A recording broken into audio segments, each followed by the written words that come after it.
In 1996, the game Eternal suddenly merged with reality, breaking the boundary between virtual and real. Strange maps and alien creatures appeared everywhere, plunging the world into chaos. Humans could level up and change classes like in a game, grasping a slim chance of survival. After a year in the new world, Chu Yi lost his mother before he could adapt. Tragedy followed when his younger sister contracted a mysterious illness. Desperate, he sold his house and borrowed money, but his small income couldn't cover the treatment. He decided to become a warrior and enter dungeons to earn a living. The career ceremony was hosted by a level 24 mage radiating overwhelming authority. When the staff touched the fusion orb, purple light flared, illuminating the entire hall. The storm-like aura made Chu Yi deeply admire him. He secretly thought the presiding mage's salary must be sky-high. Each trainee stepped forward one by one to undergo the class change ritual. Only the 3 most compatible jobs appeared despite thousands of existing ones. In a world full of monsters, combat classes were revered while life classes were despised.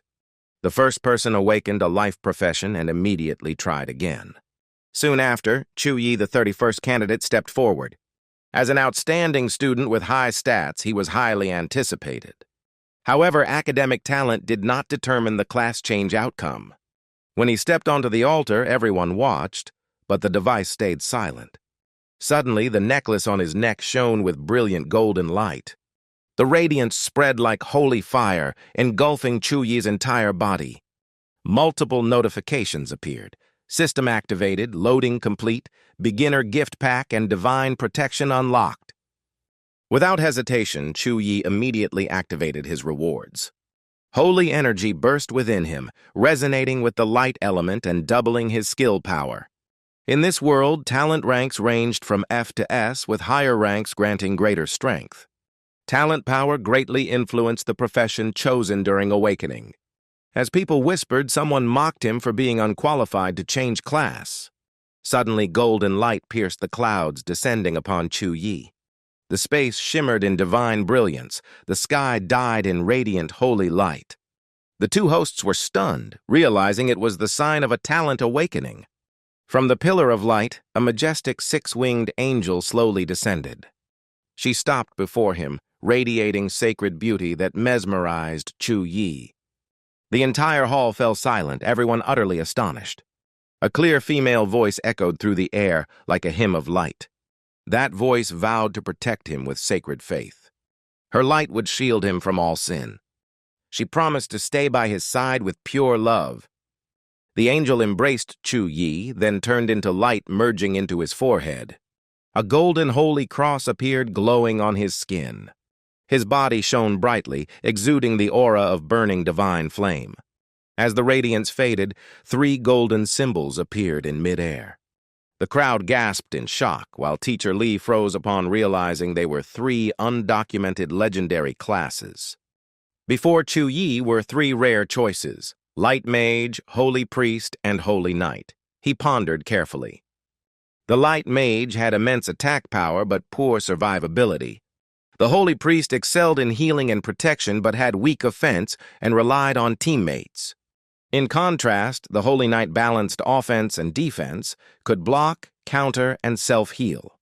Thanks to his special compatibility with Holy Light energy, Chu Yi chose Holy Knight without hesitation. The new class symbol shone brightly and merged into his body in a dazzling light. The system voice congratulated him on completing the class transfer. Behind him appeared 6 angelic wings radiating magnificent holy light. The system interface showed. He reached level 10 Holy Knight, gained skills Pure White Blade, Gradual Heal, plus attribute points and a weapon. The crowd swarmed around him, shouting to team up, date, or even bear his child. Teacher Lee rushed in, shouting to disperse the crowd and restore order. Calming down, she praised him and told him to meet the principal the next morning.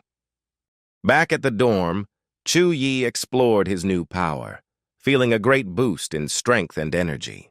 He allocated points to strength and constitution to enhance combat efficiency. Energy surged within him, filling him with vitality and excitement. A new notification popped up, recording his first stat allocation. The new night mission was activated. He smiled, ready to claim his first reward and begin his journey. Upon confirmation, space twisted violently and transformed into a harsh, random training ground. The mission screen displayed, "Eliminate the monster. Gula failure meant real death." When he opened his eyes, Chu Yi found himself in a silent, cold, dusty mine. According to records, Gula normally didn't hunt humans, but went berserk when provoked. Lost in thought, he was suddenly ambushed from behind.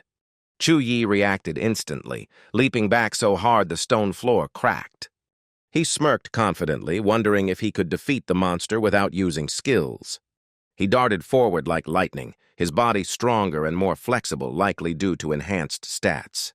Gula roared and charged, but he dodged gracefully like a dancer. He sneered, claiming he could see the creature's attack trajectory. But Gula's sharp tail suddenly swept over, smashing him into the rock wall. A deep wound tore open his abdomen, blood gushing as he collapsed in agony. Gula laughed eerily, its eyes flashing with madness. Grimacing, Chu Yi activated his healing skill, realizing real combat was far harsher than training. As the beast lunged again, he quickly drew a holy sigil in the air. Holy light burst forth, forming a golden cross that shot toward the enemy. It was pure white blade, a light attack that wounded and paralyzed the target.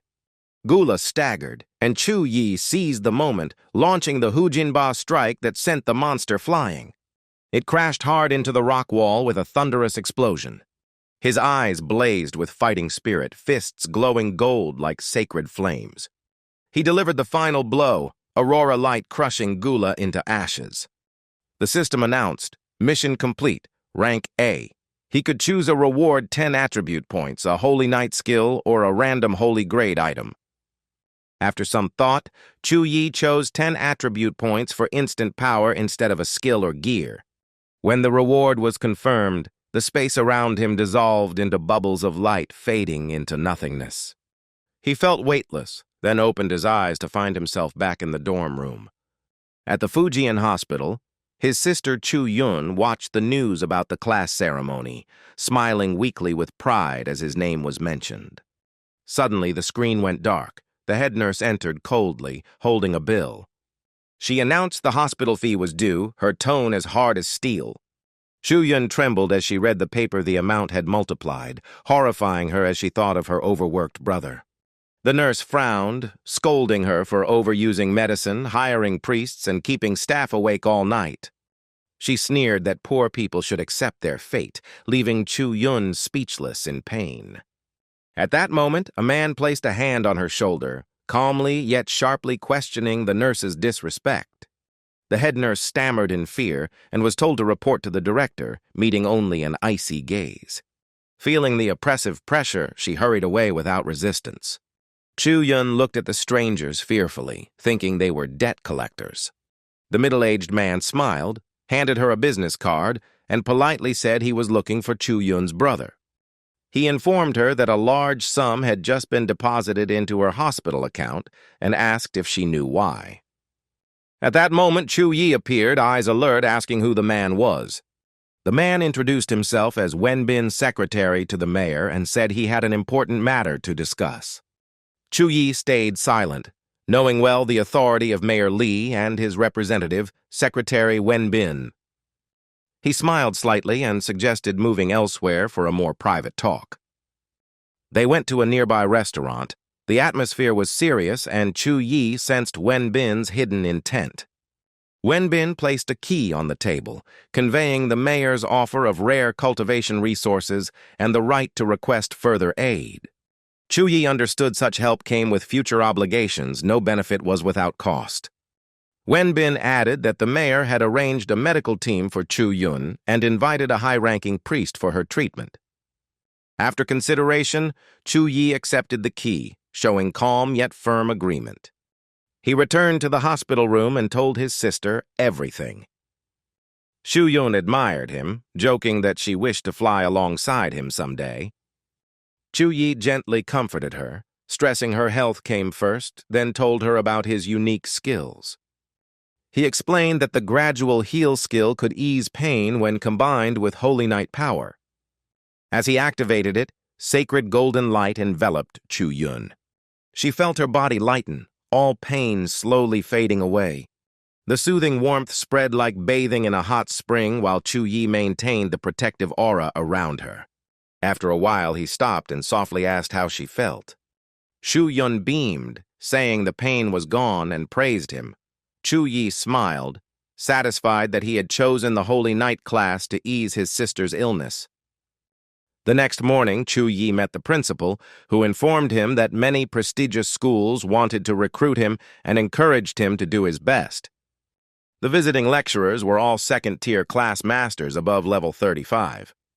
The principal said if accepted, he'd receive special training, though Chu Yi regretted that the top 3 universities didn't attend. The principal explained it was due to strict admission rules.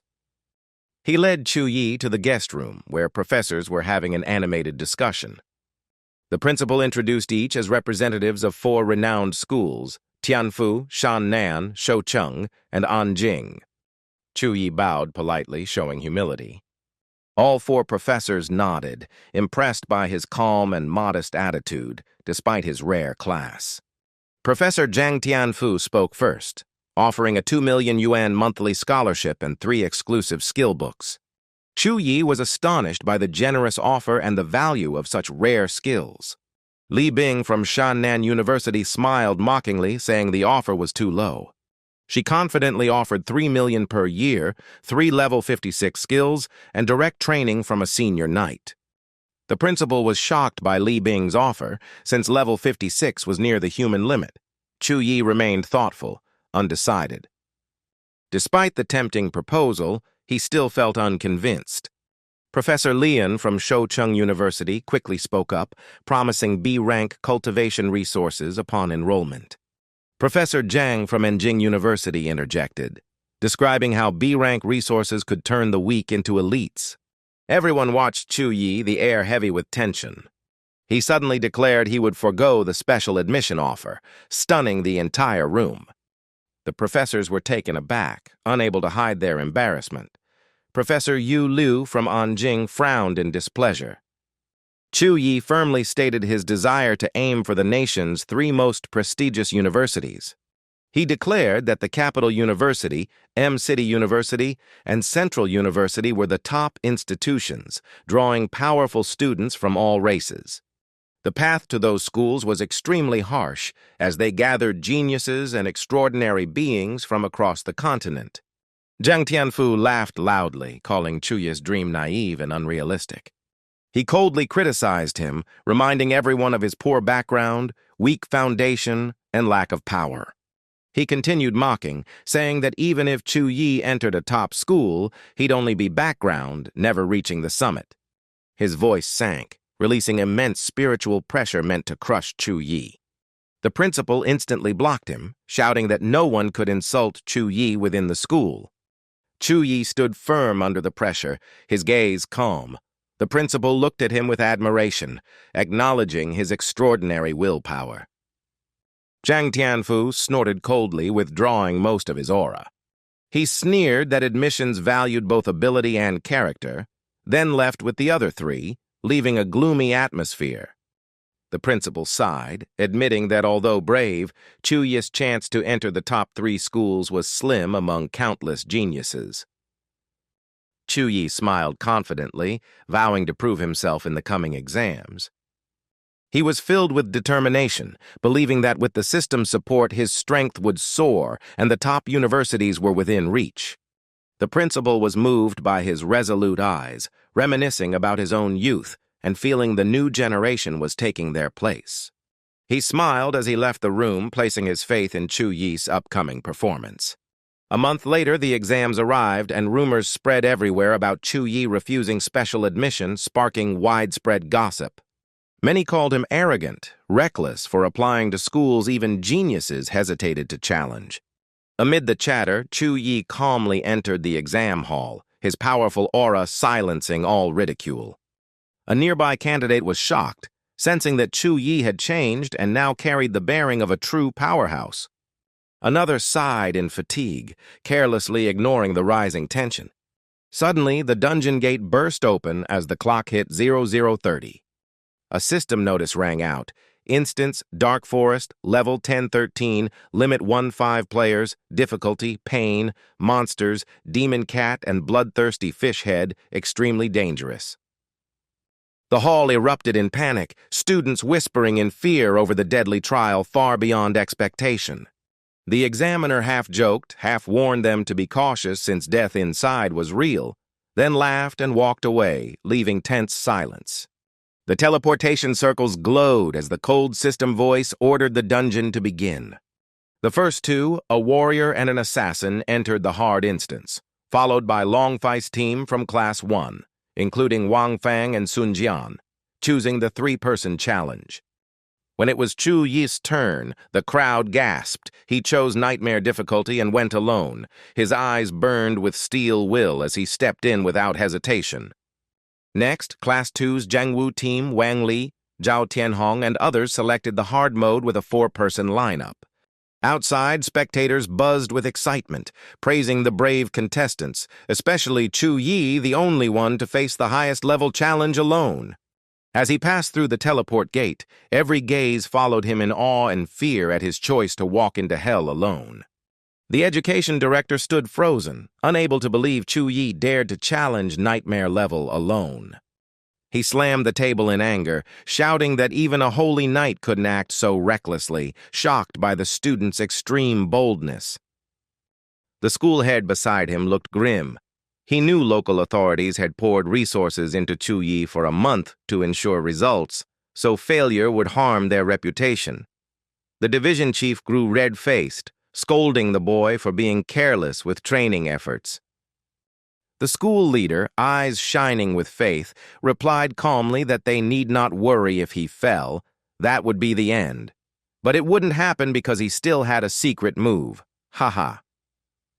Inside the trial, after boosting his power and equipping a new weapon, Chu Yi moved like lightning. He opened the combat interface, summoning a silver blade. A white flash tore through the air as space trembled, his gaze cold. A cat-like spirit beast leapt at him, claws glinting as if to tear flesh.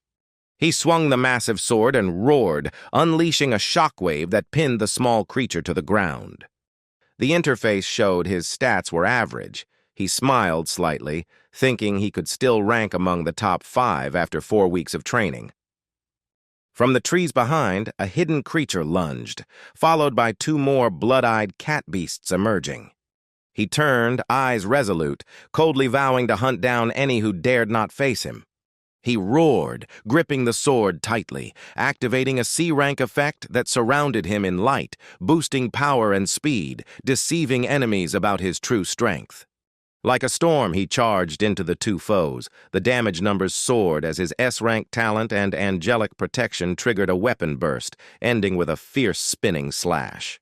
After the strike, the cat pack was smashed down, the ground trembling. Chu Yi smirked proudly as his 3-star weapon, enhanced by S-rank talent, now rivaled 5-star arms, widening the power gap immensely. As he reveled in victory, 3 more cats lunged from behind, but he calmly cast pure white art to form a shield of light. He instantly spun and countered, slicing them apart, eyes blazing with battle lust. System messages popped up repeatedly as the crowd outside erupted, mixed with envy and mockery. Chu Yi reacted perfectly to the rear assault. With superior reflexes, defense, and S-rank angelic protection, his strength increased dramatically.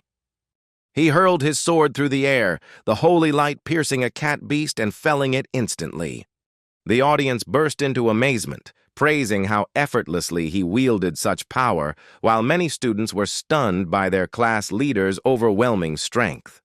A voice praised Chu Yi's speed and strong inner power, while another expressed admiration.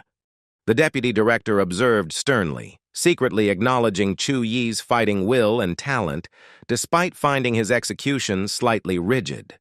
The leading cat attacked like a storm, draining huge energy in the nightmare-level dungeon. Even top mages could fall to such power and numbers.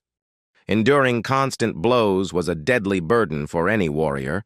A few hits were fine, but hundreds could exhaust and tear anyone apart. In the nightmare tier, hordes of demon cats poured out endlessly. The audience panicked at their swarm and feared for their leader's safety. Surrounded, Chu Yi stood firm, aura blazing, unleashing a move that wiped out all monsters in an instant. He kept refining his pure white art, turning it into a sharper attack to save stamina. With a decisive motion, he hurled his blade like lightning, blasting the ground and sending the demon cats flying. The blade instantly returned to his hand, slicing the rest apart. He spoke softly, eyes burning with fierce resolve. The final strike landed, ending the assault with a thunderous roar. Suddenly, an energy gate appeared, swirling with mysterious light. He frowned, suspecting it led to a harder trial layer. Without hesitation, he rested the sword on his shoulder and stepped into the gate with unshakable faith and burning battle will. Beyond the gate, he faced a vast horde, coldly challenging them with heroic poise like a war god, utterly fearless. The system listed data. The leader was a level 14 Nian Yao with many combat skills, while the minions, level 11-13, used healing, fire, and support spells. He quickly analyzed and saw that although weaker individually, their coordination was tight. If the first floor had rabble, this was an elite strike team hundreds of times deadlier. Suddenly, the monsters roared together, one shouting the charge. Chu Yi drew his sword to fight amid the demon cats. 7 beasts attacked at once, led by a brutal fishman with immense strength. Behind them, demon mages cast charms and fire spells, forming a relentless wave of attacks. Chu Yi was instantly bound by a dark curse, his body paralyzed for a moment. Fireballs rained down, combining with the melee demons and savage fishmen, putting him in grave danger. Yet Chu Yi stayed calm, lips curling slightly as his eyes shone, analyzing their attack rhythm while chanting an incantation. When the chant ended, a glowing cross symbol appeared, radiating holy energy. Facing the demon's strike, Chu Yi formed a seal, dispelled the curse, and countered with a thunderous slash that left the audience breathless. The cross light exploded, spreading across the entire battlefield. All evil creatures within the radiance burned away, screaming in agony before disintegrating completely. The holy flame burned brighter, wiping out all beasts instantly. System alert, skill. Holy Light Cross Level 4B creates a light symbol dealing continuous large area damage. After the swift annihilation, the stands erupted in cheers. Lao Dao, the education director, and the crowd were stunned, realizing Chu Yi's skill reached rare grade A. He stared at Chu Yi in disbelief, wondering how one could exceed the national sea level limit. In the illusion, Chu Yi faced the final monster, a giant merman. He taunted confidently, signaling the enemy to attack. The merman roared, summoning a tyrant phantom and stomping down fiercely. The ground cracked, rocks flew, but Chu Yi moved like the wind, dodging effortlessly. The merman went berserk, striking viciously, yet Chu Yi calmly prepared to counter. He raised his axe, light flared, and his mighty strike sent the merman flying. Without pause, Chu Yi clasped his hands, unleashing blinding holy light. Even in tyrant form, the merman was affected, while Chu Yi coldly dominated the battle. The wounded beast charged desperately, roaring wildly. As it neared, Chu Yi struck a fatal blow, splitting its body in an instant. The giant corpse fell, and holy flames burned away all remnants, clearing the field. Chu Yi stepped forward, crushing the merman's head, ending it completely. Soon after, a gate of light appeared, revealing the entrance to the final floor boss Gioia's lair. Outside, the crowd erupted, cheering Chu Yi's name after the merman's defeat. The second stage was cleared in just 59 seconds. Lao Dao stood stunned, while Xiaodu proudly applauded her son. Xiaodu congratulated Dean La Hang on Academy No. 2's success. La Hang calmly replied that fortune now favored them. He rejoiced inwardly, believing Chu Yi would lead Academy No. 2 to new heights in the rankings. A student shouted in shock as Chu Yi didn't rest before the final boss fight. Lao Dao feigned anger, but La Hang assured him Chu Yi had his own plan. Everyone knew that in Suhang province, to reach the top 100 required clearing the Nightmare Dungeon in record time. Inside the dungeon, Chu Yi stood before the throne, facing boss Gioya's silent gaze. The boss roared, declaring himself a level 16A creature with golden aptitude and warning Chu Yi couldn't scan his data. He then swung his giant hammer with terrifying force, shaking the ground. The impact shattered space, but thanks to divine blessing, the blow missed entirely. The boss's eyes turned crimson, filled with fury and humiliation. Not far away, Chu Yi donned radiant holy armor, mocking his foe and activating all his ultimate skills. The merman boss nicknamed Zizhou glared at him, murderous aura surging. Without hesitation, he dashed toward the boss at lightning speed, leaping high and gripping his sacred weapon. His full-force strike thundered but barely scratched the enemy's hard armor. The massive figure's metallic body stood firm, unmoved even by a quadruple-enhanced blade. The foe gave him no respite, countering instantly with a fierce hammer blow. The deafening blast shook the entire area, scattering debris everywhere. Luckily, Chu Yi dodged just in time thanks to his sharp reflexes. The enemy pressed on, swinging another hammer to finish him. The sheer power sent him flying through dozens of stone walls. Thanks to sacred gear and iron will, he stood unscathed, still ready to fight. Light flashed in his eyes like revelation. He focused and summoned the Spear of Victory. The divine spear shot like lightning, piercing the foe's body and causing severe damage. Then countless spears appeared like starlight, storming from all directions. The boss sneered, blocking the barrage with his giant hammer amid clanging metal. Observing closely, he realized brute force or attrition wouldn't work. A swift, decisive strike was needed to win. When the system activated level 8C skill, Chu Yi spotted the weakness. The foe reacted slowly to high-speed, multi-angle attacks. Without delay, he launched a lightning-fast spear thrust straight into the boss's body. The system warned of mana loss, but he rejoiced. Besides being slow, the boss was weak against relentless combos. In an instant, a violent explosion erupted on the boss's flank, blood splattering as Chu Yi hit the fatal spot. The monster roared in pain and collapsed, shaking the ground. Chu Yi realized its poor resistance to effects required non-stop damage to finish it. The system immediately warned of severe mana depletion, urging emergency energy supply. Chu Yi poured in all his power, summoning a rain of spears that engulfed the foe in a storm of light.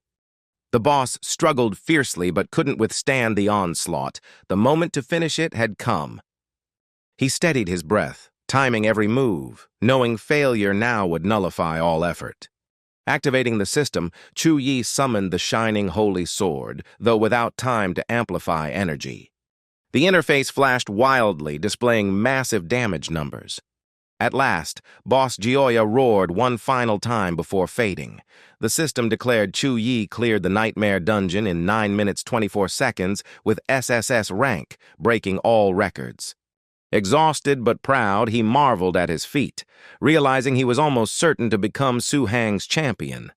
In his exhaustion, joy overflowed as he silently shouted in triumph over his glorious victory. As he stepped back, memories of hardship flooded in his mother's death, his sister's illness, and all his past suffering. Even so, Chu Yi knew this was only the beginning. For his family, he would continue forward with resilience. With steady steps, Chu Yi entered the Radiant Time Gate, ready to return to reality. The system confirmed rewards. Chu Yi gained experience, skills, attributes, reached level 13, and received rare gear-boosting stamina, recovery, and mana. After claiming his rewards, Chu Yi stood calmly, preparing for the next stage ahead. When he appeared, the hall erupted in cheers honoring the returning hero, eyes filled with admiration. Gong Yi froze amid the excitement, hearing camera shutters clicking behind him. A group of reporters rushed to take photos while leaders and the principal congratulated him for a century-level achievement. I responded humbly, bowing slightly in gratitude. Suddenly, a luxurious F400 car sped in, stunning the crowd with curiosity about its owner. The director explained it was a special car sent for Chu Yi, promising official results soon. The principal advised him to rest and await good news. Instead of going home, Chu Yi went straight to the hospital to visit his sister Chu Yun, treated in a special ward by top doctors. At the hospital, nurses warmly greeted him. He said he came to see Chu Yun and bring good news. In the elevator, the nurse chatted about his exam, but the air turned chillingly cold, making her tremble in fear. On reaching the 26th floor, an icy scene covered the hallway, turning it into a frozen hell. All doctors and nurses were frozen mid-run, their terrified poses preserved in ice. Worried for his sister, Chu Yi rushed toward Chu Yun's room despite the nurse's warnings. In an instant, the nurse was frozen solid, turned into an ice statue. Chu Yi unleashed his power, shattering the icy wall and shouting his sister's name. A massive ice dragon appeared, facing Chu Yi. Inside, a mysterious girl was casting spells over Chu Yun. The dragon roared and charged straight at Chu Yi. He quickly gathered mana in his arm, ready to counterattack. At that moment, the girl cried out, pleading for him to stop. The dragon was a spell within Chu Yun's body. Hearing that, Chu Yi immediately halted, eyes wary toward the girl. He realized she was Sister Qing approaching him. Chu Yi asked in a deep voice why the dragon existed within his sister, filled with doubt. Qing sternly explained the frostburst from Chu Yun had frozen the entire area. She urged him to leave, saying she could only suppress the cold temporarily. Chu Yi anxiously asked about his sister's condition. Qing panted, admitting the power was beyond control. Without a high priest, she couldn't save her. Staring at the murderous ice dragon, Chu Yi knew it was time to act. Without hesitation, he activated the system, investing all skill points into slow regeneration. System announced slow regeneration reached level 10, allowing limited range recovery for allies. Chu Yi immediately cast the spell, releasing brilliant mana light across the room. The holy radiance melted the ice around Sister Qing. She gasped, amazed by power beyond even a level 23 priest. Mana waves spread, cracking the frost as warm energy stabilized Chu Yun's body. Chu Yi sternly suggested contacting Secretary Zhao to summon a high priest. Qing worried the schedule was fully booked. In crisis, Chu Yi insisted to report immediately, promising any condition if the priest would help. His decisiveness impressed Qing. She nodded and agreed to act at once. Qing choked up, saying Chu Yun had suffered icy torment for a year, the cold now spreading outward and affecting Chu Yi severely. In the thick darkness, frost filled the air, yet Chu Yi endured firmly, refusing to give up. The ice dragon roared, breathing frost that could freeze his soul. Suddenly, a magic orb appeared, flying straight into the dragon's head. The orb's energy created a powerful suction, pulling the entire dragon inside. The immense power exploded, light engulfing the room and covering Chu Yun in blinding radiance. When the spell ended, a female priest struck her staff, shattering the frost, smiling that Chu Yi wasn't weak, and introduced herself as one who'd long heard of him. All doctors and nurses thawed, stunned, and grateful for the life-saving magic. She introduced herself as Li Na, a level 35 priest from Qingyun City. Chu Yi bowed in admiration of her immense strength. Li Na said Director Dao had invited her to heal Chu Yun because he had once defeated the provincial champion. She also mentioned the multi-race world of the game Eternal. Chu Yi anxiously asked about his sister's illness. Li Na replied it was a sign of bloodline awakening, not a disease. Hearing this, Chu Yi froze, heart pounding as he learned his sister's bloodline was awakening. He recalled survivors in Eternal who gained power through alien bloodlines. Li Na explained types like Spirit Clan, Ancient Humans, and Demon Race. For 2 centuries, due to interbreeding, these traits had vanished unless the bloodline reactivated unexpectedly. She warned the awakening was both blessing and danger if mastered unmatched power, if failed, death. She stated Chu Yun suffered because her weak body couldn't endure the rare ice bloodline and needed full physical reconstruction. The only way was to find the extreme frost lotus, a relic lost 30 years ago, once auctioned for $1.3 billion by a mysterious buyer. Kuei Na warned that in 3 months the cold within Chu Yun would erupt. Sealing the bloodline was possible, but would end her future potential forever. 5 days passed as Chu Yi trained diligently, completing all physical and skill exercises per system stats. He chose free attribute points, balancing physique and intellect without neglecting any stat. After distributing them wisely among 4 main stats, the system suddenly announced exam results. Chu Yi ranked first in the city, mission complete. A flood of alerts followed. Skills and artifacts reached S rank, dozens of extra points gained. Chu Yi was stunned by the immense rewards. News spread as TV hailed Chu Yi as the Lion of Lijiang, breaking records despite being only level 10 shocking scholars. Media praised him further, calling him the new rising star of the grand exam. At a press conference, Director Dao declared he had long seen Chu Yi's potential, urging government support for his training. In restaurants, people buzzed with debate. Many doubted a holy knight could clear a nightmare dungeon, calling it impossible. Then someone played a video proving his feat, leaving the crowd awestruck by Chu Yi's true power. His holy light rivaled that of a high-tier fire mage. Others joked about how much strength this champion really hid. In a sealed room, a red-haired man and a robot watched news about Chu Yi intently. He muttered arrogantly, finding it hard to believe Chu Yi cleared the dungeon in 9 minutes 24 seconds, 20 seconds faster than him. Rage surged. He clenched his teeth, furious his glory was stolen. His fury caused the robot to explode as he coldly swore vengeance on Chu Yi. Chu Yi received 2 transfer messages, 5 million and 2 million yuan from the government and Li Zhang's education bureau. Confused by the money, Chu Yi asked Secretary Zhao, who explained it was reward plus a luxury villa gift. He reflected, realizing his champion identity was now public. Embarrassed, he asked Zhao to choose for him, but declined the car ride since teachers had arrived. A lecturer from Rongyang University appeared, introducing himself and making Chu Yi curious about the school. A distant voice reminded him Rongyang once deemed him arrogant. Suddenly, the Rongyang teacher arrived by helicopter, stirring public excitement over Chu Yi. A man named Tian Jian was dismissed for underestimating Chu Yi. Now Rongyang offered him 4 million yuan tuition.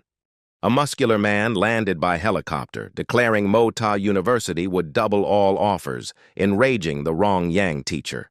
Then a cold girl appeared, her gaze fixed possessively on Chu Yi. She spread giant wings, grabbed Chu Yi, and flew upward, shouting that Peking University allowed no one to steal its student, stunning everyone. She drew close, softly inviting him, saying Peking University provided abundant cultivation resources and A-rank supplies yearly for 4 years. A flying magic array struck her, but she recovered swiftly and vanished with Chu Yi in her arms. Another voice declared Suhang University could grant equal glory and resources, ready to compete openly. Tenfu University countered, promising A-rank resources and golden equipment each year, angering the winged girl. The white-winged girl, provoked, stayed calm, saying she only wanted to speak privately with Chu Yi and gently urged him to choose. A black-clad girl appeared confidently as Suhang University's representative, declaring the strong would gain S-rank resources and supreme status. The pink-haired representative of Shannan University angrily opposed Tuo Mei, but Tuo Mei calmly claimed Suhang's victories came from strength and discipline. Chu Yi pondered silently, realizing each university had its advantages and he needed the best place for real combat training. After a moment's thought, he made a decision that shocked everyone. He firmly declared his choice Suhang University. Tuo Mei smiled brightly, producing a magic contract as the other representatives watched regretfully. She chanted a spell and the pen moved on its own, displaying wandless magic that amazed Chu Yi. He asked her rank. Tuo Mei revealed she was a level 42 mage, leaving Chu Yi deeply impressed by her rare talent. He confidently signed the contract, eager to face top experts, while Tuo Mei noted he had great potential but lacked full battle spirit. When the signature completed, a glowing magic circle registered Chu Yi's name. The light spread, marking the contract's successful activation. Tuomei told him to pack within a week, and Chu Yi was surprised by the early enrollment. She explained it was a special training program to strengthen him quickly for the national tournament.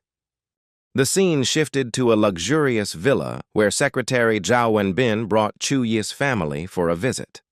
Chu Yun sat in a wheelchair admiring the grand mansion, delighted by advanced nano-robots. Secretary Zhao introduced the 3-story, 1,000-square-meter villa with a training hall and resort area, then politely prepared to leave. Chu Yi nodded but stopped him, saying he had a favor to ask. He requested Zhao Wenbin care for the frail Chu Yun temporarily. Zhao gladly agreed and promised full support. He told his sister to eat on time, check her health daily, and listen to the secretary while he studied. Chu Yun lazily replied, yawning in boredom. Chu Yi laughed, pinching her cheek, making her cry out in protest. As he left with Tuomei, he looked back fondly. She asked if this was his first departure, and he confirmed, while she seriously urged him to brace for new trials. Chu Yi replied with determined eyes, ready for the journey ahead. The car accelerated at terrifying speed, startling him. It pierced a space gate, light tearing through reality. They arrived in Anning City, where Suhang University held a lively entrance event amid bustling traffic. Chu Yi's car passed through the time gate, merging into the vibrant scene. He felt brief unease in the unfamiliar atmosphere, but quickly steadied himself. Tuomei explained the teleportation array military-grade and safe for students. Chu Yi gazed at the majestic view, awed by Suhang University's vast scale. New students flooded through the gate, lively and full of energy. Tuomei smiled, saying she would take Chu Yi to register and tour the campus. Suddenly, a figure flashed past, and Chu Yi reacted swiftly to dodge. In front of him, a boy was kicked away by a girl's powerful strike. The cold girl shouted, declaring she didn't want to be bothered. She strode through the crowd, warning that next time she wouldn't be so gentle, silencing everyone. The beaten boy foamed at the mouth as students whispered, mocking him for being punished by the female demon for flirting. Chu Yi watched quietly, pondering something. Tuomei noticed his gaze and explained the girl, Dao Yun, had alien bloodline, and many in the school were similar. Chu Yi calmly replied he didn't hate other races as long as they sided with humans, though he'd lost his father to them. Hearing that, Tuomei smiled in approval, conjuring a flaming student ID with magic. As the light faded, the glowing card appeared. Chu Yi read the info with slight doubt. They continued walking as Tuomei explained the school's ranking system based on power, updated after the freshman battle. She warned him that from now on he'd become a target many wanted to defeat. Chu Yi grinned, eyes blazing with fighting spirit, vowing to keep his top rank by his own strength. He spoke firmly while Tuomei calmly explained the credit system rules. Students earned credits via ID codes, usable to buy most items, even high-level skills. She said the first way to earn credits was through completing online missions. The other was reaching high ranks on the Earth or Heaven leaderboard for fixed rewards. They climbed the tower overlooking the teleport gate to secret realms. She advised humility to enter the rankings, and he replied shortly that he understood. She introduced 3 glowing secret realms around the academy. The second realm was the Twisted Forest for levels 23-26, and the third was the Purgatory for levels 28 to 31. Entry required meeting level and paying credits. Otherwise, one could train with people or machines. Power and resources belonged only to the strong. That was the survival law. Hearing that, Chu Yi grew excited, his determination rising. A group of students passed by, recognizing them and whispering greetings. Some teased by calling her the female demon, laughter spreading, while Chu Yi remained calm and Tuomei sighed, continuing her guidance. People watched him curiously and respectfully, discussing his identity. They wondered why he was guided alone instead of in a group, but he stayed silent and kept walking. Wang Li Han appeared, explaining he was the top scorer, thus receiving special treatment to represent and promote the school.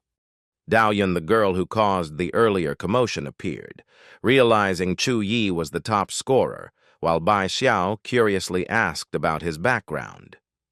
Wang Li Han announced that Chu Yi was Suhang province's top scholar and a level 13 holy knight. The group froze, murmuring in disbelief. Some students argued, doubting a support knight could surpass warriors, while several girls admired Chu Yi's looks. Bai Xiao angrily insisted his fame was real.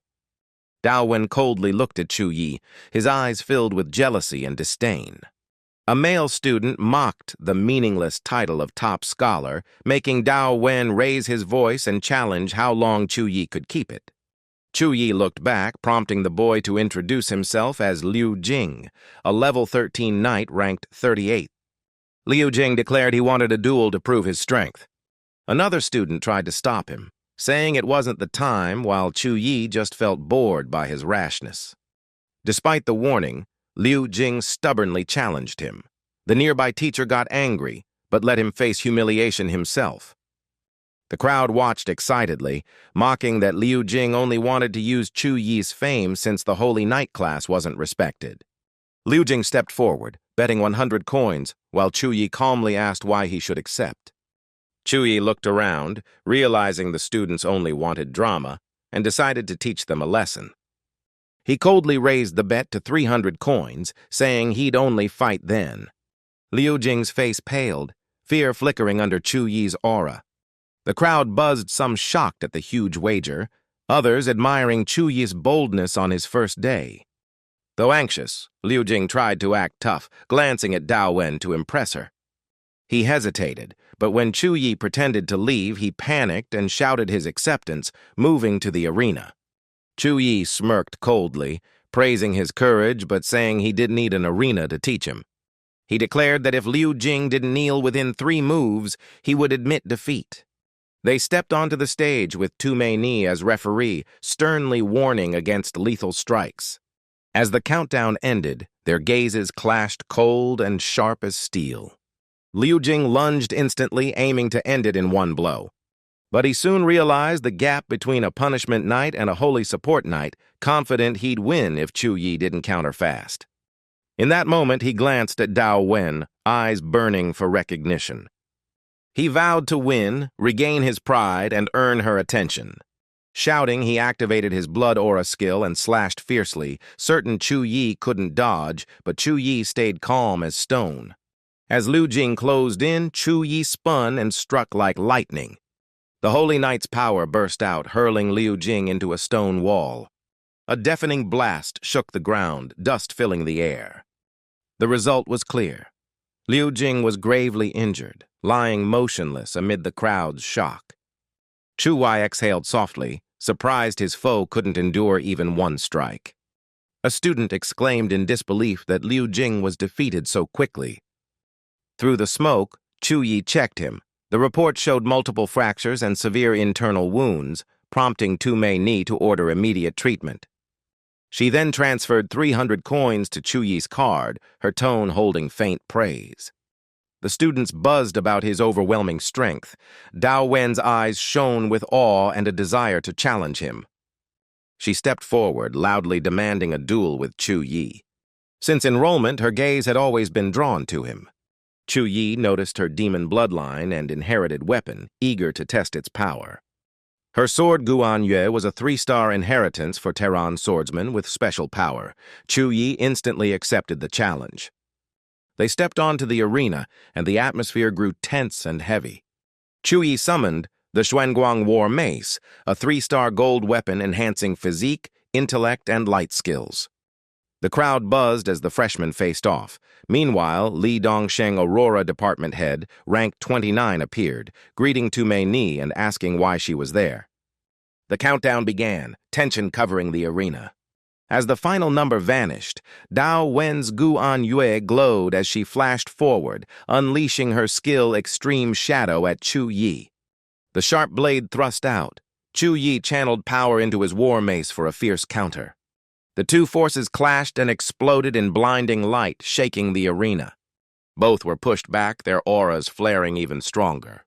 Dao Wen gripped her sword tight, shocked by his monstrous strength, then cast Demon Chi Slash, coating her blade in darkness for a sharp strike. Chu Yi smiled, thrilled to meet a worthy opponent, shouting for her to go all out.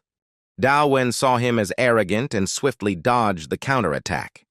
She instantly retaliated with Fiery Wave Slash, sending a surge of sword energy sweeping across the arena. Then she used Ice Mountain Strike, channeling power into the ground, cracking the floor with immense force. Yet Chu Yi stood firm, eyes blazing with battle spirit, completely unfazed. The spectators were stunned, unable to believe two freshmen could fight so fiercely. Li Dongsheng observed carefully, judging that if Dao Wen didn't strike decisively, she'd soon lose. Others argued they were evenly matched. He shook his head, calmly explaining Dao Wen was only defending, forced to block 3 consecutive Holy Knight strikes. He analyzed that Chu Yi's war mace balanced offense and defense, controlling the tempo and limiting Dao Wen's agility as a spirit-type swordsman.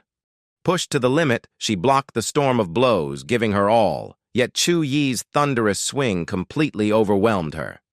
She was thrown far, body trembling, earning admiration for her courage as a frail girl fighting like a warrior. Chu Yi shocked everyone by revealing he had only been warming up, then activated a series of divine blessing skills. Golden light burst forth, massive energy surging toward Dao Wen like a storm of holy power. Faced with such might, the pink-haired girl realized he had reached the supreme realm. Chu Yi raised his hand slightly, unleashing the skill Spear of Victory Demon Shadow Slash with ferocity. He moved at lightning speed, his strike tearing the ground apart in an explosion, though Dao Wen narrowly dodged the fatal blow. Seeing her try to close in, Chu Yi sneered as if he had foreseen her plan. A blinding flash burst before Dao Wen's eyes, leaving her dazed. Chu Yi instantly advanced, his weapon striking at an inescapable speed. In that moment she could only pray, but he suddenly stopped, eyes filled with mercy. "Still want to keep fighting?" his calm yet firm voice sounded. Dao Wen was stunned by his compassion, conceding in admiration, realizing her limits, while Chu Yi sensed she had hidden her true power. She smiled softly, saying it was only a friendly duel and she hadn't used her main ability. Taking out her phone playfully, she teased that he hadn't gone all out either and suggested staying in touch. Chu Yi was surprised but smiled faintly, moved by the proud girl's initiative to exchange contacts. After sharing contact info, Dao Wen left lightly, leaving an air of awe behind. Chu Yi turned to invite Tu Mei to continue. She eagerly agreed, admiring how he made a name for himself and earned massive credits so quickly. She guided him to the dorm area on the mountainside, explaining that housing rank followed strength, with elites living in villas atop the peak. Before a grand villa, she solemnly announced it as his new residence from now on. Chu Yi opened the door with his student card, amazed by the luxury. At that moment, Tu Mei suddenly asked about his search for the polar ice lotus, stunning him for guessing his secret goal. She continued, saying an expedition once found the polar ice lotus in Fengshan Range, but retreated due to high-rank beasts, and that info was 6 years old. Back in his room, Chu Yi turned on his computer to search all data on Fengshan Range. He found that the vast mountains formed after the game world fusion, hiding treasures and deadly monsters even Tier 3 experts feared. Though aware of the danger, Chu Yi stayed resolute, planning to retreat if facing stronger beasts, recalling his system-granted resurrection skill. With passion burning, he opened the system interface to buy more skills and gear for the journey. The bright screen showed 10 skill and item options, confirming his identity as Special Freshman Number 01. The system granted him free access to all Grade A Knight skills. Skills like Holy Light Pierce Shield, Battle Reawaken, Wind Prayer, and Healing appeared, which he instantly accepted, gaining balanced offense, defense, and resistance powers. Chu Yi was thrilled, shouting in joy at results beyond expectation. But soon he calmed down, realizing everything had a price, as he still needed credits for forest equipment. With quick actions, he donned his new armor, ready to head for Fengshan Range. As soon as he arrived, a thunderous explosion echoed across the mountains. The fierce sound sparked his curiosity. He rushed toward the blast, eyes bright with intrigue, his gear blending him into the wild landscape. At that moment, his phone vibrated in his pocket. The message came from Jiang Shiran, the girl who once asked for his number, introducing herself and saying she planned to go to Fengshan Range, surprising Chu Yi. She spoke with sadness to her friend, admitting she had lost to Chu Yi 3 times, while he grew silent thinking of her. Jiang Shiran recalled yesterday's match, saying even with her magic power, he stood unmoved like a statue, amazing her friend with his endurance. Suddenly, she stood up and declared loudly she would go to Fengshan Range to find him again. At the same time, in those mountains, an armored vehicle sped like the wind, ramming a giant beast aside. Hordes of monsters followed, roaring madly as they attacked. The driver, a battle-hardened mechanic girl, threw a barrage of high-tech bombs. The explosion storm spread wide, tearing through the forest canopy. One agile beast dodged the blast and roared, shaking the surroundings. Elsewhere, summoner Wen Tianrun cast a spell, summoning an ice spirit to counter the beasts with silver light. Suddenly, another beast lunged. Wu Qinglian quickly pointed the attack direction, shouting for an immediate counter. Sharpshooter Dan reacted instantly, focusing precise fire onto the monster pack.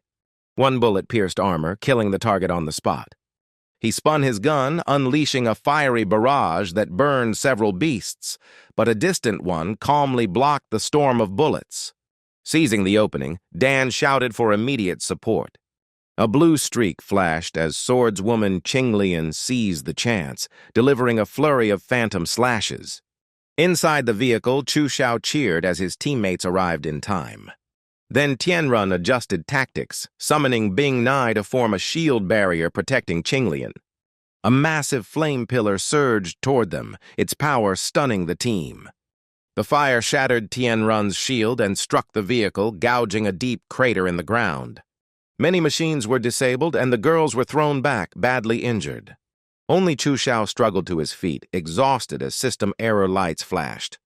Qinglian and Tianrun shouted in panic, checking on teammates and warning to stay alert. Suddenly, a horde of demon clan burst from the rear, violent outer realm creatures craving slaughter, forcing the team to combine efforts to kill 4. Pushed to the brink of death, they thought this might be their final stand.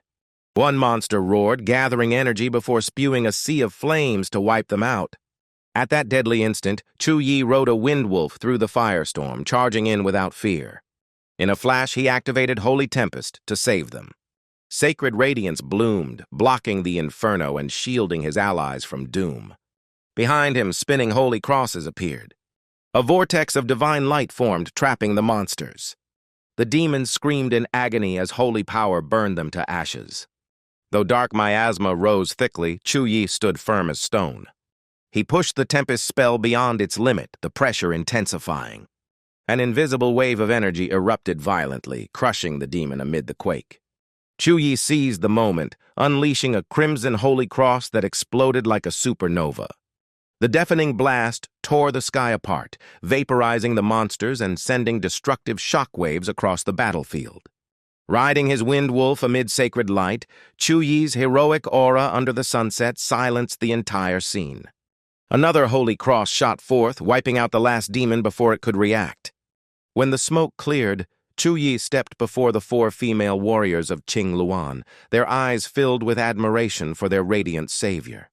Sunlight pierced the lingering dust as Chu Yi's restorative energy revived their strength as if touched by divine power. As peace settled, danger instinctively made Chu Yi stand alert, while Qinglian tearfully hugged Tianrun, thanking him in a trembling voice. Chu Yi only smiled, saying knowing a top 3 squad was natural. His words made Qinglian laugh softly, her cheeks flushing with shy warmth.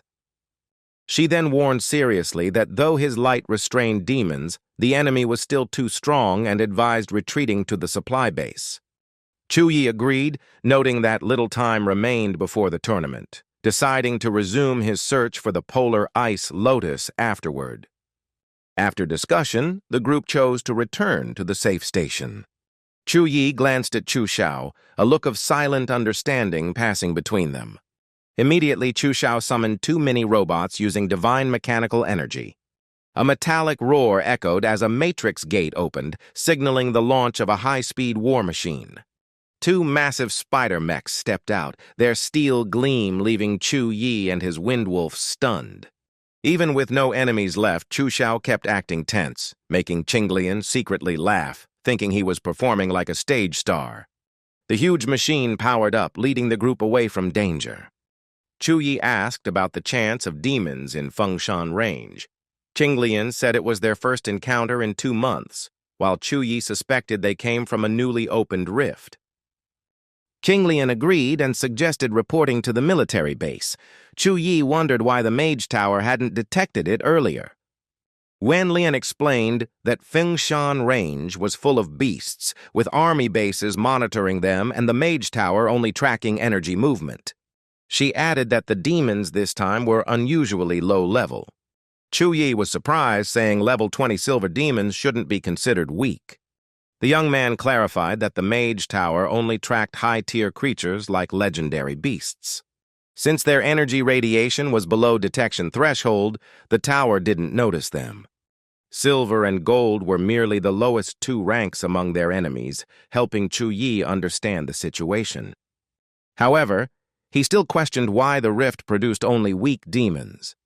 She replied that the weak ones served as bait, since stronger ones would be detected and destroyed immediately.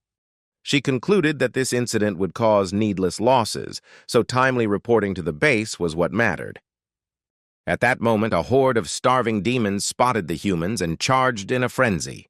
From afar, Chu Yi and Qinglian saw a bright flash and heard powerful explosions echoing through the area. They exchanged doubtful looks.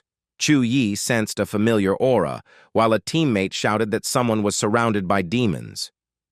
Worried, Chu Yi ordered his team to retreat first while he went back to help, ignoring Qinglian's warning about the unknown demon count. He dashed off like the wind, paying no heed to anyone's protests. Riding his Windwolf, Chu Yi accelerated toward the blast site, determined to find traces of the polar ice lotus. In his mind echoed doubt as he recognized the power belonging to Zhang Shiran, leaving him unsettled. At the forest edge, several hidden people debated whether to help the girl fighting 2 silver demons alone. One advised leaving her, saying using her battle strength to escape was wiser. Before them, the battlefield was chaos, alien energy spreading death without meaning. Zhang Shiran fought alone, wielding her blade fiercely, her strikes so relentless that the demons couldn't react. After some time, she realized her foes were cunningly strategic. The demons waited for her spells to weaken, only circling instead of attacking to drain her energy. When the moment came, they all charged at once in a mad assault. She saw 10 demons split to encircle her, forcing her to risk breaking through despite having no escape. The demons came under pressure, yet the seals on her body began fading, endangering her life. A sudden holy light enveloped her. Chu Yi appeared, unleashing a thunder skill that shook the air. A thunderous blast erupted, lightning incinerating the demons, golden light sweeping across the plains and erasing all traces of evil. Zhang Shiran stood frozen, stunned by the unbelievable sight. Moments later, Chu Yi rode his Windwolf forward, majestic like a war god descending. Noticing demons still alive, Chu Yi shouted for Zhang Shiran to dodge while activating lightning radiance. A demon leader roared, launching a crimson attack that staggered Zhang Shiran as Chu Yi scrambled to save her. The demons combined powers to cast blazing flame bloom, turning the area into a sea of fire. All the monsters charged at Chu Yi together, radiating murderous fury. Zhang Shiran realized it was a demon tribe joint assault and screamed for Chu Yi to retreat or he'd die. She secretly decided that self-destruction might destroy them, even if it cost her life to save him. Defying her warning, Chu Yi spurred his Windwolf straight into the demon horde. The demon leader countered ferociously, the blast splitting the ground in a devastating explosion. Chu Yi stayed calm, roaring as he unleashed thunderstorm radiance. The sky lit up as lightning crashed down, crushing the demons and vaporizing their bodies instantly. He laughed freely, exhilarated by the joy of striking down distant foes. Yet the attack wasn't strong enough. The remaining demons still surged in from 4 directions. Hundreds of them, exactly 180, had surrounded Chu Yi and Jiang Shiran on the plains. Chu Yi quickly counted and realized they were outnumbered. Jiang Shiran tensed as every demon in the area converged on their position. Chu Yi firmly ordered her to lure the monsters leftward and avoid direct combat. She asked in surprise why they should split their strength. He didn't answer, but instantly activated a chain of support and enhancement skills, merging energies that made Jiang Shiran feel power surging within. Checking her stats, she was shocked to see all attributes up by 25%, feeling as if she'd grown wings, then obeyed Chu Yi's command to draw the demons away. Chu Yi immediately charged into the demonic army, igniting a fierce battle. The demon leader hadn't reacted before being completely suppressed. A devastating strike from Chu Yi landed, making the monsters roar in pain as holy light burned away the darkness. Without pause, he continued sweeping through, each blow sending shockwaves and radiant halos across the field. From afar, Jiang Shiran was stunned, realizing Chu Yi's power now far surpassed that of a normal knight. As she watched, a group of demons suddenly appeared in front of her. The wind wolf roared, lunging to tear out a demon's throat before it could react. Jiang Shiran swiftly swung her blade, determined to follow Chu Yi's plan. He unleashed continuous destructive strikes, annihilating hordes of demons in moments. Suddenly, Chu Yi halted before a cunning demon. It closed in, its blade at his neck radiating killing intent. But with a swift motion, Chu Yi countered and blew it away instantly. He condensed energy into a dark light whip, striking hard and spreading a shadowy damage effect. Jiang Shiran turned in shock toward him upon hearing his call. Chu Yi cleverly hurled a massive fire orb her way to draw the enemies together, setting up his finishing strike. He activated the B-rank skill Holy Light Guard, surrounding the team in a barrier immune to physical damage for a short duration. Armored in radiant Holy Knight gear, Chu Yi cast Holy Light Cross. A giant cross manifested and exploded with divine energy, eradicating all beings within 200 meters. The hidden demons were completely destroyed, dissolving into the brilliant light of holiness. Jiang Shiran stood frozen, stunned by Chu Yi's overwhelming might. Though most were gone, several demons still lunged forward, as Chu Yi boldly declared that light would banish all darkness. He immediately triggered the B-rank skill Descent of Divine Light. A storm of holy radiance erupted, striking down with devastating area damage. 2 massive crosses fell from the sky, piercing through the demon army. Upon impact, the explosion shook the ground violently. The merging lights formed a colossal vortex of holy energy, sweeping away every monster. The demons were torn apart and vanished completely from existence. The entire forest blazed with sacred brilliance, leaving no trace of darkness behind. From afar, a hidden group watched in horror, whispering uncertainly whether Chu Yi was human or a monster. The leader decided to ally instead of fighting due to the vast power gap. One member objected, fearing they couldn't befriend a godlike being. Suddenly, a vintage vehicle appeared out of nowhere. A cheerful girl stepped out, introducing herself as an allied supporter. Chung-Hi's group was shocked and asked about their identity. Chung-Yi and Jiang Suonian exchanged looks of extreme astonishment. The system announced Chung-Yi leveled up twice, gaining extra skill and attribute points. After the battle, he drank a recovery potion to restore stamina. The holy light around him faded, and his body returned to normal.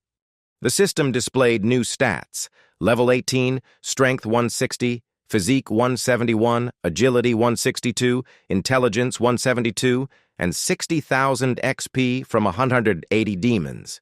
Chung-Yi regretted the XP loss due to job limits and planned to ask his academy teacher about unlocking high-tier skills. Team Qingluan approached, admitting all credit belonged to him. His power exceeded all expectations. Before he could reply, Jiang Suonian collapsed from exhaustion, leaning on Feng Lang's sturdy frame. Everyone worriedly asked about her. A youth checked and said she was just overexerted. Someone curiously asked if he had faced any particularly tough demons.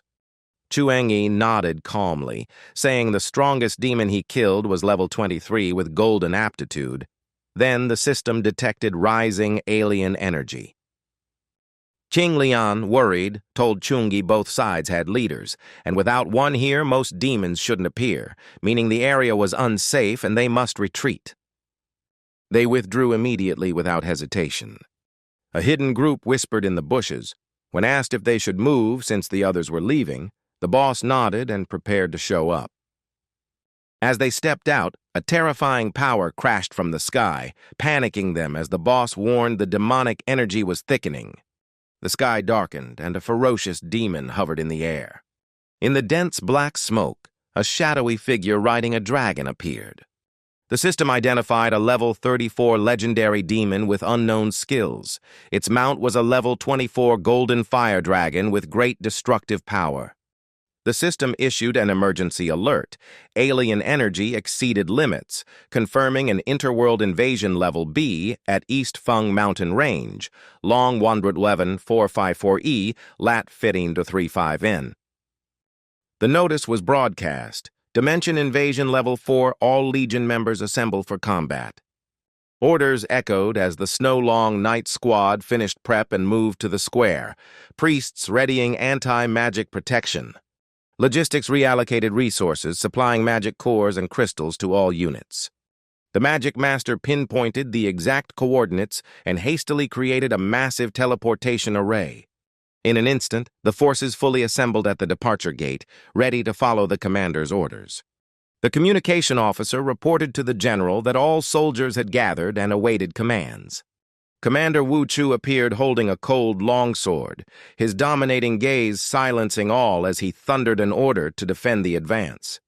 A unified roar erupted, morale surging like blades shattering barriers and guarding one flank. At the same time, a tense debate erupted within the Dark Clan ranks. The monsters groaned. They were recruits from Lanxing, suffering heavy losses before retreating to the Light Realm, over 100 dead. And one whispered they had only half a day left, so they should die with pride. The command to strike sent the Dark Clan soaring amid mad screams. They all thanked their superiors, and the leader roared a vow of no mercy. He swore to devour enemy souls and burn them in hellfire, summoning countless demons from the void. In their sight, layers of silver, gold, and even legendary ranked demons appeared in overwhelming numbers. Scanning abilities activated, clearly revealing legendary demons, golden knights, and silver priests among them. She sternly ordered the Qingluan team, hold your ground and protect Chu Yi. If the situation worsens, break through and retreat immediately.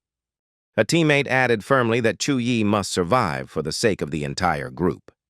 Everyone knew Chu Yi was an extraordinary talent worth risking their lives to protect. Their eyes flared with fighting resolve. Suddenly, a spatial gate shone open in the sky, heavy figures stepping out amid metallic echoes. The sight stunned everyone. They had not yet grasped what was happening. The Xuelong troops' cheers rang out.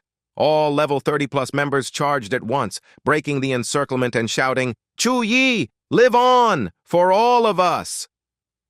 The demon chieftain teleported in and grinned savagely, taunting humans that magic could not touch him. His words made the soldiers tremble in shock. As they prepared to pass the gate, a bone-like shroud thickened, blinding their vision. Members panicked and asked what was happening. Scouts reported it was the Demon Clan's Prohibition Formation, sealing the area against teleportation and outside attacks.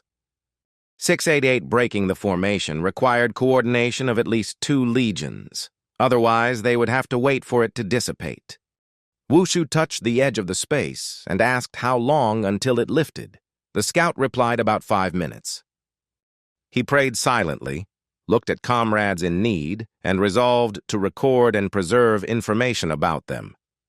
The system detected a legendary demon and issued a kill quest. Fail and receive no reward, succeed and gain an S-tier talent plus resurrection potions. Chu Yi stood among the troops with a confident smile and stepped forward to hold his comrades back, seeing an opportunity. His comrades asked in worried unison what he planned to do. The legendary demon pointed its sword at Chu Yi, accusing him of annihilating their clan and vowing to shred him into hundreds of pieces to suffer forever. He ordered, and the fire dragon roared, gathering a blazing fireball in its mouth ready to strike. Chu Yi did not flinch. His eyes burned as he summoned power for the coming clash. In the sky, the red fire spear shot out straight toward him. Yan clenched his fists, silently cheering. "Chu Yi, hold on." Zhong Yi swung his hand, manifesting a holy light staff, and unleashed a countering beam. The two skills collided violently, light and flame exploding fiercely. Chu Yi's attack pierced through, severing one wing of the fire spear. The fire spear screamed, lost balance, and crashed into the ground with a thunderous blast. The legendary demon, enraged, ordered more attacks. As the only unscathed one, Chu Yi dashed forward to strike a fatal blow but couldn't finish. The demons fought back fiercely, swinging blades that shattered stones and cracked the earth. He froze, realizing the young man had vanished in an instant. Using lightning speed and dust cover, Chu Yi blurred from sight. Chu slid behind and launched a powerful strike at the demon leader.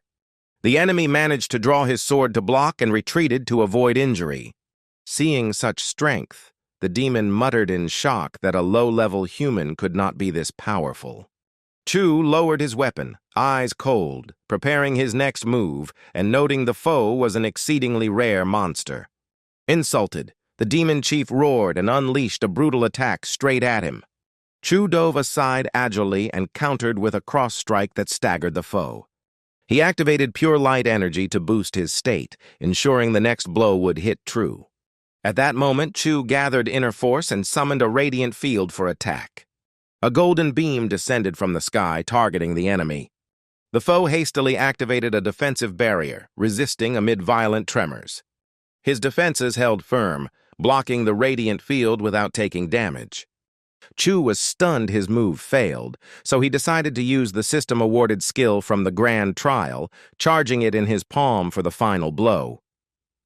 The demon shrieked orders to attack, and the legion surged forward, intent on killing.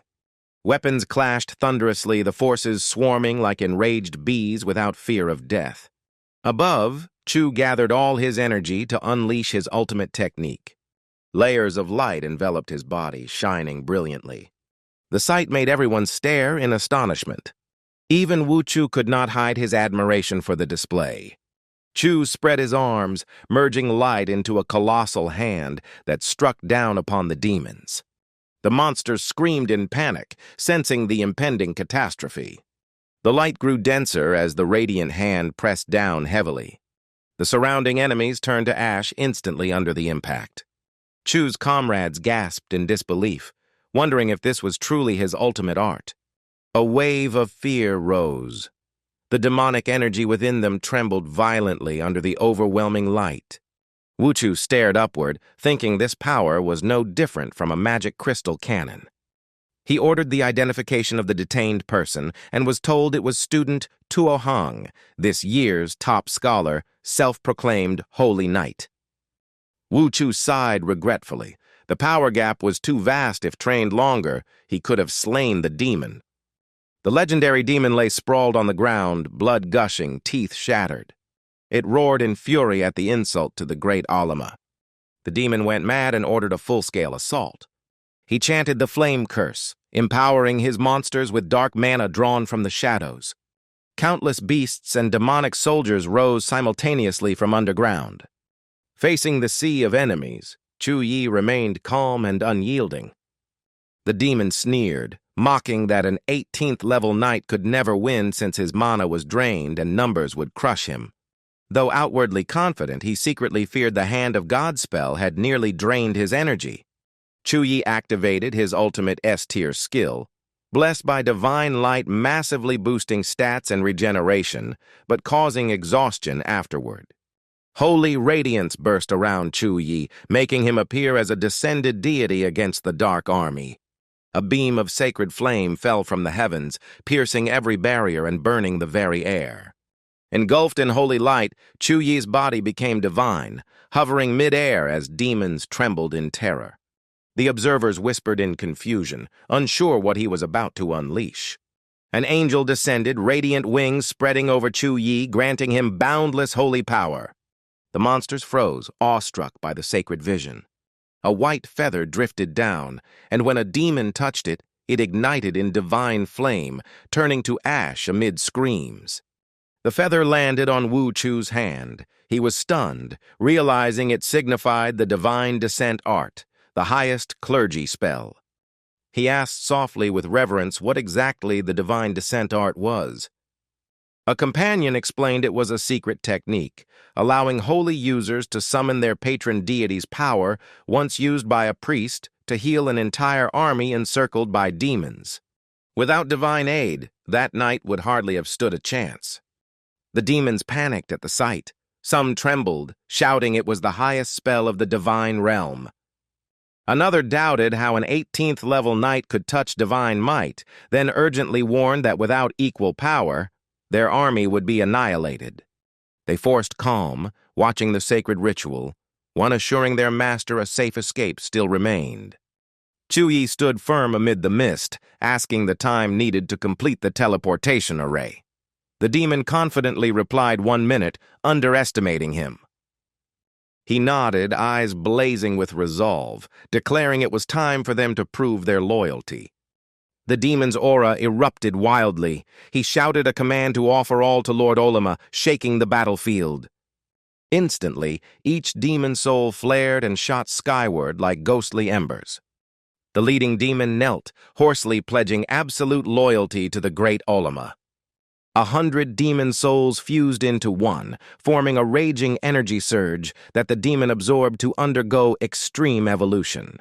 Chu Yi remained cloaked in holy light, radiating unwavering resolve. A deity silently appeared beside him, granting power to the praying weak. Divine energy surged through Chu Yi's hands, turning him into an invincible war god. When the ritual ended, he opened his eyes, cold gaze fixed on the demon lord, declaring to bring light into darkness. A massive beam of light erupted, shooting straight at the target. The surrounding earth shattered, dust blown away completely. Revealed was the demon lord's fully transformed body. His form blazed with blood and fire, level soaring from 23 to 43, becoming the Flame Demon King. He roared and launched a demonic fire missile toward Chu Yi. The roaring flame crashed against the light pillar surrounding the knight. Unyielding, he gathered the fire element into a colossal energy sphere. The temperature spiked to 15 million degrees as he whispered the name of his ultimate skill, Infernal Flame. He admitted the spell was only possible by sacrificing his kin souls. The fireball shot forth, burning the air itself, while Chu Yi stood still awaiting it. Upon impact, a blinding explosion tore apart the sphere, erasing it instantly. The flame demon collapsed, gasping, mana nearly exhausted. Chu Yi's comrades held their ground, eyes fixed on their leader, ready to assist. He floated in midair, figure hazy like smoke, gaze sharp as a divine blade. Seeing defeat, the fire demons panicked and fled in chaos. 1 minute remained before the teleportation array could activate for escape. Chu Yi stayed calm, preparing to deliver the final strike. Before the demon lord could speak, he roared from above, proclaiming himself the god of judgment and unleashed unit execution. The divine slash descended, a heavenly blade of light cleaving the fire demon as the earth split with wailing echoes. In his dying throes, the flame demon writhed and screamed, begging to escape death. He muttered that his mission was complete before his body dissolved into ash. The remaining demons stared in horror at their fallen lord, one trembling as he asked what to do now that the array was destroyed and the path to the sanctuary cut off. Chu Yi stood silently, eyes coldly watching the aftermath. But his body was drained, mana completely spent. "It's over," he whispered before collapsing, his comrades rushing in panic to his side. In his daze, he heard teammates ordering urgent aid and to search the mountain ruins. After an unknown time, Chu Yi awoke, body heavy and breathing strained. He muttered from suffocation, head spinning, unsure if it was dream or reality. Something heavy pressed on him, trapping his body, and he thought he would die paralyzed. Horrified, he jolted up, overwhelmed by a foul stench. In his haze, he heard someone calling his name. Zhang Nian joyfully told him he'd finally woken after 2 days of coma, making Chu Yi angry for almost being crushed by her. She gently held his sleeve and softly thanked him. Then suddenly she kissed his cheek lightly in gratitude. Chu Yi froze, watching her run off, his hand unconsciously touching where her lips had brushed. Suddenly the mission board appeared, listing unfinished tasks, annoying him for missing the daily reward. Another notice popped up congratulating him on completing the demon extermination mission and receiving the reward. He opened it and found he gained the S-skill Death Resistance and the S-grade Potion Fortune Spirit Elixir, greatly boosting luck for 12 hours. Chu Yi muttered that recovery skills were common, but an S-plus type like Death Resistance must hold extraordinary power. Thinking so, he tested it by cutting his hand lightly, and the wound healed instantly, shocking him with the absurd regeneration and making him think no one could kill him now. He almost tried heavier damage, but stopped, his body still weak. He smiled softly, calling it fortune within misfortune.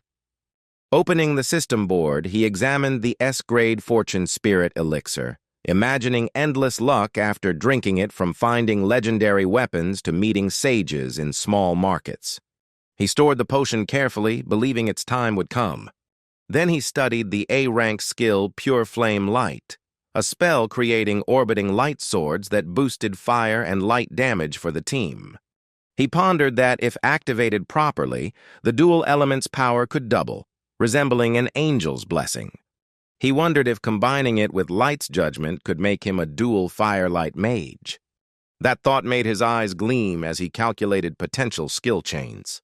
While he was engrossed, urgent knocks sounded, and a voice said a guest wanted to meet. Chu Yi opened the door to a man introducing himself as Wang Liang, deputy leader of the Snow Dragon Corps, thanking him for destroying the demons and teleport array. Chu Yi humbly replied he only did a small part. Wang Liang smiled, saying the leader should have come personally but was reporting, since Chu Yi's final strike both destroyed half the valley and preserved demonic traces for investigation. Suddenly, Wang Liang appeared with a spatial projection device. A beam of light revealed a vast treasure vault filled with shimmering weapons and magic materials. He explained it was the Snow Dragon's century-old accumulation and invited Chu Yi to choose freely. Chu Yi was amazed and eagerly asked if there were any S-grade treasures. Wang Liang confirmed there was the Extreme Frost Ice Lotus S0 and began searching. After a while, he brought out a cold glowing item worth 100 million merit points. Chu Yi smiled, confirming it was exactly what he needed. Wang Liang reluctantly agreed, lamenting its value and planning to request support from superiors. He closed the projector and returned them to the original room. Wang Liang said the treasure was stored in the central vault, asked Chu Yi to wait a few days, and suggested hunting monsters to pass time. He secretly planned to send young members with Chu Yi for training and to boost the corps' reputation. Chu Yi refused, saying he must return for exams and asked to have the treasure delivered to his dorm, subtly reminding his student status. Wang Liang gladly agreed, promising direct delivery and allowing him to contact Snow Dragon if in trouble. Chu Yi sighed in relief, knowing Shaolan was saved thanks to obtaining the Extreme Frost Ice Lotus. He checked the time, remembering his daily missions must be done before midnight. Elsewhere, Tu Qingling, the Qingluan squad leader, had just bathed, her figure soft beneath a thin towel. Zhao Dan accidentally saw her and smiled playfully. He suggested inviting Chu Yi to join the Qingluan squad and asked for her opinion. Tu Qingling thought deeply, saying Chu Yi might refuse due to his superior strength, but admitted she wanted him on the team. She dressed neatly and went to Chu Yi's room, knocking softly. Chu Yi had just finished training, still sweaty, surprised to see her there. Tu Qingling smiled and directly invited him to join the Qingluan squad. Seeing him silent, she teased lightly, joking about her teammates' reactions, and laughed to hide her shyness. She continued, saying this gift was her way of repaying his life-saving help. Suddenly, she hugged him and kissed his cheek, leaving him stunned. She then quickly left, waving goodbye before disappearing through the door. Chu Yi touched his cheek, dazed, then laughed as his heart fluttered. At the same time, in the Wuzhou region, a high-level meeting about interdimensional incursions was held. Chu Yi spoke sternly, confirming the accuracy and importance of the report. Wuzhou analyzed that before, beasts could only enter through large rifts, but if medium rifts opened, Blue Star faced annihilation. He emphasized the results were verified, and currently only creatures below level 3 could pass through such rifts. Everyone agreed urgent measures were needed against this new threat. Wuzhou ordered Senator Yang to issue a nationwide notice and investigate all mid-tier space rifts. He instructed Senator Jiang to attend the United Nations conference to report and monitor global reactions. Then he revealed the valuable intelligence came from an 18-year-old youth. That person was Chu Yi, the young hero who used holy magic to destroy demons and the teleport gate, greatly defending Blue Star. The hall fell silent in astonishment, murmurs spreading everywhere. People were shocked by the top Holy Knight student. Some suspected he was Chu Bingxiong's descendant and advised close monitoring. The mentioned person, Wang Hui, the principal of Suhang University, promised to keep an eye on Chu Yi. Wuzhou observed, realizing that if trusted by the authorities, Chu Yi's future would be extremely bright. Time passed, and the atmosphere at Suhang University grew lively amid a flood of announcements. New reports confirmed demons could use medium rifts, while university exams approached, calling all students to assemble at the campus square. A grand opening ceremony took place with many prestigious deans attending, marking the start of the special exam. Zhang Ling from the Tactical Institute and Wu Kekin from the Logistics Institute were both present. Principal Wu Ming of the War Institute opened the ceremony, explaining the 2 exam stages, conquering hidden caves and free-ranked battles. Amid the crowd, students whispered about the absence of Chu Yi and Jiang Suonian. Some mocked that Chu Yi had vanished for a month, likely too scared to compete. Wu Meng boosted the academy's morale, ordering all candidates to ready their weapons and begin. He announced the first challenge, the secret silver dungeon, the largest arena ever held. This time, besides familiar levels, a new tier called Abyss was added for those daring to push limits. Candidates buzzed with excitement over the Abyss level, and the bold ones shouted their intent to conquer it. Wu Meng declared the exam site the Perilous Bear Cavern region, level 1219. The dungeon allowed 4 difficulties: easy, hard, nightmare, and abyss. In the dark forest, giant bears roared fiercely. At the command, all candidates were instantly teleported into the dungeon. The system announced names unlocking each difficulty, while Wu Meng smiled, pleased with this year's fierce spirit. Suddenly, a female assistant reported that candidates number 001 and 003 were still missing despite the start time. Wu Meng frowned, scolding them for relying on their records and neglecting discipline. Even though the girl tried to explain, he coldly demoted their ranks to the bottom. At that moment, Chu Yi arrived, panting but smiling, carrying a girl on his back, hurriedly apologizing for being late. The instructors were briefly stunned by the sight but quickly restored order. The system confirmed Chu Yi unlocked the Abyss difficulty, leading the battle group. He grinned, full of excitement. The scene shifted, the team was transported into the Infernal Bear Cave, the system warning of extreme danger and wishing them luck. Holy light enveloped the team. Chu Yi gripped his weapon tightly, shouting with burning battle fervor. The monster data displayed 3 level 17-18 bear beasts with various powers, fur armor, slowing effects, and reinforced shields. Chu Yi didn't hesitate, slashing his blade to unleash overwhelming energy. The accompanying girl activated her combat skill, her sword flashing as she sliced through the enemy's armor. At the same time, a red-haired boy gathered energy, forming a blazing fist like a storm of fire. The punch struck the bear, blowing it apart in a single hit. Another candidate used wind arts, spinning into a fierce kick that felled the target instantly. Outside in the monitoring hall, instructors watched the screens intently, praising the students' exceptional power. Wu Meng ordered Chu Yi's feed shown separately. The view shifted. Chu Yi stood tall in battle, calm and confident, as if everything was under his control. The system announced he had slain all 16 beasts in just 5 seconds. Wumeng shouted in disbelief, stunned by the incredible feat. The instructors murmured in awe, noting Chu Yi used only support skills yet wiped out all foes, concluding his intellect and gear far exceeded the norm.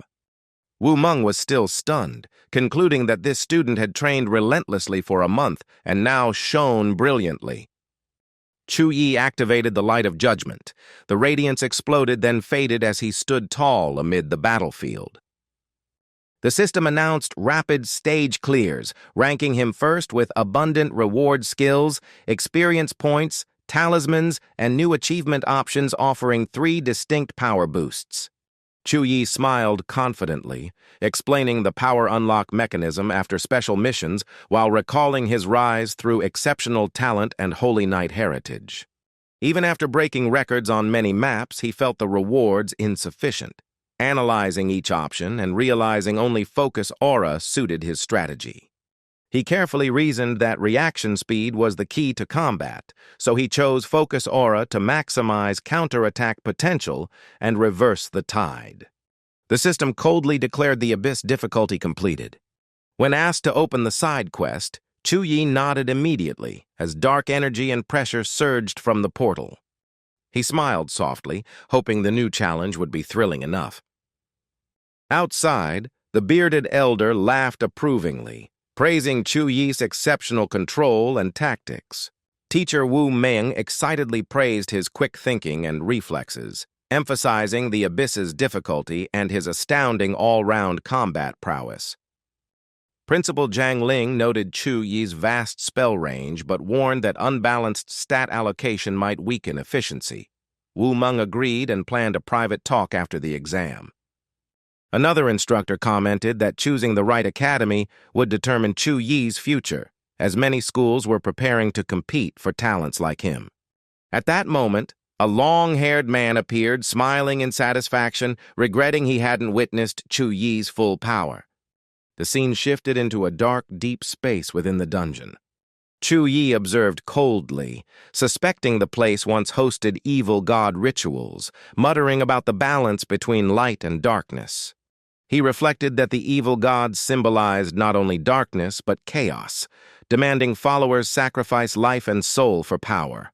He frowned at the ominous traces those culprits had slain millions of spirits to ascend, forcing the empire to decree worship of dark gods a capital crime. Despite the lurking danger, the allure of forbidden faith still drew many reckless believers. A deep voice echoed in the dark, reminding that belief in heretical beings wasn't limited to humans. Races like beastmen, celestials, and even astral entities could also devote themselves to rebel gods. A terrifying figure appeared, a level 19 bear soul, an ancient elder now mutated into a monster after a dark ritual, radiating bloodlust.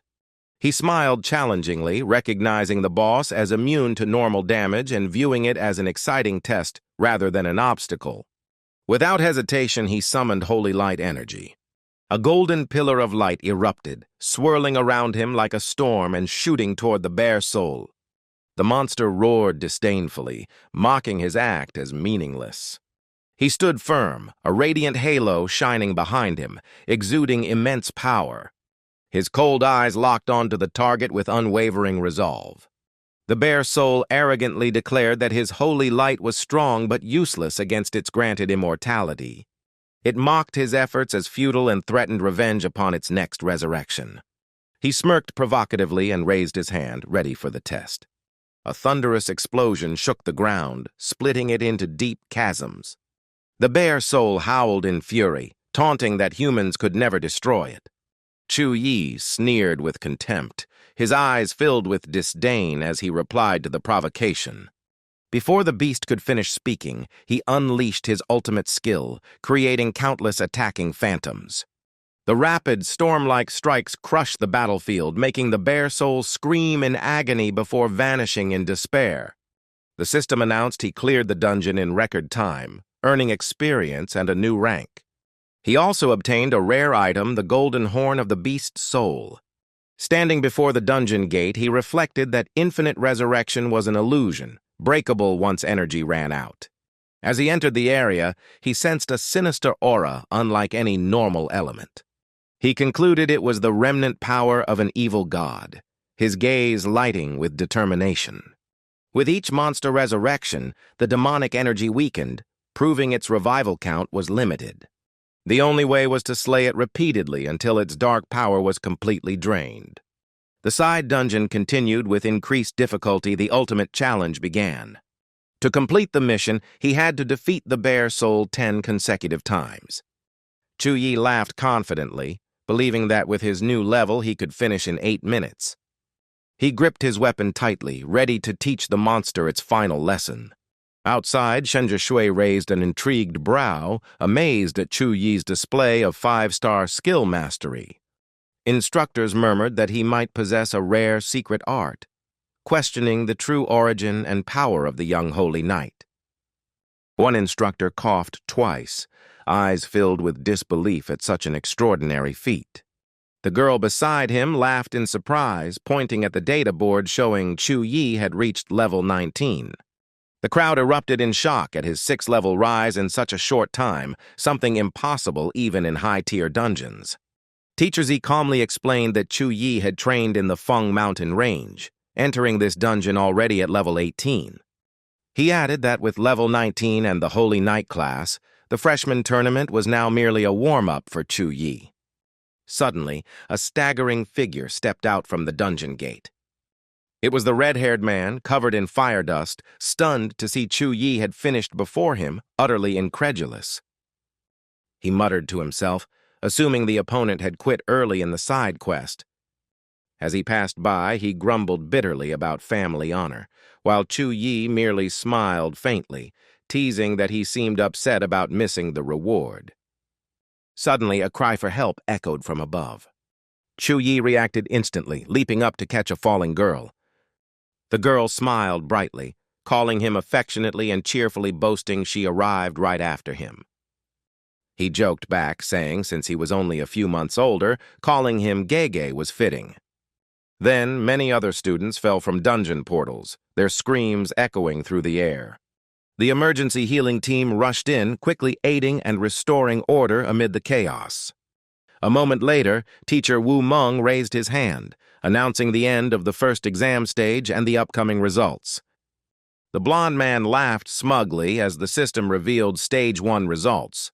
Chu Yi ranked first, clearing the dungeon in 4 minutes 57 seconds and the side quest in 7 minutes 12 seconds, followed by Shen Ling Feng, Zhang Suonian, Song Shaolan, and Qin Feng with respective times. The red-haired man froze, his mouth twitching, unable to believe Chu Yi had cleared the abyss 15 minutes faster. Seconds later, the redhead went mad, running around shouting that Chu Yi stole all his glory and vowing revenge in Stage 2. Chu Yi watched silently, eyes filled with contempt, vowing to crush those beneath his feet. The scene shifted to the free arena as Stage 2 officially began, with roaring applause and golden light illuminating the grand stage. The system read the rules. Each candidate had 3 challenge turns with a 5-minute rest between rounds. The atmosphere grew heated. One shouted to challenge rank 154, another bragged about his PvP class and wanted to fight rank 86. Suddenly, the red-haired Shen Ling Feng shouted provocatively, "Come on, Chu Yi, let's see who's stronger." All eyes turned to Shen Ling Feng, the second-ranked student from the Jiang Ning clan with rare fire dragon blood, now burning with hatred toward Chu Yi for stealing first place. People whispered about Shen Ling Feng's identity, the runner-up from the Jiang Ning family with rare dragon bloodline. Some murmured that Chu Yi had shattered Shen Ling Feng's dream of being top. Chu Yi smiled coldly and instantly appeared beside him, making the confrontation inevitable. Chu Yi leapt onto the arena, his movements graceful yet exuding overwhelming dominance. Landing calmly, he gazed at his opponent and softly said he hoped he'd fight with all his strength. Shen Ling Feng immediately unleashed his flame dragon bloodline, aura blazing as they faced off in a fiery duel. At the signal, he launched Scarlet Flame Fist, merging it with Blood Wrath, forming a fiery storm assaulting Chu Yi fiercely. On the stands, instructors watched intently, discussing the berserker's ferocious fighting style and Shen Ling Feng's ability to nullify buffs. Even so, Chu Yi stood calmly, his gaze cold as ice. The red-haired man froze, shouting in shock as he realized his opponent had activated the B+ tier Holy Light Shield. An instructor remarked it was a powerful defensive skill, forcing Shen Ling Feng to retreat as his attack was nullified. Chu Yi smirked coldly, drawing his holy mace, mocking that 0.1 seconds was enough to raise a shield and that this weak fight bored him. Without giving him time to recover, Chu Yi swung his mace, releasing a blinding holy beam straight ahead. Shen Ling Feng panicked and activated Flame Shield for defense. But the shield shattered instantly, fragments of light scattering like fading stars. He staggered, shocked that his barrier broke in an instant, his body hurled upward, fear flooding him before Chu Yi's overwhelming power. On the arena floor, Chu Yi's aura flared as he prepared a finishing blow. In a flash, he appeared beside his opponent, his mace descending like thunder as Shen Ling Feng screamed, "No! I can't lose yet!" Chu Yi's overhead strike made the entire arena quake violently. Shen Ling Feng barely activated Flame Dragon Carapace, red scales covering his body to block the attack. Chu Yi frowned slightly, recognizing it as the latent power of the Flame Dragon bloodline. He dodged deftly, comparing it inwardly to other bloodlines like Jiangsuo Neon's, admitting their strength was formidable. Suddenly, Chu Yi caught Shen Ling Feng's blazing punch mid-air. He coldly declared that even with his bloodline awakened, the opponent still couldn't compare, then unleashed his next move. Thunder roared as holy light burst brilliantly across the arena. Yet Shen Ling Feng reacted swiftly, retreating just in time to evade the devastating strike. Chu Yi frowned, surprised that his opponent dodged the blow. Shen Ling Feng laughed maniacally, his blood flames surging, swearing to show Chu Yi the true power of Flame Dragon Carapace. He roared, casting Dragon's Breath, a crimson blaze surging straight toward Chu Yi. The crowd held its breath as instructors gasped at the use of a supreme bloodline skill, fearing Chu Yi would be overwhelmed. But Chu Yi calmly activated Holy Flame Radiant Wheel. A divine halo appeared behind him, absorbing every spark from the dragon's breath. The flames were devoured completely upon contact, leaving no destructive force. Shen Ling Feng stood frozen, trembling as if facing a being beyond comprehension, a power like that of a god. He struggled and screamed, unleashing another burst of fire to test its limit. Chu Yi only sneered, asserting the flames were entirely under his control. He raised his hand, crushing all his opponent's energy, extinguishing the fire. His icy gaze signaled the battle's end. Holy light burst from Chu Yi's mace, turning into a retaliatory blast toward Shen Ling Feng. The redhead roared defiantly, claiming he would reclaim control of his flame. But the fire rebelled, turning against its master and blasting Shen Ling Feng off the arena, slamming him into the protective barrier. The system's cold voice announced, "Shen Ling Feng unconscious, Chu Yi wins by absolute victory." The audience buzzed as an instructor remarked he lost due to recklessness and untapped potential. Another sighed that Chu Yi's power and skill far surpassed, making his victory over Shen Ling Feng inevitable, especially after rising 5 levels in 1 month. Suddenly, a confident girl stepped onto the arena, drawing every gaze. She smiled and introduced herself as Shaolan, a level 17 spirit Taoist requesting a duel. Chu Yi looked intrigued, recalling that spirit Taoists were rare in Xian Nation, skilled in charms and seals, reminding him of Xiao Yun's bloodline sealing method. He calmly introduced himself as Chu Yi, level 19 Holy Knight, adding that he wished to see her full power in battle. The crowd murmured in shock at Chu Yi's level. Shaolan frowned, using an appraisal spell, still stunned that he was 3 levels higher and hadn't even used enhancement skills against Shen Ling Feng. Chu Yi smiled serenely, saying he would fight seriously and she need not hold back. Shaolan laughed and agreed to start immediately. As the signal sounded, Chu Yi activated Blessing of Dawn, holy light flaring around him. He declared this his strongest state and invited her to a blazing battle.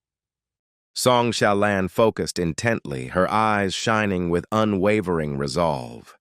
She summoned countless charms swirling around her, their light forming a mystical vortex of power. Chu Yi launched fierce attacks, pressing hard, yet Shaolan stayed calm and steady.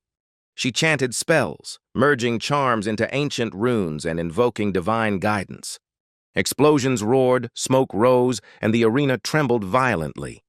Shaolan swiftly dodged a counterattack, but Chu Yi had vanished. A cold voice sounded behind her, mocking that mere movement couldn't escape him. At once, his mace struck down, light tearing through space. Shaolan raised a defensive charm shield, but it shattered within seconds under Chu Yi's might. She gritted her teeth, scattering small beams and forming seals at blinding speed. She chanted, praying for divine power to turn the beans into guardian soldiers. Instantly, energy-formed figures appeared, surrounding her like a small army. Chu Yi smirked, recognizing the ancient Taoist art bean soldiers, then gathered holy light to respond. The spirit soldiers charged together, yet he calmly dispelled each wave. Noticing they could regenerate, he decided to strike directly at their energy source. Shaolan trembled in shock as her soldiers were suppressed, though they could restrain even level 30 foes. Chu Yi dashed like wind past her back, mace raised high for the finishing blow. His breath brushed her neck, making Xiaolan shiver at the thin line between victory and defeat. She instantly raised her hand, admitting defeat before his overwhelming strength. As her words ended and the magic haze faded, Chu Yi looked at her coldly and softly asked, "Do you truly not wish to test yourself against me?" She picked up the remaining charms, admitting loss as silent tears fell.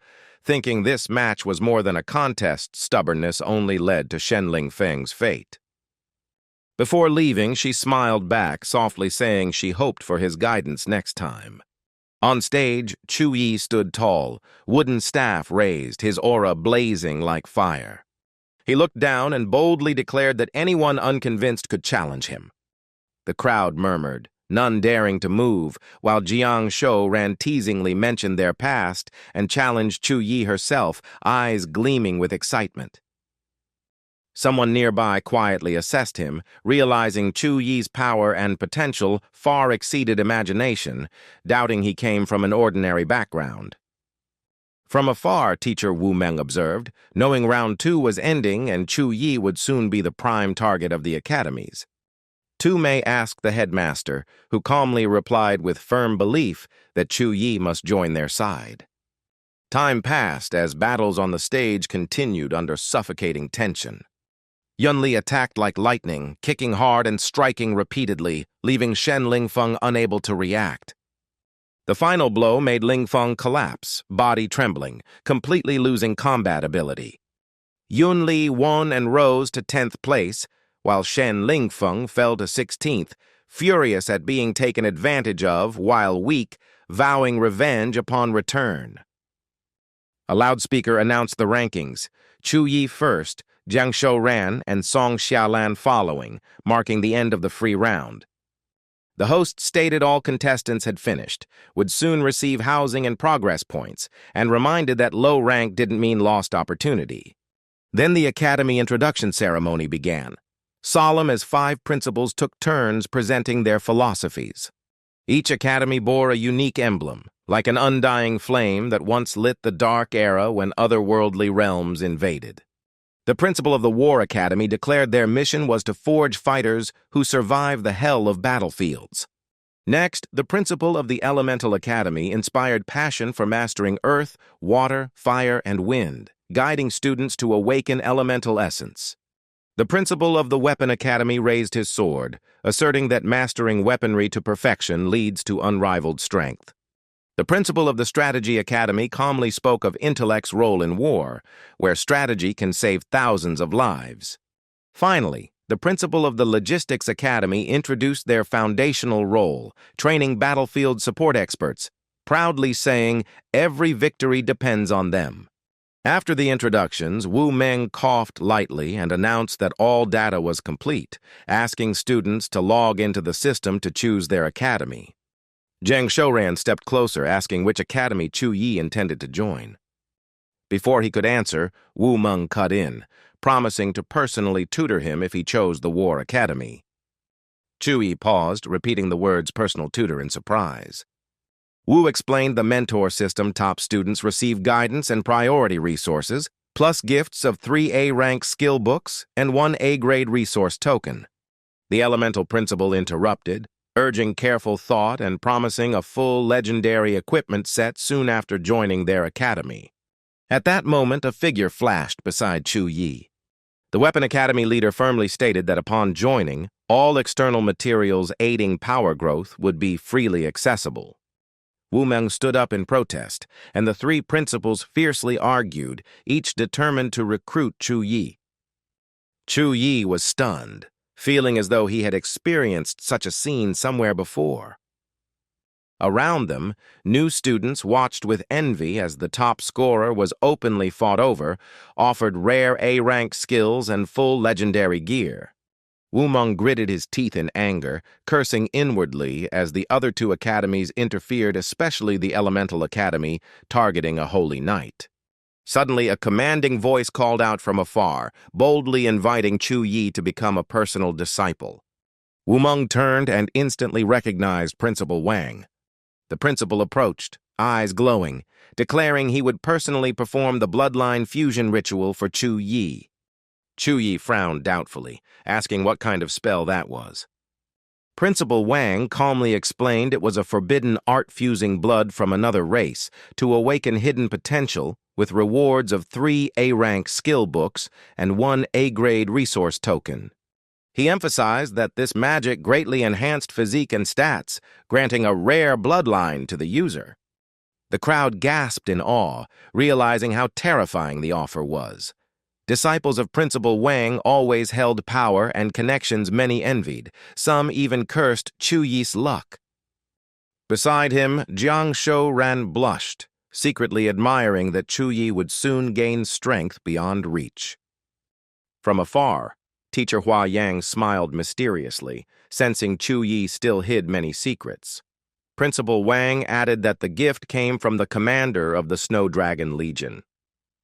A golden medal appeared, shining brilliantly and stunning everyone. A nearby red-haired girl froze, whispering in shock that even the great Ning Han family never possessed such a treasure. The girl in yellow gasped, recognizing it as a medal of honor, while Jiang Shouran happily grasped Chu Yi's hand, praising that he truly deserved it.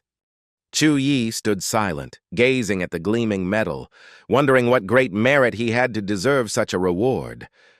From above, Wu Meng praised Chu Yi's deeds at the Kungfeng range, but quickly grew doubtful, realizing that feat alone might not warrant a golden medal. Chu Yi gripped the medal tightly, gratefully thanking the principal in a solemn tone. Huayang laughed heartily, teasing that such formality was unnecessary between master and disciple. Chu Yi bowed, expressing his honor to become the principal's personal student. Principal Wang summoned golden light that enveloped him with immense aura, firmly declaring he would take Chu Yi away immediately. Wu Meng wiped sweat and muttered if Principal Wang was rushing because he feared others might steal Chu Yi. As the golden radiance flared, he realized his chance to take Chu Yi as disciple had completely vanished. Wu Meng turned to call Jiang Shouran, but Song interrupted, inviting her as his personal student with promises equal to Chu Yi's. Wu Meng flushed red with anger, shouting in protest, unwilling to let Song take Jiang Shouran too. Meanwhile, Chu Yi was teleported to Principal Wang's private mansion, radiating mystery and grandeur. The principal led him inside, calmly explaining it was a vault of rare treasures and telling him to come any time for help. Chu Yi marveled at countless artifacts and rare herbs, while Wang smiled, guiding him to choose materials for bloodline refinement within the glittering magical estate. The ritual would alter his very blood, yet many were blinded by forbidden power and forgot blood itself was key. Now Chu Yi had the chance to awaken that potential. Wang explained that mortals face limits. The higher their level, the slower their growth. So many seek other races' blood to break the barrier. Yi half-joked, half-serious, asking if even someone as advanced as his teacher still faced leveling obstacles. Wang smiled, replying that after 3 class evolutions, each level demanded immense experience. He was now level 64, rivaling otherworldly lords. His tone turned solemn as he revealed 3 blood types, angel, giant, and dragon, each divine, but only one could be chosen. Wang presented a glowing vial, the angel's blood granting perfect harmony with light energy upon fusion. He continued, the giant's blood contained innate thunder power, making lightning skills vastly superior after merging. As for pure dragon blood, it embodied overwhelming dominance, letting its bearer reign over all other beings. Wang emphasized that all 3 bloodlines were divine grade, equal to level 60 creatures at minimum. Yi fell silent, cautiously asking which would best suit his still-developing foundation. Wang smiled approvingly, praising Yi's composure before temptation and his wisdom to seek counsel proof of true strength. With his special bond to holy light, the celestial bloodline was the optimal choice, unlocking perfect advancement potential. Yi agreed with resolute eyes, choosing the angel's blood and feeling a destined harmony. Wang smiled in satisfaction, noting how well the bloodline resonated with Yi, and revealed he was the 5th disciple, promising introductions to the seniors later. Yi bowed thoughtfully, then raised his head to ask why he had been granted the medal, wondering how a single demon-slaying feat earned such honor. Principal Wang laughed, saying destroying a demon legion was a feat even level 40 masters struggled to achieve. He added that the incident at the Kungfeng Mountains had accidentally foiled their plot and helped the army discover an otherworldly gate at Zhongping Creek. Chu Yi pondered, questioning if that meant countless alien species were hiding across Zhongxia.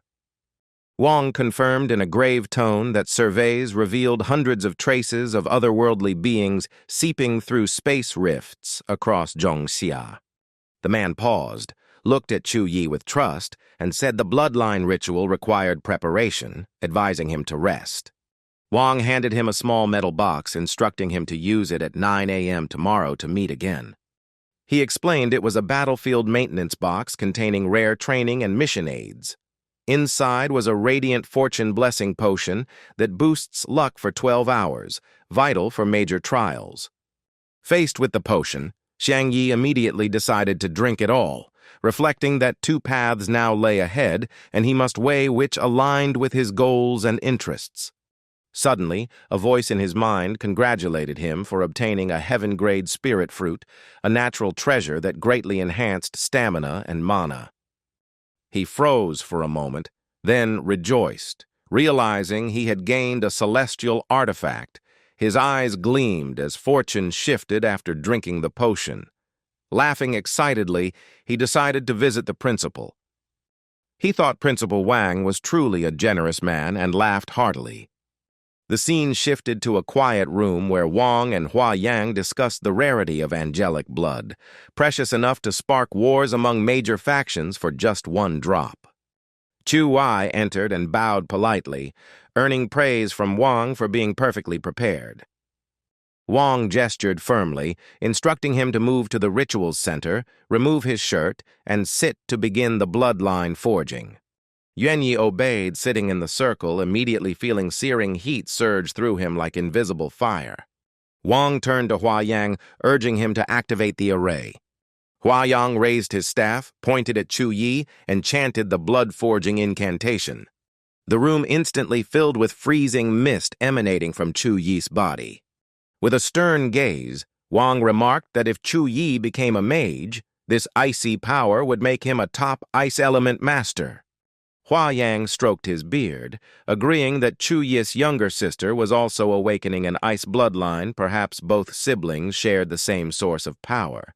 He added that the angelic blood naturally suppressed weaker lines, yet resonated uniquely with frost, making this bloodline extraordinarily rare. Tang voiced concern, suggesting Chu Yi's origins might be far from ordinary. Wang fell silent in thought, speculating that human hybrid bloodlines might trace back to the first players when the game world fused with reality.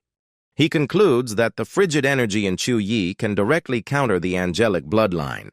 It's possible his ancestors were early masters in the eternal game. Looking at Chu Yi, his voice low, he says without a master's blood, Chu Yi couldn't control that fierce cold. Otherwise, the angel blood would have taken over. He falters, eyes deep, as the two bloodlines clash. Even if the cold weakens, the angel no longer remains pure.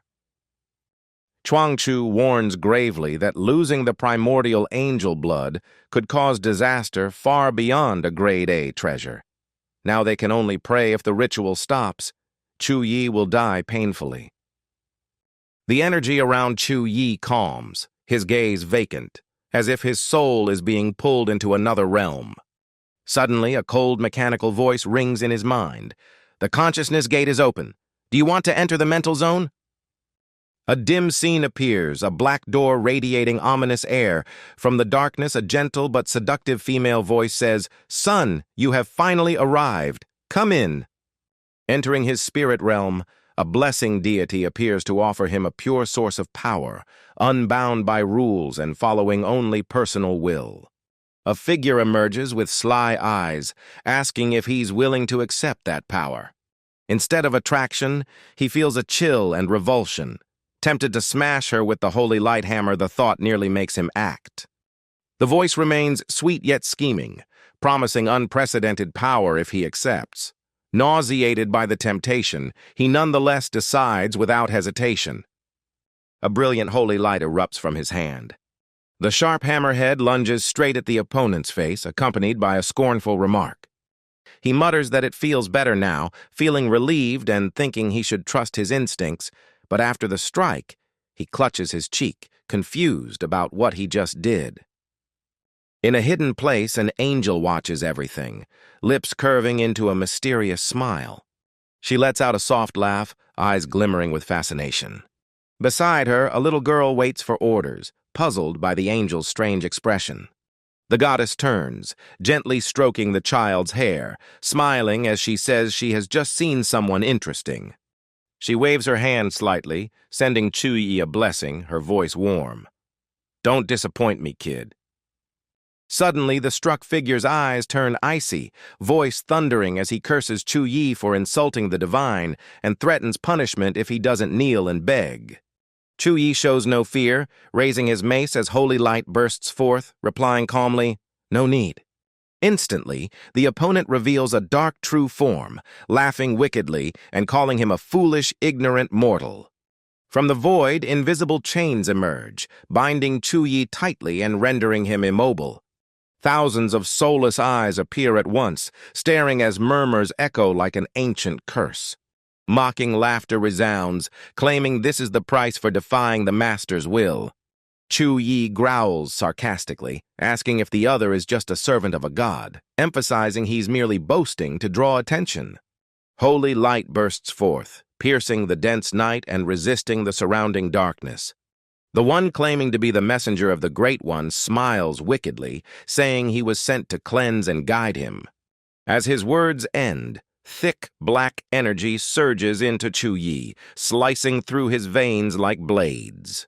He screams in agony as his mind feels torn apart by the evil power devouring his soul. Behind him appears a giant shadow, an evil god with dark claws radiating apocalyptic aura. Outside, Teacher Wang and Hua Yang sense the disturbance, and Teacher Wang frowns, questioning what's happening. He deduces that such demonic aura in angelic blood can exist only if the angel's remains were slain by an evil god. When he tries to activate his skill, the light flashes, but rebounds, forcing him to step back. Elder Chu sternly concludes that Chu Yi is in danger, as the evil god's power seeks to destroy angelic bloodlines. But suddenly, Teacher Wang's eyes widen. Chu Yi's angelic blood isn't weakening, but growing stronger. In inner conflict, Chu Yi strains against two opposing forces, his cracked body shining with divine golden light resisting the darkness. Blue light surges, cleansing all restraints, merging with holy radiance into a massive energy sphere exploding fiercely. The evil god is terrified, shocked that his prey's soul erupts with unimaginable divine power. Even a single released spark freezes his whole body in icy coldness. Chu Yi stands within the sacred light, surrounded by bone-chilling frost. He draws an ice mace, his gaze sharp and cold as blades. Pointing it at the evil god's minion, he roars a death command. Holy power descends, stirring an energy storm that crushes space itself. Dark aura still creeps in, trying to invade his mind. From the servant's mouth comes arrogant laughter, provoking his foe. He mocks, claiming the resistance is meaningless. With a swing, he launches red chains like venomous serpents toward Chu Yi. Chu Yi holds firm, gripping his spear, glowing like a descended god. The chains shatter his icy barrier, seemingly victorious. He laughs arrogantly, but freezes as Chu Yi vanishes and reappears behind him. A blue magic array ignites beneath the enemy's feet. Ice spikes burst forth, piercing the evil god's servant. Screaming in pain, he laughs madly, treating agony as a sacrifice. With disdain, he mocks that human power is but a faint spark of divinity. His body regenerates instantly, dark energy surging as he proclaims himself a devoted follower of Exia. He proudly declares his power beyond mortal understanding and releases immense energy. Countless crimson eyes descend, engulfing Chu Yi in a blood-stained void. From those eyes, red beams shoot endlessly, chasing him without rest. Chu Yi reacts swiftly, his body moving like lightning to evade deadly attacks. The minion unleashes invisible chains, binding him tightly, grinning cruelly at his helpless prey. He unleashes all his power, forming a massive purple lightning strike like a blade of destruction. Chu Yi remains calm, raising his hand to meet it without fear. A holy light sigil appears, fully blocking the energy blast. The deafening explosion shakes the entire space violently. Without hesitation, Chu Yi spreads his holy wings and charges at his foe at terrifying speed. The enemy panics, screaming in disbelief that his fatal blow was stopped. He frantically fires beams, but Chu Yi dodges gracefully, his figure blurred. A girl watching shines with pride as he closes in on his foe.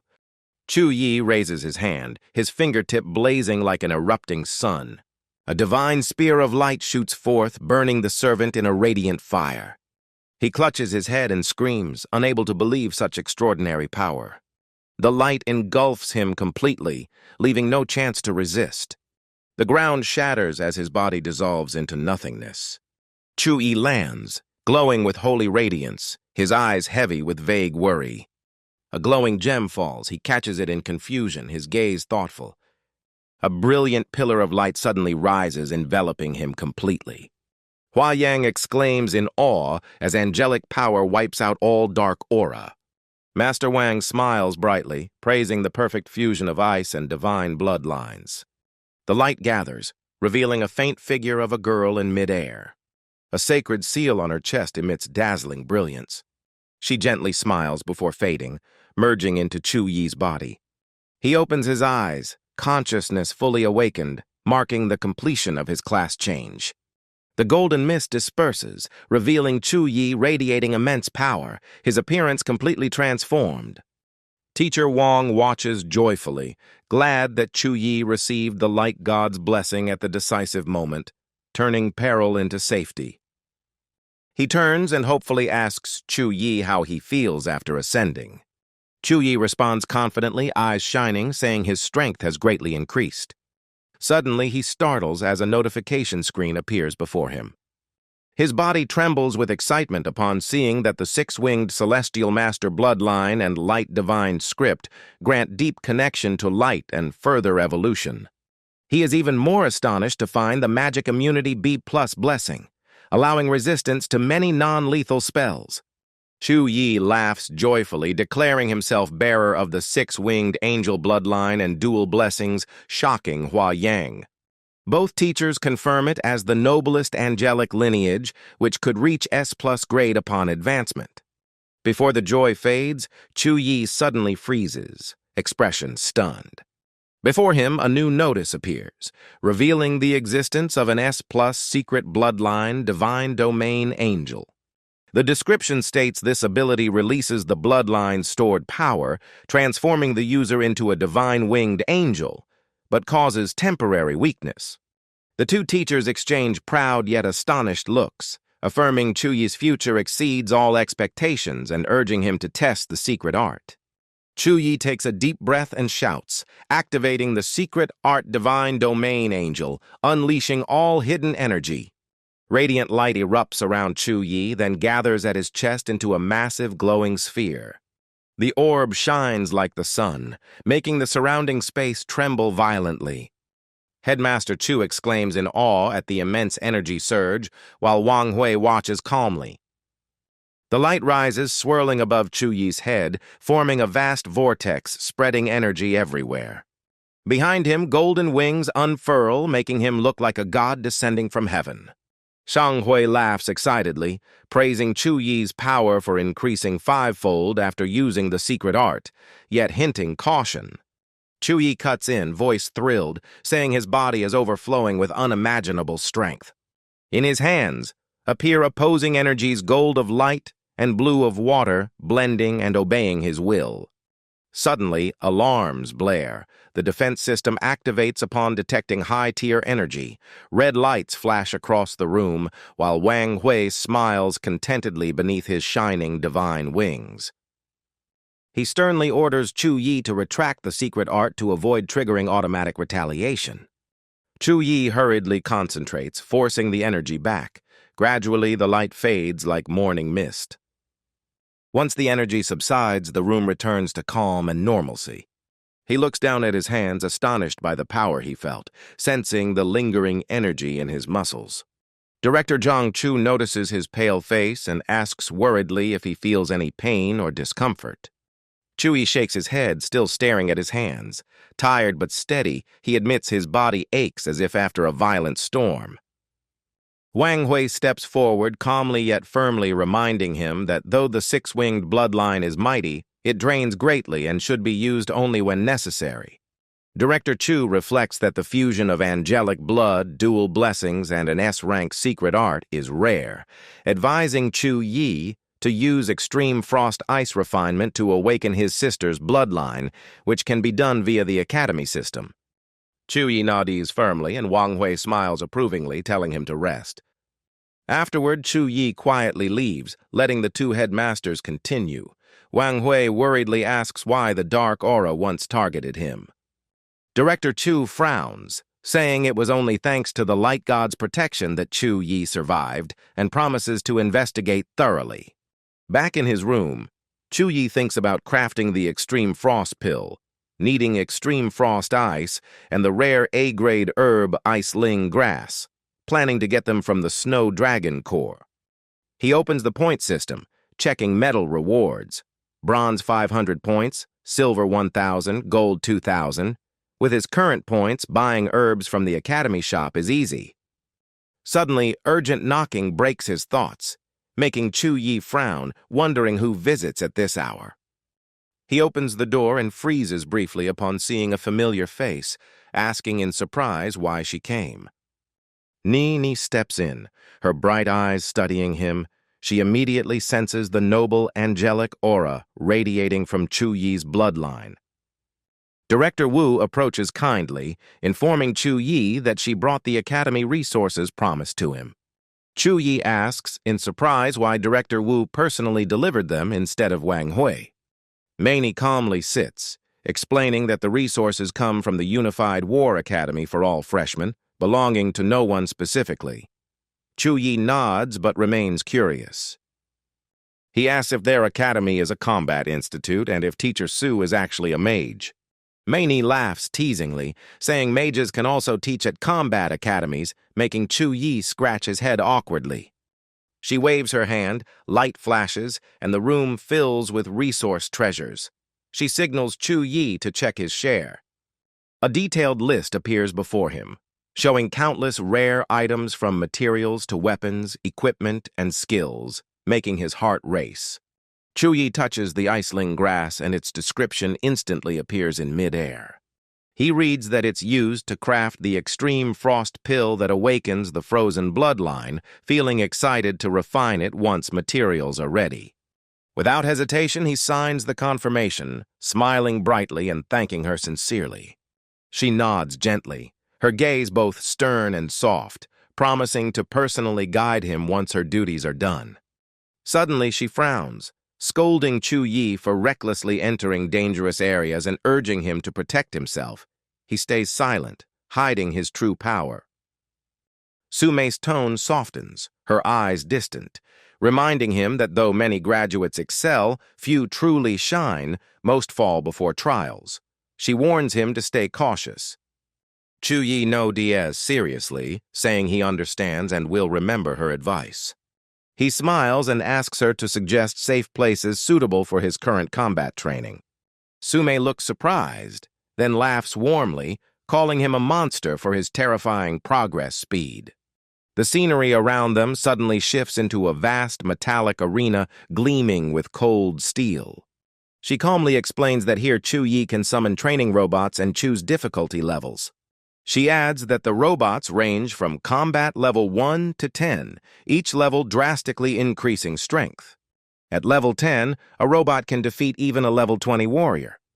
He points to the visual sphere floating above. She explains it records battles, captures images, tracks data, and compiles reports. She advises him to start from lower levels to avoid danger, as he can stop any time. Then she turns away, reminding him to conserve energy and focus on studies, saying he only needs to command the visual sphere to begin. As her voice fades, Chu Yi looks at the silver sphere and orders activation. The orb glows blue, responding mechanically that the order is received and execution is ready. Immediately, the ground trembles as rows of training robots awaken, moving rhythmically to prepare for the test battle. Combat mode activates. The entire arena lights up as the robots line up neatly for battle. The monitoring system engages, alarms sound, confirming 50 level 7 robots deployed. The match officially begins. As the sound ends, a beam of light shoots straight toward Chu Yi. He reacts instantly, tilting his head to dodge the high-damage strike. Immediately after, a rain of bullets and beams floods the arena.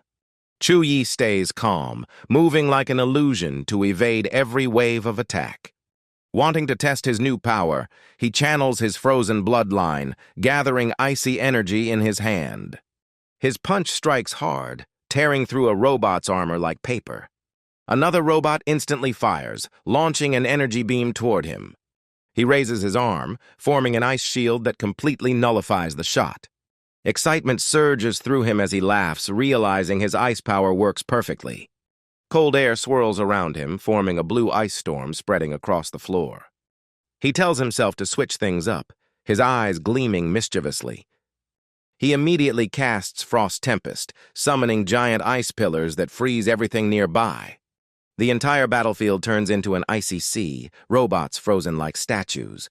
Chu Yi gathers strength and shouts, activating the Ice Seal skill. A wave of energy spreads out, sealing all robots in thick ice. When silence returns, Chu Yi pants heavily, sweat rolling down his forehead. The system announces he cleared level 7, destroying 50 robots in 3 minutes and 40 seconds, an excellent result.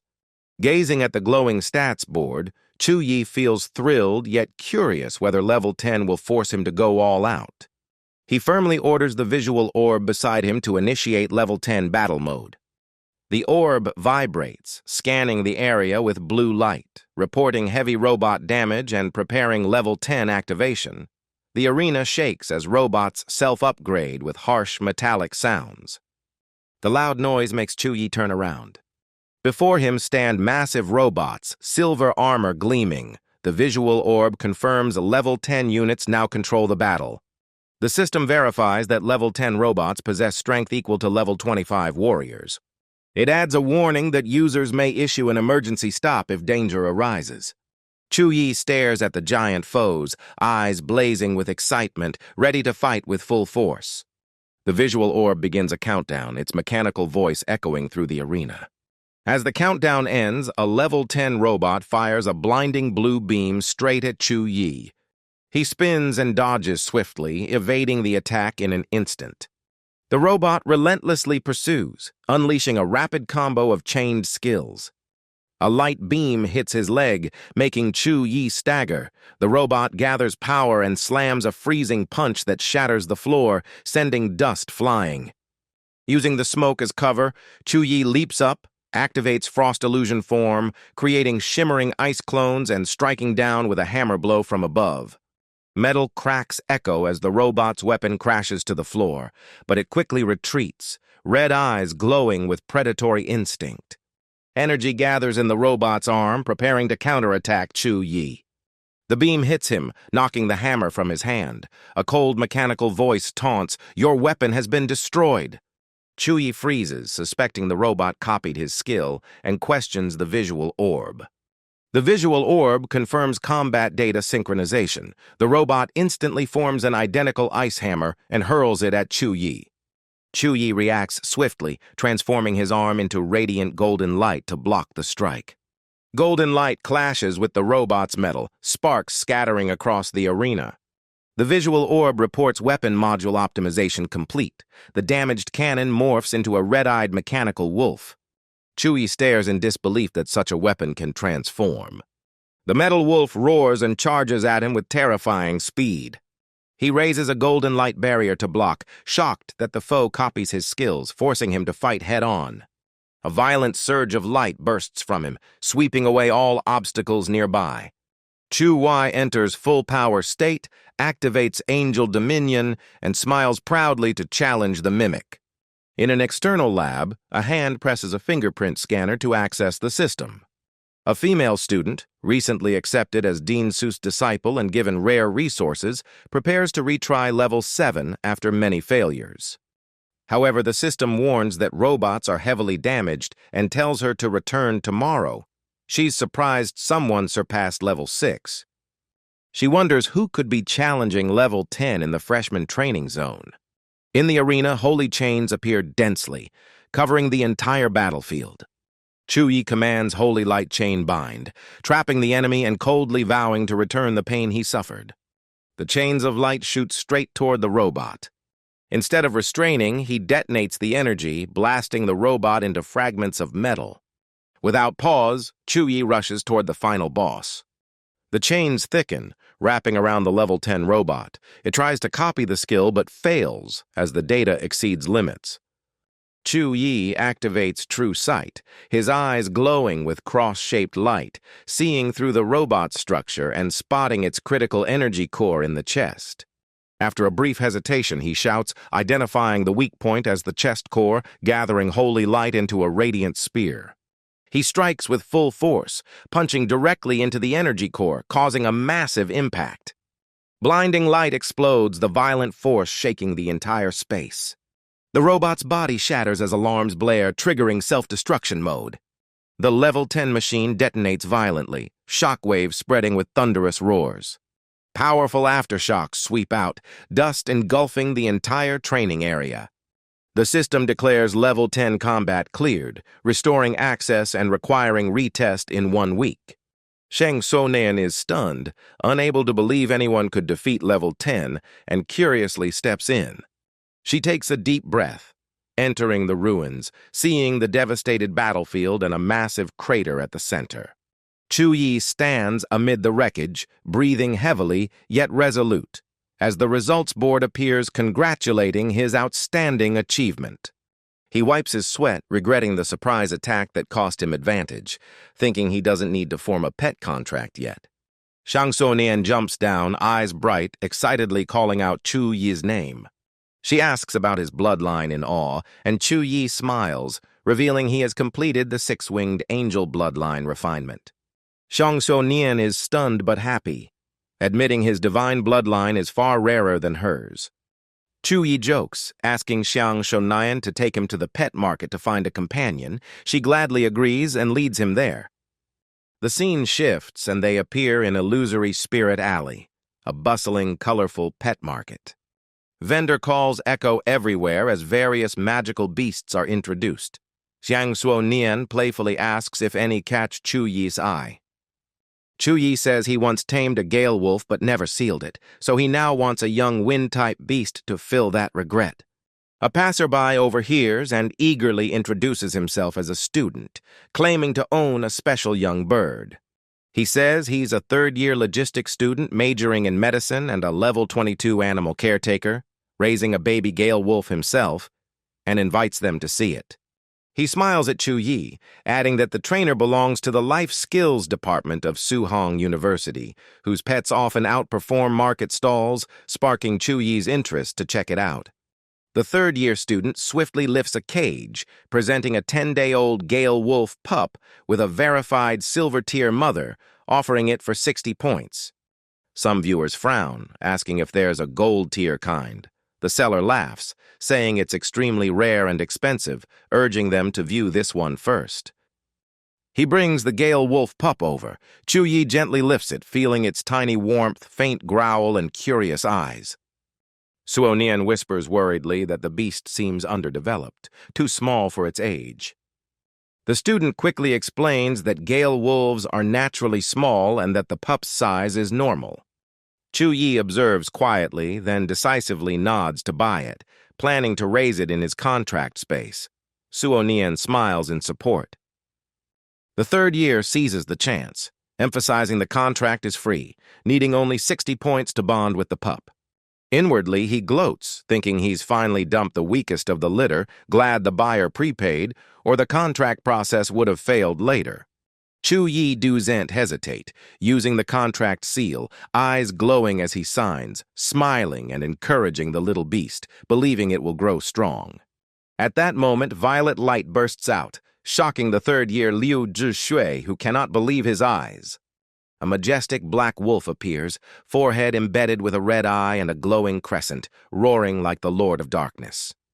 The crowd is stunned, debating whether the violet light marks an epic beast. Some claim only weak masters weaken pets, while others eagerly offer 1,000 points to buy the Gale wolf.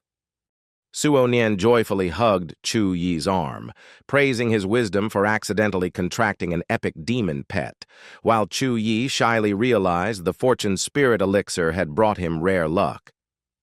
He stood opposite, veins bulging, muttering angrily because I had just transferred a precious spirit creature to a freshman for a cheap fee. As soon as the deal ended, the small, crippled beast jumped into Chu's arms and looked at him affectionately. He continued, saying he hadn't yet thought of an official name for it. After a few seconds of thought, he agreed to give it a short and somewhat bland nickname. The beast reacted slightly as if understanding, while Zhang Suhang was surprised by the odd name, laughed, and hugged it tighter, finding it increasingly endearing. She still felt a bit resentful but teased that if he wanted to keep this disabled creature, he'd have to pay an extra 1,500 points.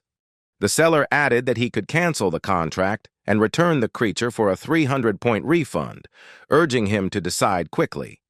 The surrounding crowd murmured like watching a drama, suspecting the other side hadn't checked the cub properly, and some said the front clan might face big trouble. The gossip made Chu frown as the atmosphere grew heavy with power. He was coldly annoyed that no one had ever tried to reclaim a sold item before. Someone suddenly shouted angrily, telling the other not to dream and to get lost. The invisible pressure crushed down, making Liu tremble, his face pale, terrified just by a glance. He stumbled back, stammering apologies, explaining it was a misunderstanding caused by a mistake in the cub's pricing. Chu's gaze was sharp as a blade, warning him not to appear again unless he took responsibility, while the beast in his arms growled in agreement. Zhang Suhang stood beside him, eyes bright with excitement, pulling Chu's hand to ask if she could visit Xiaokui. He gladly agreed, while Liu Zhishui stood frozen in angry frustration. The crowd buzzed again, realizing Chu Yi was the top scholar personally recruited and awarded the gold medal by the principal, gloating that Liu Zhishui was finally exposed. Suddenly, a tall young man approached, voice deep with anger, ordering them to separate as he revealed a cold aura. It was Liu Wucheng, Liu Zhishui's elder brother. Before Liu Zhishui could speak, he pleaded to his brother for help in reclaiming justice. But his brother kicked him hard in the face, stunning everyone. Liu Wucheng scolded him as useless, warning that Chu Yi held a gold medal and that he'd better stay far away. Liu Zhixue froze, trembling in humiliation from his own brother's rebuke, not daring to look up as he quietly retreated in fear. Chu Yi looked at Xiaokui, astonished that the beast could instinctively use wind power, wondering if the fortune spirit elixir was still effective, and finding his luck unbelievable. At that moment, a man appeared, introducing himself as Zhu Jiangsheng. He said he came from the White Snow Dragon Legion, bringing the S-rank Natural Treasure Extreme Cold Ice Lotus as promised. Chu Yi gratefully accepted it, asking to send thanks to his superiors. Zhu Jiangsheng nodded and left, confirming the mission complete. Looking at the Ice Lotus, Chu marveled at the Legion's speed delivered in under 3 days. After obtaining it, he decided to refine the extreme cold pill to save Yun from Bloodline eruption. He thought about the S-rank pill's power-absorbing ice elements, boosting cultivation and awakening Bloodline. A message informed him that level 9 alchemist He Tian had been arranged, inviting him to the alchemy division due to the rare materials. Zhang Xiaonian read carefully, realizing they must go there in person since online registration wasn't possible. The scene shifted as the two entered the alchemy master's area. The air was filled with smoke and medicinal scent, huge furnaces blazing in a mystical space. He went to the reception desk, politely asking about Master He Tian for alchemy help. A female student named Lin Yi warmly welcomed him, saying the master was in a meeting and asked what pill he wished to make. He presented the Ice Lotus, firmly declaring he wanted to refine an S-rank extreme cold pill. Lin Yi was shocked by the rare treasure in the freshman's hands, trying to hide her astonishment. He laughed modestly, saying it was just luck. Lin Yi quickly appraised it, requesting 800 credits more and his contact info for notice when the pill was done. The scene shifted to the peaceful academy under soft morning sunlight. Students gathered, excitedly discussing a newly discovered underground anomaly.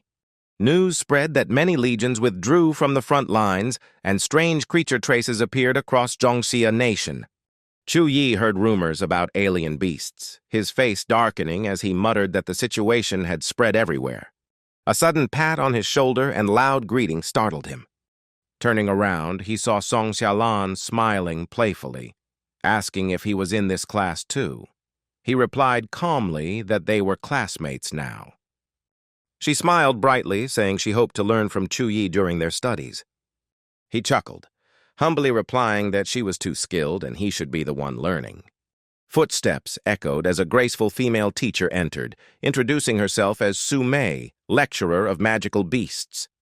She looked around the class, confirming the rumors were true. Alien creatures had appeared throughout Zhongxia Nation. Though not too dangerous yet, the nation raised alert levels and granted more resources to top academies. She announced good news. Students would get 70% more resources, richer mission rewards, and 3 new abyss dungeons requiring mana stones to enter. The class buzzed with excitement over new policies and power growth opportunities. Amid the noise, Su Mei snapped her fingers lightly and silence instantly fell. She sternly emphasized that no matter the resources, the core was to train oneself to become truly strong. He rested his chin and smiled slightly, realizing Su Mei had greatly improved, which excited him further. The teacher's voice sounded, signaling class to begin and asking everyone to open their books. From the corner came complaints about being defeated by the 9 Spirits dungeon boss, losing hundreds of credits, followed by teasing remarks. Chu Yi thought that with his current level and the Ice Lotus, the Abyss Level 9 Spirits dungeon was ideal for leveling up. While thinking, his eyes suddenly lit up at something outside the window. Outside, a girl stood quietly gazing into the distance, exuding gentleness and charm. He happily stepped forward, calling out to Xiaonian, who turned and smiled warmly in response. She invited him to join the dungeon since rewards were increased. He agreed immediately, and they quickly made plans. The two prepared to enter the dungeon, filled with excitement. On the way, Xiaonian curiously asked which difficulty he chose. He replied Abyss level and asked her back. She shyly waved her hands, admitting she only dared try a lower level due to the huge power gap. He smiled brightly, holding her hand and promising to challenge again together after clearing the Abyss level. Xiaonian blushed deeply, nervously agreeing as her heart raced. She turned away in embarrassment, covering her face, saying she'd try the easier dungeon first. He wished her safety, unaware he had moved her heart. A sudden shout stirred the place, drawing attention to Ji Mingxian and rumors of a special reward for breaking the Abyss dungeon record, explaining his rush. The crowd focused on Ji Mingxian as his data appeared. Level 23 mage, ranked 86 on the leaderboard. He frowned impatiently, thinking he must use his time to challenge the Abyss dungeon. Without hesitation, Ji Mingxian stepped through the dungeon gate. The system confirmed the dungeon. 9 spirits, dungeon abyss difficulty, required level 17-21, Chu Yi, level 19 holy knight, qualified to enter. Murmurs of mockery spread, ridiculing the freshman Chu Yi for daring the abyss level and eyeing his 400 credits. They said the new resource adjustments had made some people overconfident. Chu Yi ignored the sarcasm and chose the challenge. The system deducted 400 credits for Abyss Mana Stones. A surge of energy surrounded Chu Yi, bright light filling the air as the atmosphere shifted dramatically. A warning appeared. Monsters will grow fiercer at higher difficulty. If too weak, crush the Mana Stone to escape instantly. Entering the dungeon, Chu Yi felt cold enveloping him. He looked around determinedly, wondering why the place was so devastated. From behind a rock, a goblin emerged silently, eyes blazing red. It suddenly lunged forward in attack without warning. Chu Yi reacted quickly, throwing a not-so-strong punch that still made the creature stagger and fall. He smirked, mocking that attacking a young comrade of only 20 showed no shame. People around gradually noticed the number of goblins increasing rapidly. The system displayed data. Level 22 Goblin Warrior, silver rank, with skills Rapid Strike and Heavy Slash. Chu Yi summoned his gleaming hammer, feeling thrilled to face a strong foe. The goblins charged together and Chu Yi swung his hammer wide, scattering them all. The blade of the hammer tore through the air, slicing goblin bodies that fell everywhere. He roared loudly, commanding his enemies to perish. Looking at the corpses, Chu Yi sneered, calling them laughably weak. Suddenly, his eyes flashed with alertness. A new, fiercer goblin squad appeared, making Chu Yi realize the challenge lay in their relentless waves, forcing him to save mana for the boss fight. Without hesitation, he unleashed the skill Radiant Phantom Slash. His weapon spun like lightning, releasing a rain of light that wiped out the goblins. The system confirmed all enemies eliminated instantly. The screen showed rewards. Goblin group defeated, gaining 11,236 EXP, progress level 19 at 22.54,000. A teleport light surrounded Chu Yi, sending him to the next stage. He let out a cold laugh, aura sharp and deadly. He thought leveling up was getting harder even after many kills.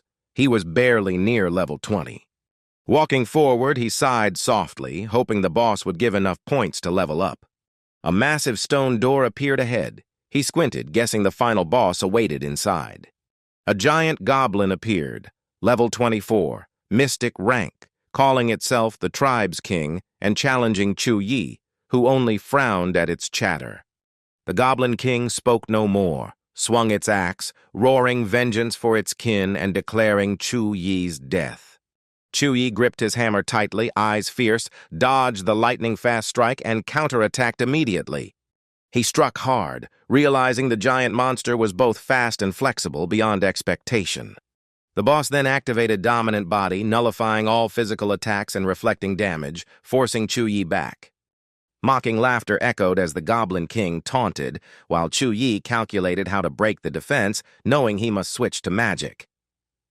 He raised his hand, firing chains of holy light that pierced the enemy's body.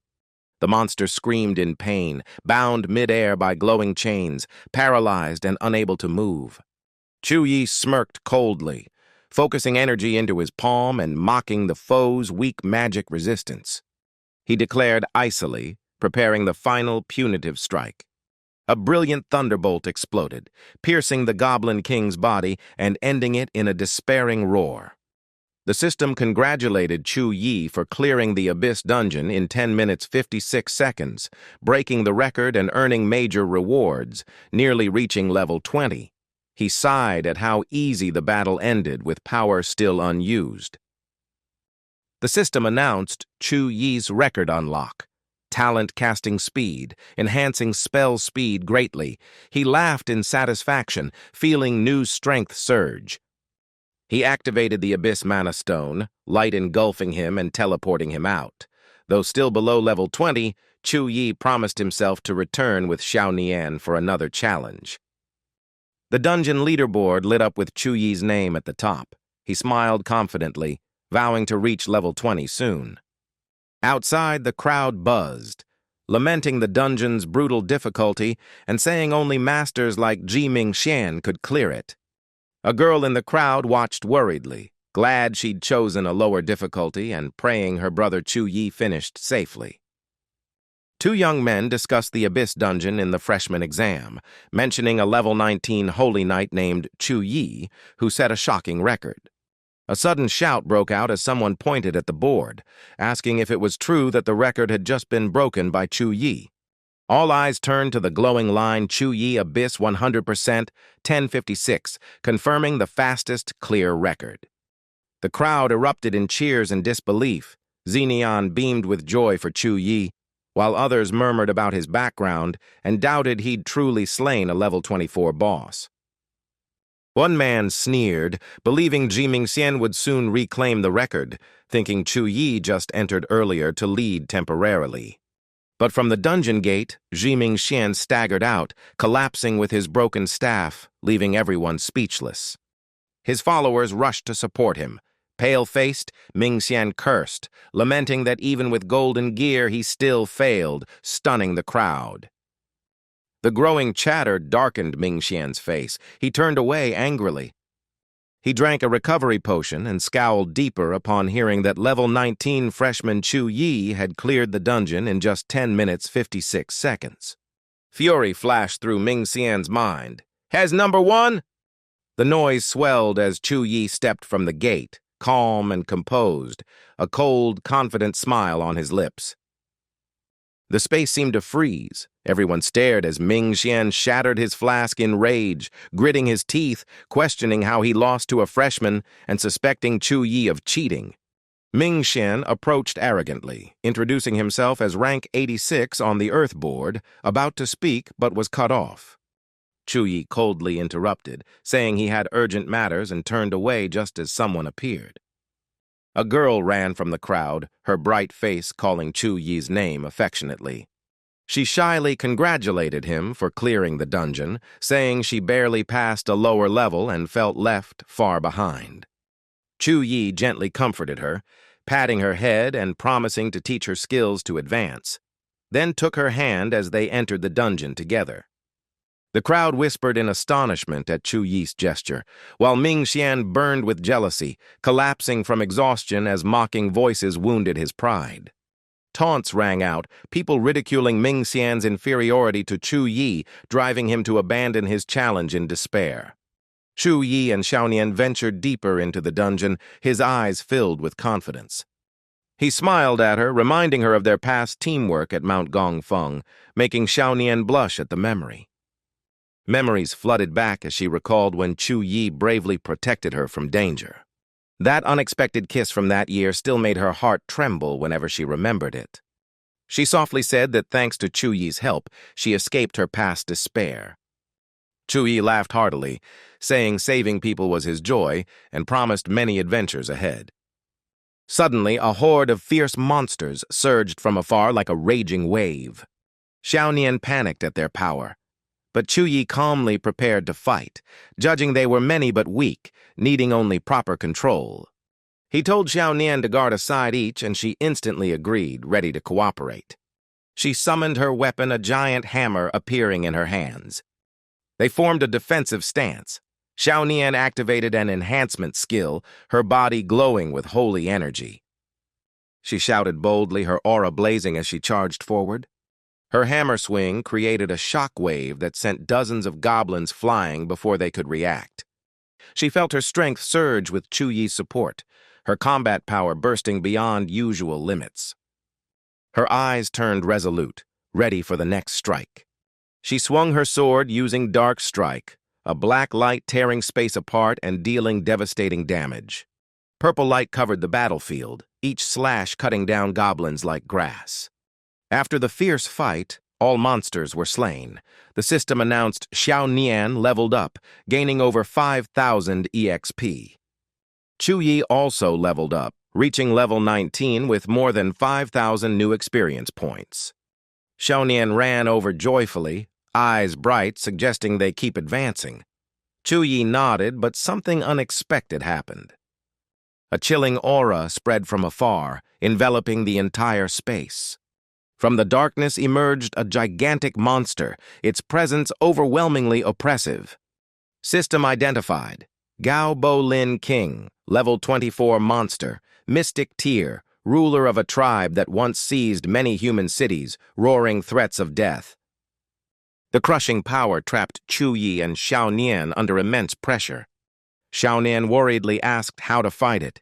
Chu Yi calmly said the boss had weak magic resistance, so strong spells would win. Hearing that, Xiaonian resolved to take the lead, her eyes blazing with fighting spirit. She activated her succubus bloodline, awakening demonic power and readying her first strike.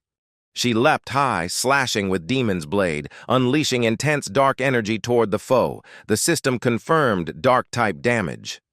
The impact caused a violent explosion, dust covering the battlefield. But Gao Bolin King was unharmed, laughing arrogantly as it absorbed the demonic energy and grew stronger. It stomped down, creating a terrifying seismic wave that shook the ground violently. Chu Yi rushed over, shouting anxiously to ask if Xiaonian was hurt. She steadied herself on her sword, admitting her mistake caused her mana to be absorbed, strengthening the boss. Chu Yi raised his hand to calm her, telling her to stay composed as holy light began radiating from his palm. Chu Yi unleashed boundary judgment, but the chains of light were abruptly blocked mid-air. Gao Bolin King raised a purple barrier, fully deflecting the holy attack.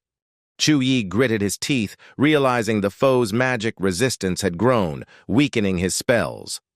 He calmly told Xiaonian to use a crystal to retreat if they failed and not risk her life. She nodded firmly, ready to keep fighting.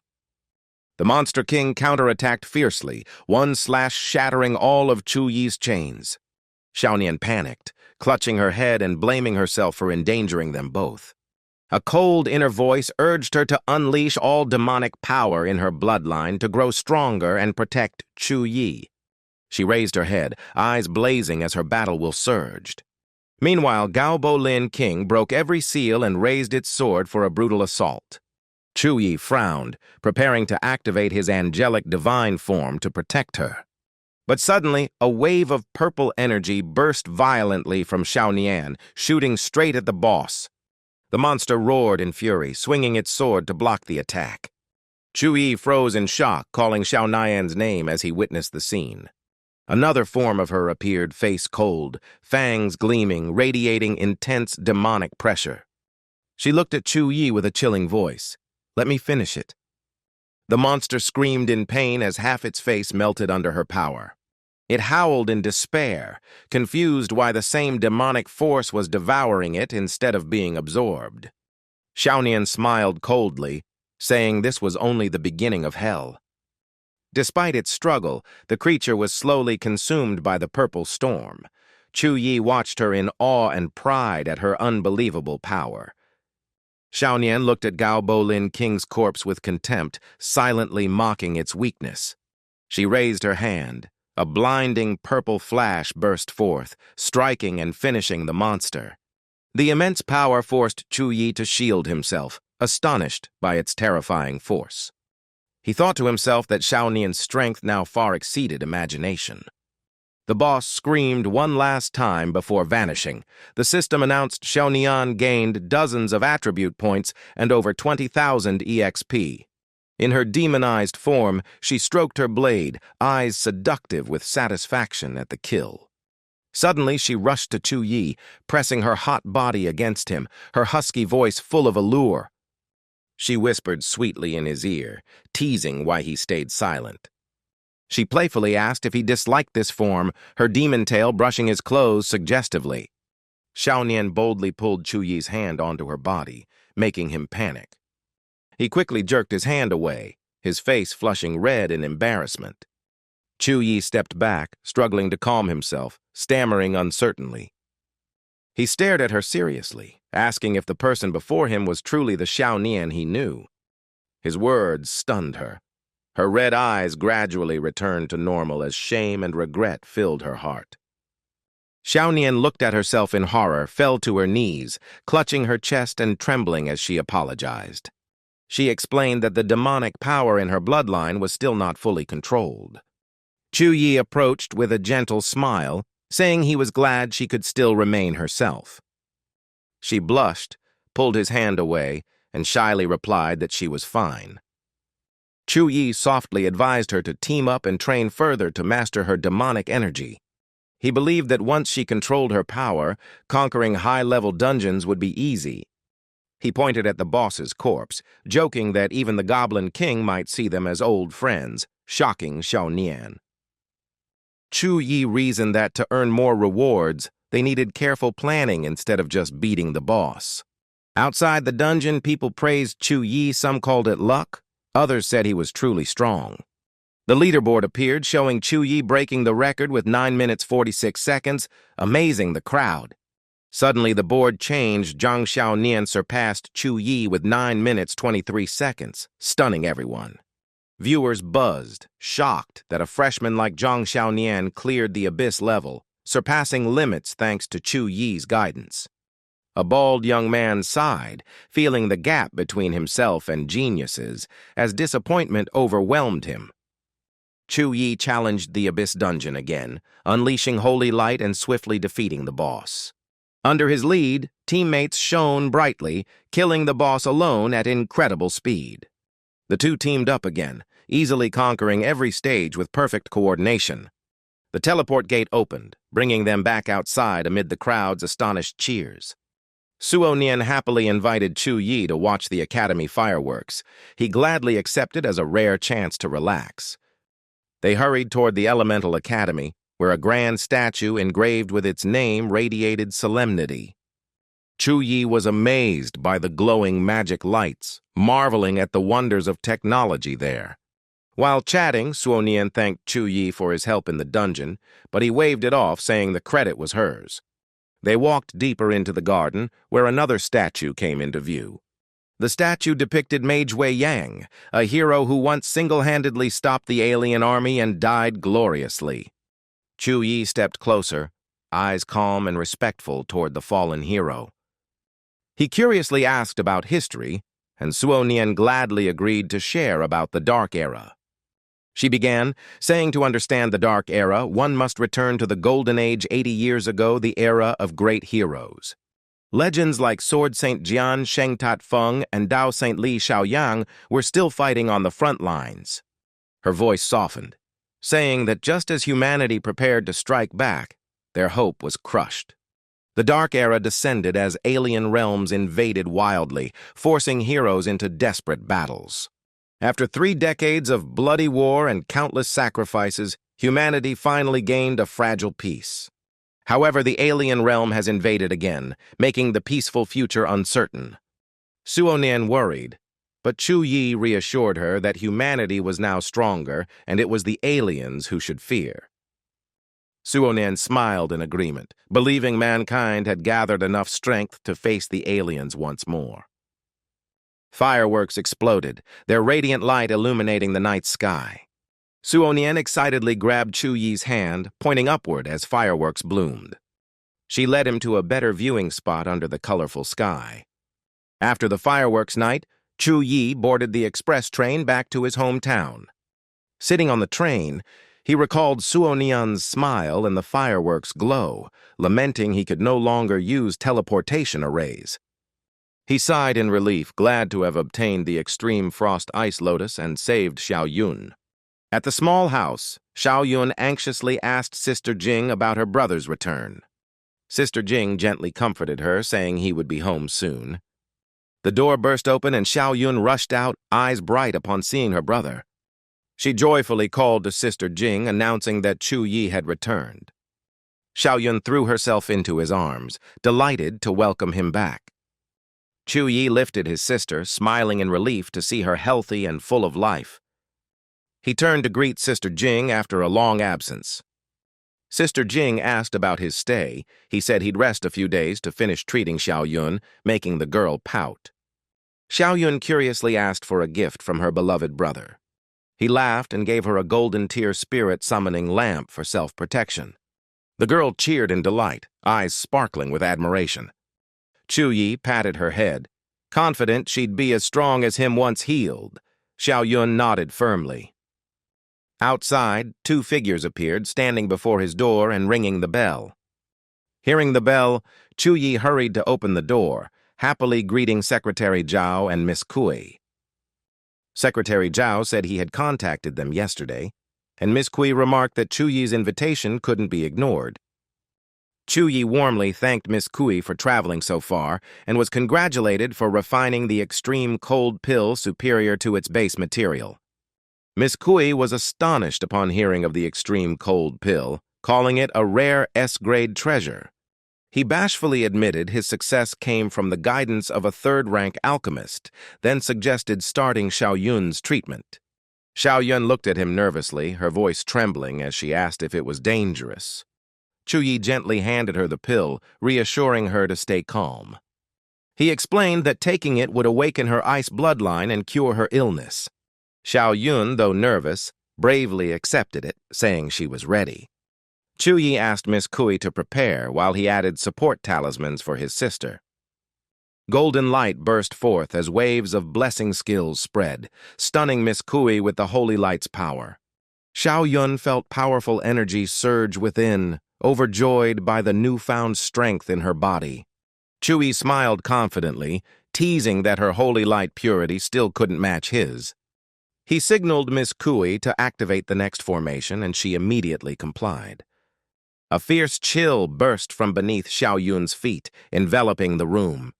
Chu Yi focused his energy, ready to handle any fluctuation.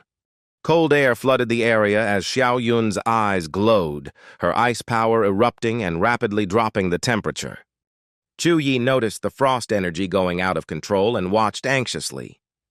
He smiled confidently, assuring everyone he could manage it. Chu Yi circulated his energy, casting the holy flame light wheel to gather and neutralize the frost energy in his palm. He concentrated his power, crushing the remaining frost aura, restoring calm to the space. He declared that under the extreme cold pill's effect, this would be his sister's final outburst, his eyes resolute. In Xiao Yun's body, the ice energy gradually stabilized, no longer violently fluctuating.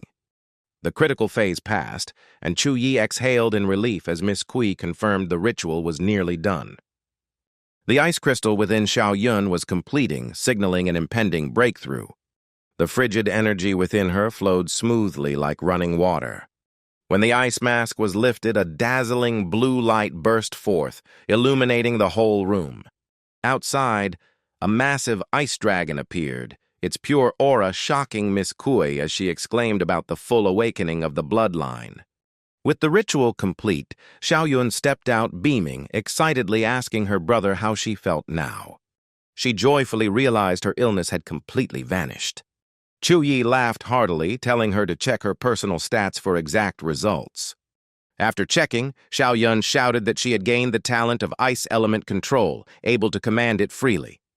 Chu Yi laughed proudly, praising his sister for awakening both her bloodline and a rare talent, his pride and joy. He pondered, suspecting their ancestors once possessed the ice bloodline, which was somehow lost over time. He asked Miss Kui to perform a full recheck to ensure Xiao Yun's safety, and she gladly agreed. Secretary Zhao brought good news, saying the siblings would receive extra cultivation resources for their rare bloodline.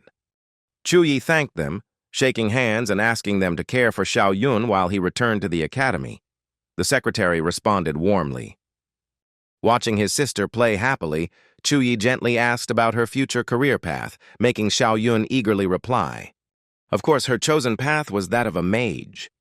Chu Yi smiled approvingly, saying it suited her and promised a specialized book once she reached level 10. Yun excitedly said she felt the power of darkness awakening, believing the day of release was near. The room fell silent, everyone stunned by her words. Panic filled the air at the mention of dark power. Chu Yi grew worried, ordering another check on Yun, puzzled by the emergence of evil energy, while Miss Kui questioned him. He warned that the darkness must be sealed to protect the world, but Yun only laughed teasingly.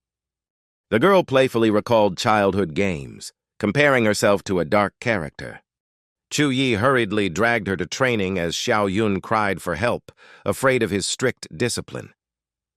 Everyone was speechless, thinking the girl had real potential as a mage. Miss Kui softly murmured, still suspicious of the dark power. As she was pulled away, Yun struggled, shouting she would never submit. She cast ice magic, summoning spirits and launching ice spears at Chu Yi. He activated a light barrier that blocked all attacks. Yun collapsed exhausted, but still teased him. She said she had fully recovered and asked about the next training plan. Then she pretended to be weak, claiming her frost energy was flaring up so she couldn't continue training. Chu Yi immediately realized she was faking to avoid practice. He stepped closer, his pressure making Yun nervous as she quickly insisted she was fine, just a bit shaky. Yun fell down, complaining tiredly and pushing the duty of saving the world onto her brother. A glowing sphere formed in Chu Yi's hand. He introduced it as a newly contracted demon pet, telling Yun to train with it and joking he'd give up if she lost to it. Yun instantly brightened, agreeing to train since she now had a new companion. She happily praised Hui for being adorable. Chu Yi gently reminded her that obtaining the pet came with a price, but Yun hugged Hui and ran off, saying she wanted a dark contract with it. Chu Yi sighed in relief, deciding to return to the academy, hoping Jiang Li would soon finish the teleportation array. On the way, he held Hui and softly thanked it for the past days. Hui suddenly perked its ears, sensing a strange sound in the distance. A familiar figure appeared, stunning Chu Yi. It was Tuomei Ni. She announced the upcoming National Freshman Exchange Tournament, requiring a 5-member team, and asked if he was ready. Tuomei confirmed he'd be the team leader for topping the trials, giving him authority to form the team. Chu Yi confidently accepted. She handed him the top 10 freshman list, reminding him to choose 4 teammates.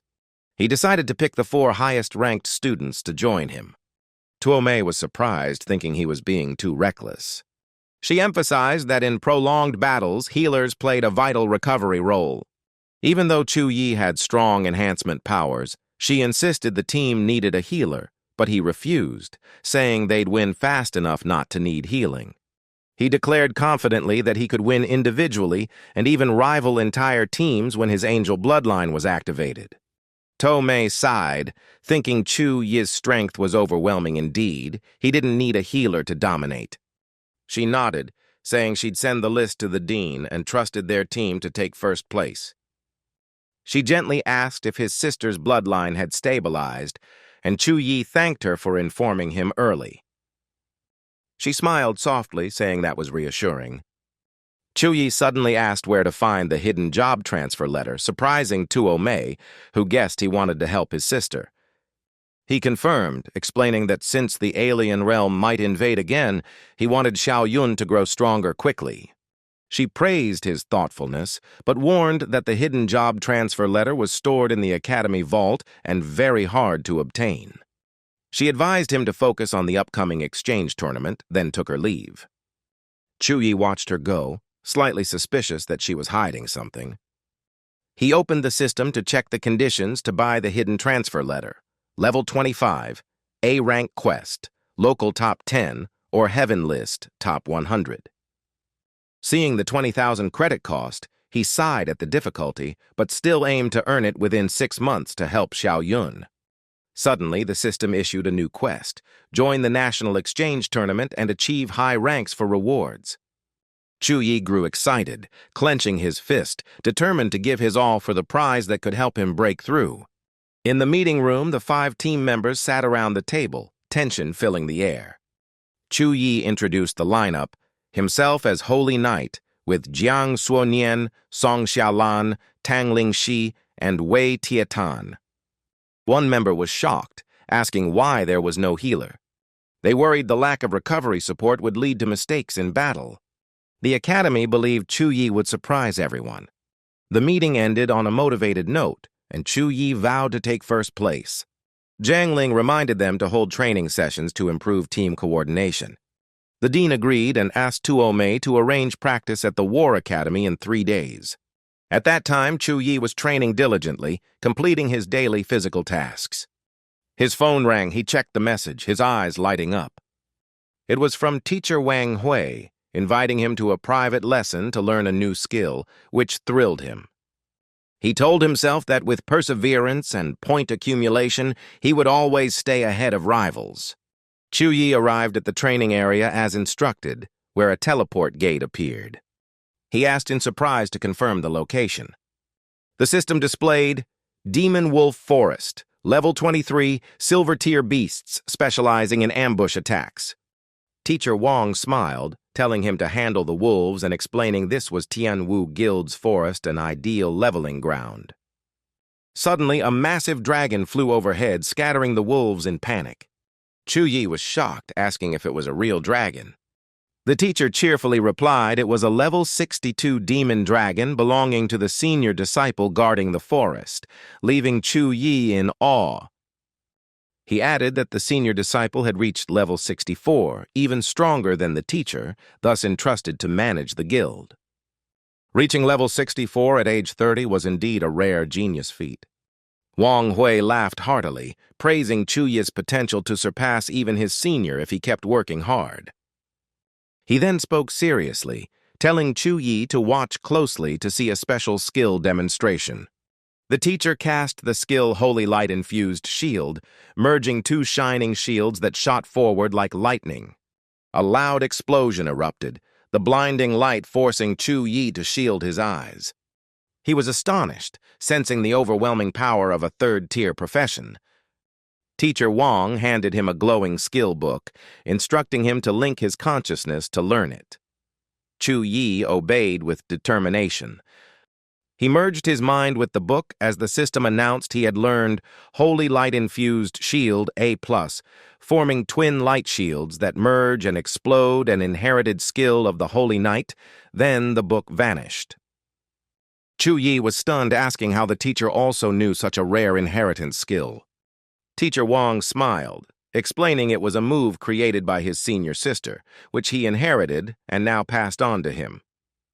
The teacher asked if he understood and told him to practice. Chu Yi nodded seriously and raised his hand to activate Holy Light-infused shield. 2 shining shields appeared, and he tried to guide them closer together. A loud explosion echoed and bright light flared. Teacher Wang praised him, saying his mastery was high for an early stage, emphasizing the skill's team battle value. Chu Yi confidently replied he could use it to control the battlefield. He had mastered the skill and was ready for the combat trial phase. Teacher Wang signaled Garen, the dragon above, to command 7 beasts to attack him. He said the experience reward would depend entirely on performance, and Chu Yi replied he wasn't worried. Soon after, Garen roared and descended from the sky, shaking the entire forest. The roar drove the beasts mad as they charged together to surround him. One lunged forward. Chu Yi's eyes lit up, ready for battle. He swung his hammer, landing a critical strike that killed the first target. A surge of blessing spells activated, holy energy flowing like waves. He stomped hard, cracking the ground and scattering rocks everywhere. Next, he summoned freezing energy that pierced through the beasts. Many were frozen or slain instantly under his chained skills. The battle dragged on as beasts kept swarming endlessly. Time passed, he didn't know how long, but he kept fighting. At last, Chu Yi collapsed, panting heavily and utterly exhausted. At dawn, Teacher Wang approached, frowning and scolding him for recklessness and overusing stamina and mana. Chu Yi grinned playfully, saying he wasn't afraid with the teacher around, making Wang laugh and secretly admire his willpower. After drinking an energy potion, Chu Yi recovered, thrilled by the surge of experience. The system announced level 22, awarding 20 attribute and skill points. He quickly invested 2 points into Holy Light-infused shield, raising it to level 3. The skill's power reached a new level, his eyes shining with pride. Teacher Wang praised him, impressed by his near 400 beast kill count. Chu Yi humbly thanked him for the guidance. The teacher sternly reminded him to stay calm and alert, even when daring to go without a healer. Chu Yi confidently replied that the championship title would belong to their team. The scene shifted to a forest camp where the Qingluan group gathered around a small hut. Loudspeakers announced that the national exchange tournament between 218 schools was about to begin. Someone shouted that the match list had been posted. The crowd was shocked that the Suhang team had no healer, calling the strategy too risky. Jiang Suonian squeezed in happily, confirming Chu Yi as captain and Ming as vice-captain. Zhou laughed, mocking opponents and asserting that Chu Yi's strength exceeded imagination, daring anyone to challenge. Tianren was patted on the shoulder, reminded with a light smile to settle the bill. She confidently declared that even without a healer, their team would still win the championship thanks to Chu Yi.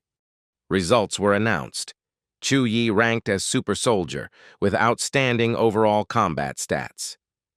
He felt the training robots were too weak and planned to ask Tuomei to increase the difficulty. The phone rang. Tuomei informed him that the dean had begun special training, and Chu Yi happily set off immediately. In the prep room, everyone buzzed with excitement. Some bragged about their battle hunger, others about their 4-year winning streak.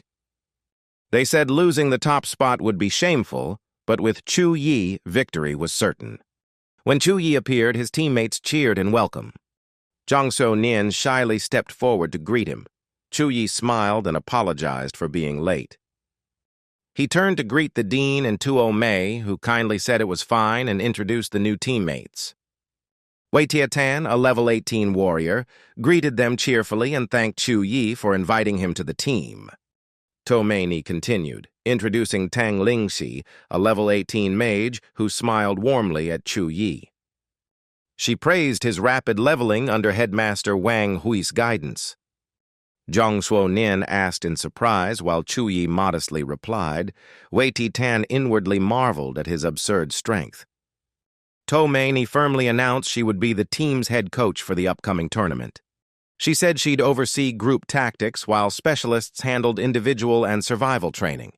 Their first mission was to clear a low-tier abyss dungeon with all costs covered by the academy. They finally understood why Tuomei pushed them to level up to prepare for this harsh challenge. She confidently examined the lineup, believing that with Chu Yi's power, failure was impossible. Feeling Ling Shi's gaze, Chu Yi responded with a gentle smile. Ling Shi, flustered, hugged Titan, making everyone laugh as Chu Yi wondered if his smile was really that scary. The team gathered before the glowing abyss dungeon gate, their spirits blazing. Chu Yi stood at the center, his eyes firm, declaring he'd command their first coordinated battle. He assigned roles clearly: Titan on defense, Jiang Suonian and Ling Shi on offense, Shaolan and himself on support. All confirmed. Suddenly, a horde of red-eyed goblins burst out, roaring madly as they charged. Chu Yi calmly issued warnings, identifying the incoming enemies, his voice steady amid chaos. Titan wasted no time, shouting and charging into the front line. He struck the ground with a heavy punch, cracking earth and sending goblins flying. He was stunned as his strength surged, clearly boosted by the captain's aura. From the rear, Chu Yi cast multiple support skills, golden light enveloping the team with full buffs. Tang Lingxi was stunned by how fast he cast his spells.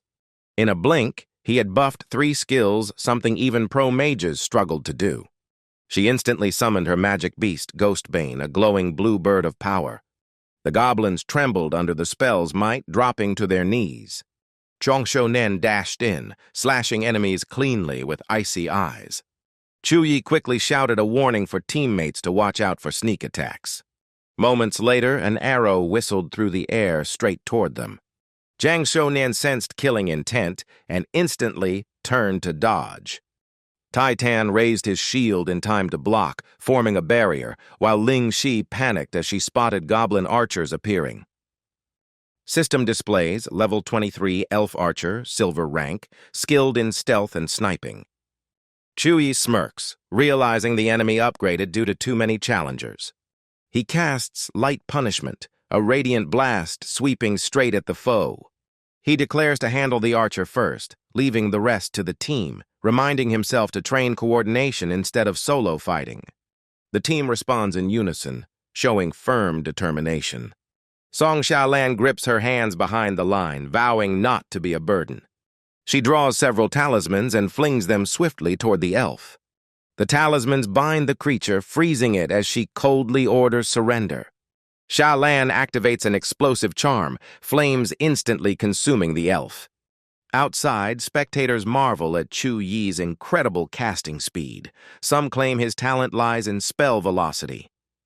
Another student adds that since enrollment, Chu Yi's team with Jiang Shounian has led the dungeon rankings, shocking the academy.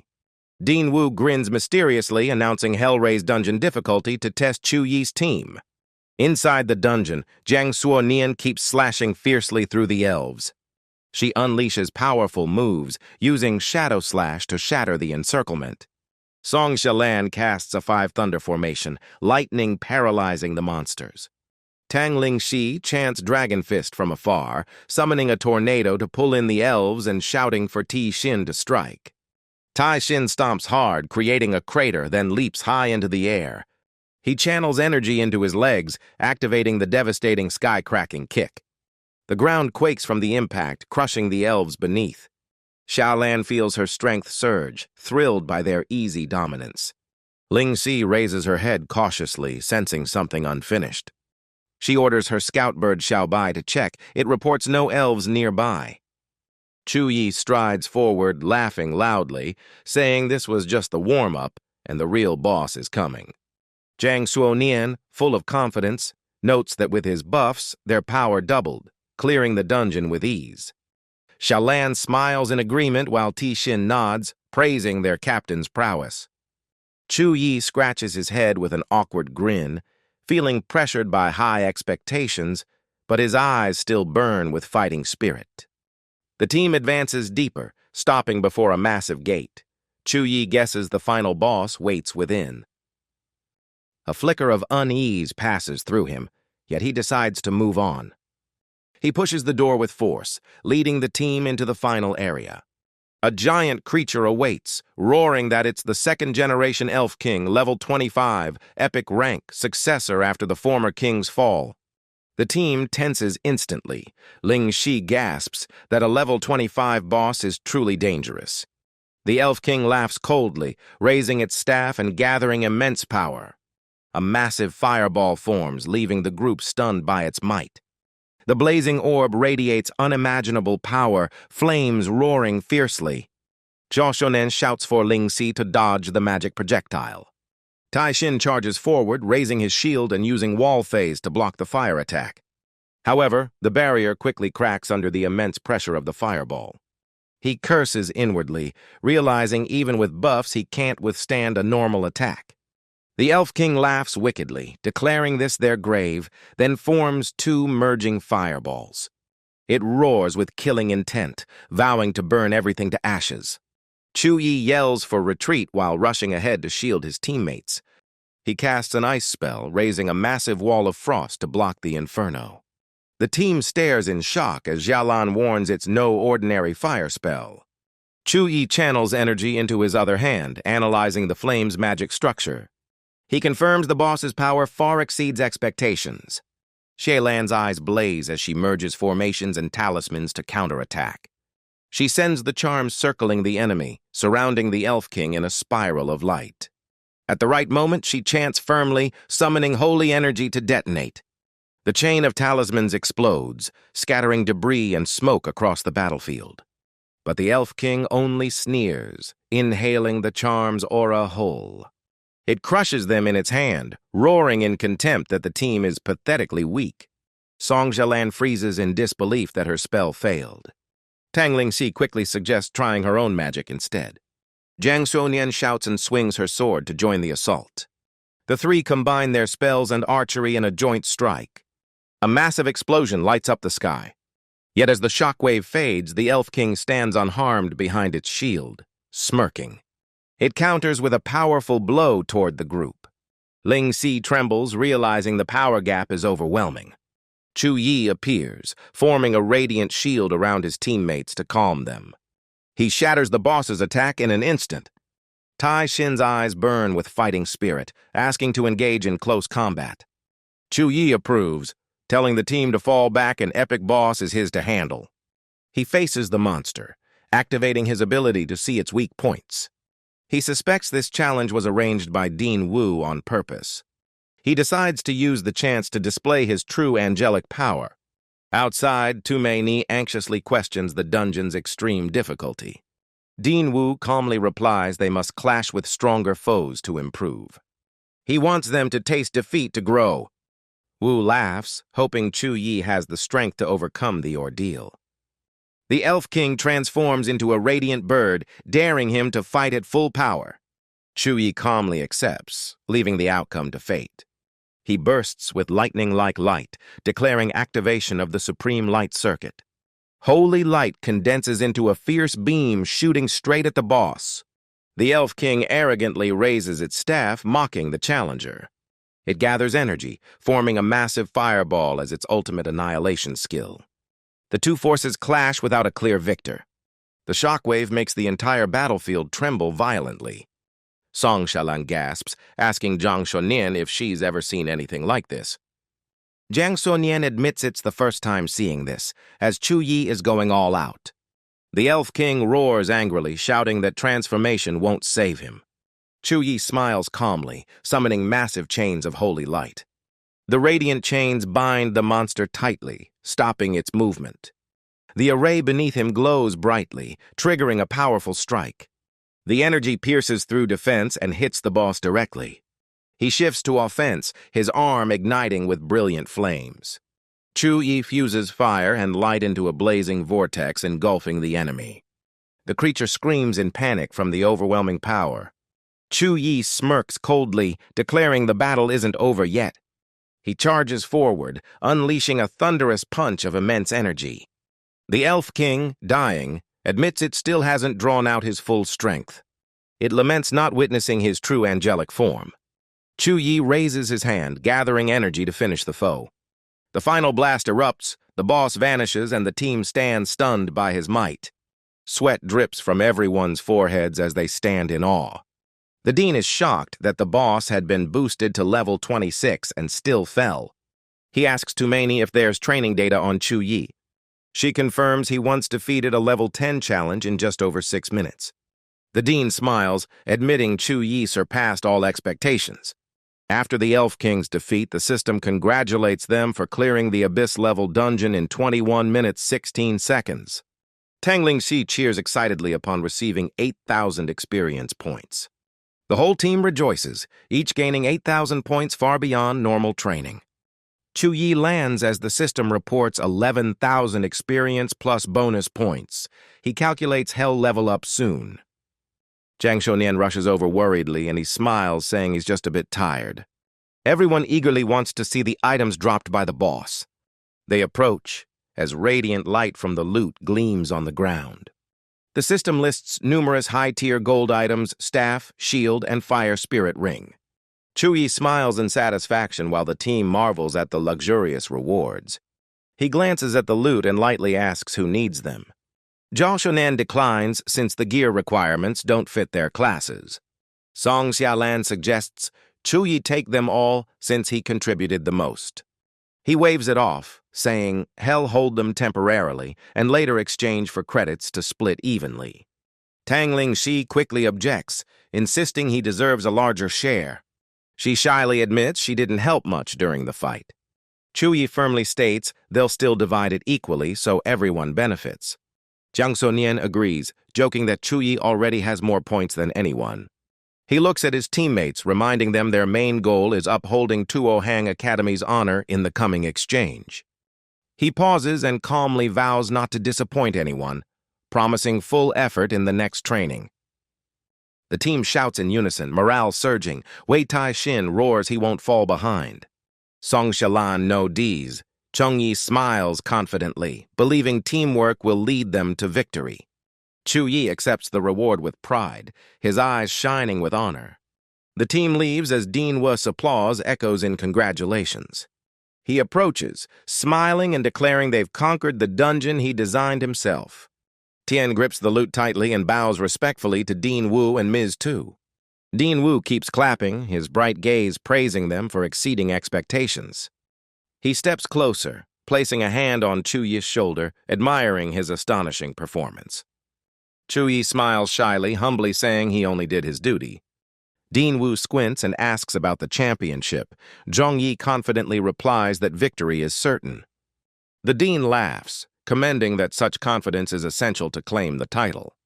Tu calmly suggests assigning Zhong Yi as support to hide his strength and build two combat strategies.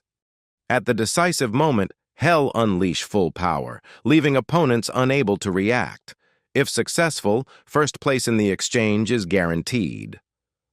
Dean Wu supports the idea, praising that when needed, Hell make the elders see Chu Yi's worth and prove that even talent has ranks. Tu continues in a deep voice, criticizing the team's lack of coordination and urging more drills. Dean Wu agrees and suggests next session focus on fixing flaws. The host pauses playfully, dismissing them to rest while teasing about fun punishments to maintain training spirit. A student, shocked, respectfully asks what those punishments are, begging the teacher to reveal some. The woman crosses her arms with a sly smile, saying revealing them would spoil the fun. They excuse themselves to leave, and when the boy calls out, both leaders have vanished. He looks at his teammates resolutely, ordering everyone to train hard for upcoming challenges, and the team responds in unison. Scene shifts as someone sighs in frustration, complaining the nightmare dungeons are too brutal. Another agrees, saying he's tried many times and still lost, worrying about deeper level difficulty. Suddenly, a voice asks Lin if the deep trial can be cleared within 10 minutes. The one called Lin confidently replies that with training and the captain's support charms, 10 minutes is achievable. Another member excitedly adds that the leader taught him some special moves yesterday, and he's eager to see them today. The two nearby are stunned. One whispers that the group treats deep-level runs like races, and the other reveals they're the Academy's representative team for the National Freshman Exchange. The listener freezes in disbelief upon hearing they're freshmen. He recalls last year's strongest team only reached level 19, shocked that these members are already level 20 or higher. The other nods, pointing to a male student, noting his impressive aura. It's Chu Yi, the record holder for dungeon clears. The male student looks up at the notice board, exclaiming upon seeing Chu Yi's name with a 100% deep trial clear in 7 minutes 35 seconds, the fastest record in the Goblin region. Inside the dungeon, fierce combat erupts as monsters roar and lesser creatures fall. A destructive skill activates, summoning a massive flaming fireball in midair. Tai Xin doesn't flinch, smiling confidently at finally meeting a worthy foe. He roars to crush the enemy, readying his iron fist strike. The punch launches with immense force, shattering the fireball instantly. Tai Xin silently notes that thanks to his teacher's training, he's strong enough to withstand such fierce attacks. A mocking insectoid voice taunts that no matter how hard the weak try, they're still trash. A powerful blow strikes straight toward the massive creature. It thrashes wildly, resisting in despair but refusing to yield, roaring and swinging its blade in return. Lingxi reacts like lightning, slashing downward, her blade cutting space like thunder. The final strike ends the monster's life, its head severed as the battle concludes. The system screen shows Abyss level clear, completion time 8 minutes 36 seconds, rewards granted instantly. Footsteps echo as Dean Wu appears, smiling with satisfaction, praising their outstanding progress and flawless display. Chu Yi asks in surprise why the teacher came in person. Dean Wu calmly replies that the exchange tournament will occur in 1 week, and they'll head to Capital City University tomorrow for preparation. The team erupts in excitement, cheering for their chance to join the official competition. Someone shouts that all their training will finally be proven. Another member eagerly adds they can't wait to step onto the stage and are curious about the host academy. Chu Yi feels his blood boil, thinking that after countless boss fights, he finally gets to face other geniuses. Dean Wu speaks firmly yet warmly, reminding them the group will be escorted for complete safety.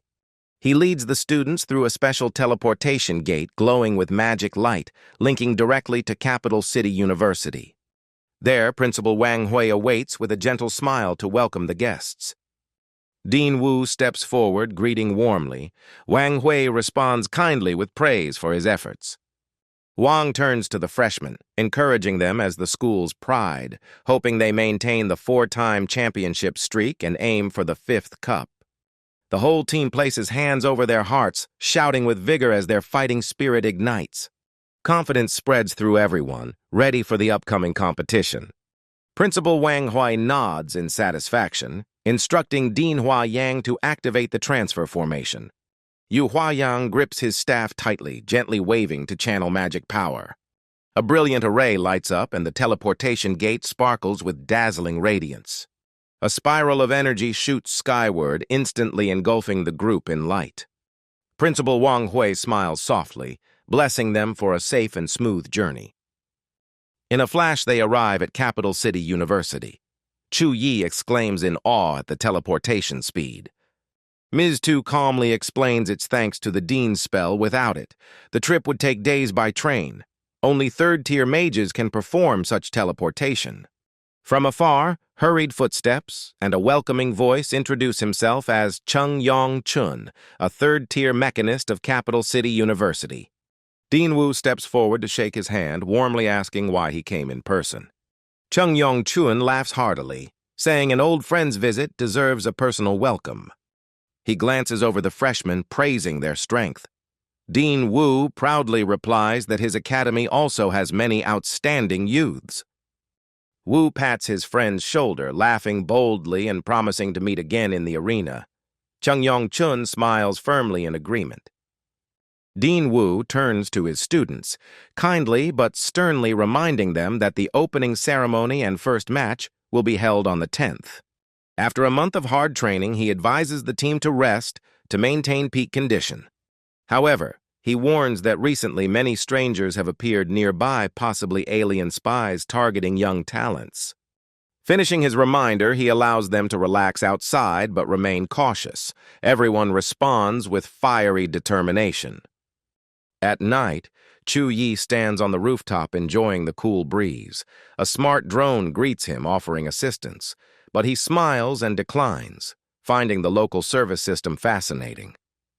Chu Yi gazes at the data screen, pondering that during this free time, he should use his accumulated experience to evolve his power. He decisively taps the level up icon on the control interface. A glowing message congratulates him on reaching level 23 with 20 stat and skill points. He sighs, noting level 24 is still far away. In his mind, he calculates that most of his skills are only at C or B rank, and after 2nd-tier advancement, the Holy Knight class unlocks B+ or higher abilities. He imagines advanced arts like Heaven Origin Pearl, Light Orb for team buffs, or Shadow Edge Orb for enemy annihilation. However, 3rd-tier advancement is still distant. He shakes his head, deciding to first complete his current achievement quests. Outside, fireworks burst magnificently, marking the start of the grand opening ceremony. The broadcast voice echoes, announcing the official start of the 157th National Freshman Tournament and inviting last year's champion Suhang University to enter the arena. The stands erupt in cheers as chants of Suhang University thunder through the venue.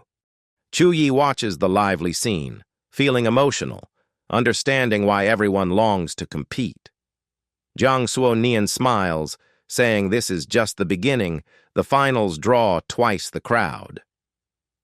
The host then announces the next challenger, the representative team from Rongyang University. The Rongyang team enters looking unmotivated, Some complain it's unlucky to face the champions and resign to being stepping stones. Others curse their bad luck. But one member shouts encouragement, reminding them they're still top 30 and must fight with pride. From the stands, a fan yells in excitement, spotting the level 23 Holy Knight in the back row, stirring a commotion. Some analyze that luckily he's only support. If he were main offense, it'd be worse. Everyone agrees Rong Yang will likely lose. But the key is how many of Tuo Hang's tactics they can reveal. A Rong Yang fighter challenges back, saying the level 23 Knight is strong, but rank alone doesn't decide victory. The signal sounds. Both teams take positions, set up defenses, and a white light ring surrounds the arena. The countdown hits 3, 2, 1, and the match officially begins. Rong Yang's side rushes in nervously, tension high like drawn bows as everyone holds their breath. When one member is about to attack, a teammate stops him, choosing to probe defense first. Suddenly, a golden glow rises from Chu Yi's team, startling the opponents. Chu Yi moves like lightning, rapidly casting buffs, blessings, shields, and power boosts for his team. The audience gasps, whispering how quickly he cast so many buffs, truly a shining captain. Yong Chun praises him, noting that such a leader can boost the team's strength by half again. Dean Wu smiles proudly, explaining that the Knight class spreads power widely, making it vital in team battles. He glances at Chung Yong Chun, thinking it's good they still have some trump cards. Relying only on Chu Yi would be too heavy, and waits to see the opponent's reaction. Switching to the field view, Rong Yang's members stare at Chu Yi's team in visible fear. A sword slips from someone's hand, the metallic clang echoing eerily. One panics and asks what to do. Rong Yang's captain weakly reassures they can still defend. Chu Yi assesses their power as average and orders a simple tactic: overwhelm and finish quickly. Ling Xi raises her hand, summoning a blazing orb turning into a fiery arrow, volunteering to open the assault. 3 fire mages simultaneously launch flaming arrows straight at Rong Yang's side. Yang Qian reacts quickly, raising a light shield barrier. The Rong Yang captain smugly thinks they've blocked it, but cries from behind warn of another wave incoming. Tai Xin charges like a storm, his fists glowing gold as he unleashes the sky-breaking punch. Hu Quan strikes hard, shattering the captain's barrier. At the same time, Zhang Suonian activates the demon ring, sending energy slashes tearing through space. Song Shaolan chants thunder spells, summoning fierce lightning bolts to strike down. Captain Vin Duong trembles, completely drained of strength. The system announces the result. Suhang University wins, Vin Duong's team collapses in pain. The broadcast thanks both teams and says the next match will start soon. Zhang Suonian sighs. His turn is at match 27. Song Shaolan is sadder, having to wait until match 45. Chu Yi laughs, saying hell fight in match 6 against a swordsman, and his teammates envy his luck. The stands erupt with excitement, fans eager to see Chu Yi's real strength chanting his name. The announcer declares match 9, Chu Yi from Suhang University versus Liao Qiang from Chuannan. Lo Qiang, a level 18 swordsman, confidently thinks facing a support knight is an easy win. Chuannan supporters chatter, believing swordsman Luca will easily crush Knight Chu Yi. The countdown sounds 3, 2, 1, and the battle begins. Liao Qiang raises his sword, offering Chu Yi a chance to surrender with dignity. Chu Yi laughs scornfully, saying, "You want me to surrender? Let's see if you can handle my pressure." Liao Qiang shouts and swings his flaming sword, sparks flaring violently. Chu Yi tilts aside, neatly dodging and nullifying the attack. Liao Qiang freezes in shock at the speed, while Chu Yi calmly says the fight should end now. Ice spreads, binding Liao Qiang's legs. Chu Yi charges forward with rapid punches as his foe curses helplessly. He struggles to break the ice and counterattack. He rushes in with his sword, shouting insults. Chu Yi calmly punches, shattering the sword into fragments. The next blow hits Liao Qiang's abdomen, sending him flying and crashing to the floor. Chuannan spectators fall silent, stunned that their captain was defeated in an instant. A lecturer sighs, saying, Liao Qiang underestimated him. The support knight has far greater power than expected. On the arena floor, Liao Qiang pants heavily as the system declares him unable to continue. The winner is Chu Yi, who smirks coldly, mocking his opponent as too weak to endure even a C-rank strike. The crowd erupts, marveling at the terrifying punch and suspecting Chu Yi is still holding back. From the stands, Chu Yu, lecturer of Chengjing University, watches, amazed by Chu Yi's progress in just months. A colleague sighs that Chu Yi nearly joined their school. Chu Yu regrets missing the chance to recruit such a powerhouse. Shaolan, a level 19 archer, observes from afar, realizing Chu Yi is the man Xiaonian mentioned skilled in both melee and magic. Priest Zhu Xiaobai frowns slightly, noticing Chu Yi's ice magic speed far exceeds normal limits. Her bracelet glows, activating her clan sensor, making her suspect Chu Yi bears the awakened ice bloodline. Shaolan notices the strange light and asks. Xiaobai hurriedly hides the bracelet, saying it's nothing. She quickly leaves, filled with doubt, saying she has urgent business. Shaolan frowns in confusion. The scene shifts elsewhere, and the atmosphere grows tense. A man's voice on the phone scolds his daughter for calling during the tournament. Xiaobai trembles as she reports finding someone with over 70% pure ice bloodline named Chu Yi. Her father questions if she's sure the bloodline is that pure. She replies it's about 80% certain but needs closer contact. He tells her to meet Chu Yi while he investigates if he's from the Zhou clan. He sighs with hope that if Chu Yi truly descends from the Zhou clan of Tianlan, their family might be saved. Back in the arena, cheers erupt for Chu Yi and Li Xin. Li Xin and his brother Li Yuan exchange sinister smiles, planning to go all out. Li Yuan sternly warns his brother to be cautious, sensing dangerous energy from Chu Yi. Li Xin no Diaz firmly, showing full resolve to fight seriously. He then activates all his skills, ready to face Chu Yi with everything. Mado spectators laugh, praising Li Xin's aura, believing Chu Yi can't even touch a hair on him. The cheers rise across the stands, supporting both Chu Yi and Li Xin in a heated atmosphere. A voice in the crowd praises the arena's grandeur, comparing it to great clan territories. At a corner of the stands, Dongni suddenly spots her family arriving. She rushes to hug her father and sister, asking why they came. Her father says the clan leader sent them to verify rumors that Chu Yi might carry the lost ice bloodline of the main branch and to observe Suhang's top freshman. Dongni pouts, saying a support night isn't worth watching. Her sister sternly replies that if Chu Yi's bloodline purity exceeds 70%, he's qualified to awaken the clan's hidden profession.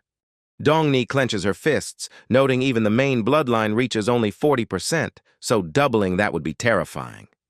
Their father reminds her to stay respectful, as Chu Yi might rank as her elder. Dongni coldly says only true strength deserves that title. Her sister advises waiting for the bloodline test results first and focusing on the match. The announcer declares the first match of Area 3, Li Xin from Mado University versus Chu Yi from Suhang. Li Xin steps onto the stage confidently, saying he planned an easy win but will now go all out. Chu Yi smiles and wishes him luck. Chu Yi activates his observation skill, assessing his opponent's strength and realizing this Mado captain isn't ordinary. The data shows Li Xin, level 18. Chu Yi notes the 5-level gap and feels confident one light strike could end it. He worries that in the match against Chengjing University, he must restrain power and use only melee skills, feeling frustrated. The system announces readiness. Countdown begins 3, 2, 1. Li Xin instantly forms a protective aura and roars, though it's mostly for show. He retracts his words and charges straight at his opponent. Li Xin aims a vicious kick at Chu Yi's lower body. Chu Yi reacts swiftly, blocks with his leg, and mocks him. Then Chu Yi punches, releasing a holy light strike. Li Xin raises his arm to defend but cries out as his gear fails to protect him.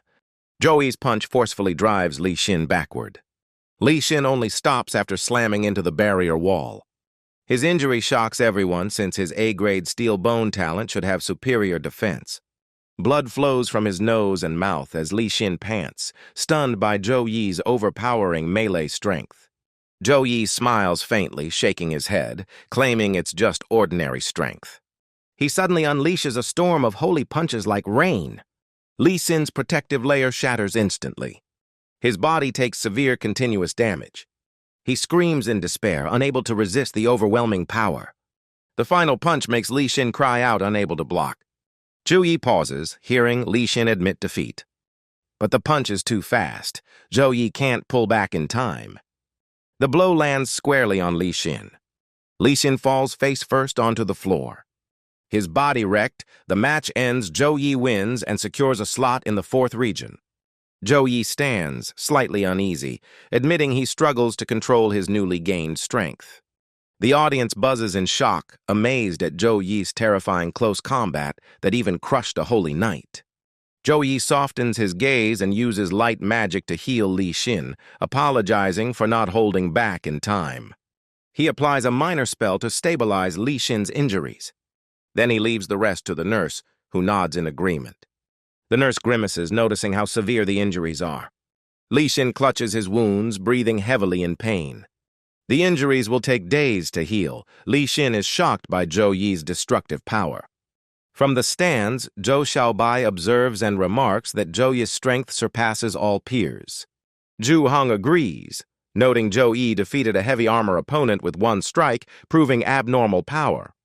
Dongni shows dissatisfaction but still admits Chu Yi is very strong. Suhang stands, smiling with gleaming eyes, realizing Chu Yi has subdued Dongni's pride. He turns to Xiaobai, suggesting arranging a meeting with their father. She nods in agreement. The system announces Jiang Suonian versus Jiang Feng. Chu Yi predicts Feng is weaker than Li Xin, so the win will be easy. On the arena, Jiang Feng struggles, realizing the Suhang University fighter is too strong and she's near her limit. Jiang Suonian charges forward with overwhelming momentum. She resolves to finish the battle quickly. Jiang Suonian slashes sharply at Jiang Feng, leaving her no time to react. The powerful strike sends Jiang Feng collapsing to the floor. The announcement declares Jiang Feng unable to continue. Jiang Suonian wins and advances to the 4th round slot. The audience erupts, astonished by Jiang Suonian's strength and Suhang University's power, eager for tomorrow's match against Chengjing University. Chu Yi praises Jiang Suonian, especially her brilliant finishing move. Suonian humbly says it was luck and a weak opponent. Chu Yi jokes that he couldn't bear to fight her. A voice from behind calls out, asking Chu Yi to wait. Chu Yi turns curiously, and Zhou Xiaobai introduces herself as a member of the Zhou clan of Tianlan, here regarding his pure ice bloodline. Chu Yi is doubtful. Jiang Suonian explains the Zhou clan is an ancient, powerful family of Tianlan. With ice bloodline awakenings growing rare, the Zhou clan seeks to recruit any bearer to receive cultivation resources. Zhou Xiaobai confirms this. Chu Yi declines the offer, asking Zhou Xiaobai for proof of his claimed lineage. Zhou Xiaobai summons an appraisal stone, explaining it will resonate if Chu Yi belongs to the Zhou clan. Chu Yi touches the stone to begin the test. The stone shines coldly. Zhou Xiaobai is stunned as his ice bloodline purity exceeds 90%. Chu Yi feels a deep sense of kinship, smiling as he recognizes the source of his ice bloodline. Zhou Xiaobai steps closer, politely insisting Chu Yi meet her father. Chu Yi agrees and tells Jiang Suonian to go ahead. She happily jokes that the Zhou clan still can't compare to the Zhang clan. Zhou Xiaobai frowns slightly, silently acknowledging her clan's might. She quickly leads Chu Yi into a quiet room. Stopping, she gently informs him her father and sister are waiting inside. Chu Yi enters, his heart heavy, recalling Xiaoyun's illness and the clan's past indifference. Now they seek him out. At that moment, something unexpected happens. Zhou Heng, Xiaobai's father, appears with a warm smile, delighted to meet Chu Yi. He raises his hand in greeting, introducing himself as Zhou Heng. Chu Yi returns the gesture calmly. Zhou Heng's eyes gleam with satisfaction at such a pure ice bloodline heir. He marvels at Chu Yi's exceptionally high ice bloodline purity. Zhou Heng reveals they share the same great ancestor, making Xiaobai a distant cousin, and regrets Zhou Yi's father died young. Chu Yi no Diaz as Zhu Heng smiles. inviting him to return to the main branch and reclass into the hidden ice-type profession with full clan support. Chu Yi frowns, asking if a holy knight can even reclass into another profession. Suhang reassures him, saying the Zhou clan has top-tier reclass items, and his pure bloodline will enhance the hidden profession's power. Chu Yi reflects that his Holy Light support class is already stronger than the Zhou clans, so he initially dismissed their offer. After consideration, Chu Yi asks if he can still receive training without reclassing. Suhang confirms and emphasizes the clan's vast library and rich resources await him. Chu Yi calmly declines despite the tempting offer. Suhang insists, promising skill restructuring and rapid level growth if he joins the clan. Chu Yi refuses, saying he already has enough resources and prefers his Holy Knight class. Suhang loses patience, claiming the clan's hidden class far surpasses a Holy Knight. Chu Yi snaps back, accusing them of belittling his profession and vows to prove himself in tomorrow's match. He leaves decisively, while Zhou Xiaobai calls after him but fails to stop him. Xiaobai sadly asks her father why he didn't stop Chu Yi. Suhang calmly replies to let him realize his class's limits after the battle. Dongni interjects, displeased and wanting to voice her opinion. She criticizes them for being too lenient and questions why Chu Yi deserves such effort. Suhang sighs, saying hell explain. He recounts the Zhou clan's origins from an ancestor who awakened the ice bloodline, leading the clan to glory. When the demon realm invaded, the ancestor and Zhou warriors fought bravely, but most perished. Even 5 elders who survived were cursed. He sighs that after the curse, the ice bloodline nearly vanished, causing the clan's decline. Thus, if Chu Yi with pure bloodline returns, they'll nurture him with everything to restore their former glory. He asserts that after Chu Yi loses to Chengjing University, he'll understand the clan's true strength. Dongni worriedly asks what if he wins. Xiaobai angrily scolds her sister for favoring Chu Yi, while Dongni defensively explains herself in frustration. On the arena, the crowd is electric, excited for the early finals between Suhang University and Chengjing University. Spectators discuss Chu Yi's winning streak potential, though some fear the home field advantage of his rivals. Dongni sits in the stands believing her sister's team is stronger, yet secretly hoping Chu Yi will win. The speakers announce both teams onto the field amid thunderous cheers. Chu Yi appears, summoning his radiant battle mace. Holy light surrounds him, making him shine dazzlingly. The crowd gasps as many sense his transformed aura radiating intimidating majesty. From the stands, Dongni and Suhang are stunned by Chu Yi's newfound power, while Chengjing's team quietly discusses strategy. Li Yuan, a level 22 warrior, frowns, puzzled that Chu Yi steps to the front as if to lead the attack. Zhou Xiaobai and Shaolan recall his previous performance, noting his stance seemed normal but his power level was the highest on the team.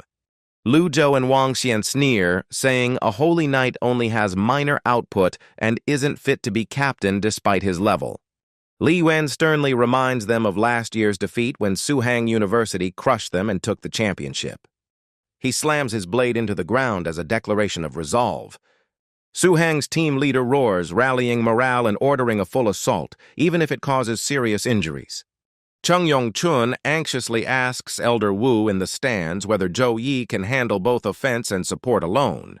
Dean Wu laughs confidently, saying the outcome will depend on true strength and he fully trusts Chu Yi. Chung Yongchun privately doubts, noting freshmen usually lack skill points for dual roles, wondering if Elder Wu hides a trump card.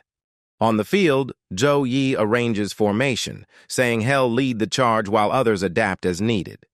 A teammate shouts encouragement, excited for him to unleash full power, believing they can defeat Chengjing. Chu Yi frowns slightly, warning everyone to stay cautious and approach him for healing if injured. The team acknowledges. The referee counts down, then signals the match start. Chu Yi instantly bursts forward like a raging wind. He rapidly activates multiple buffs and blessings on himself. Commentators are stunned by his direct attack choice. Spectators buzz about his daring yet confident approach. Li Yuan sneers coldly, ordering a counter with preset ranged magic.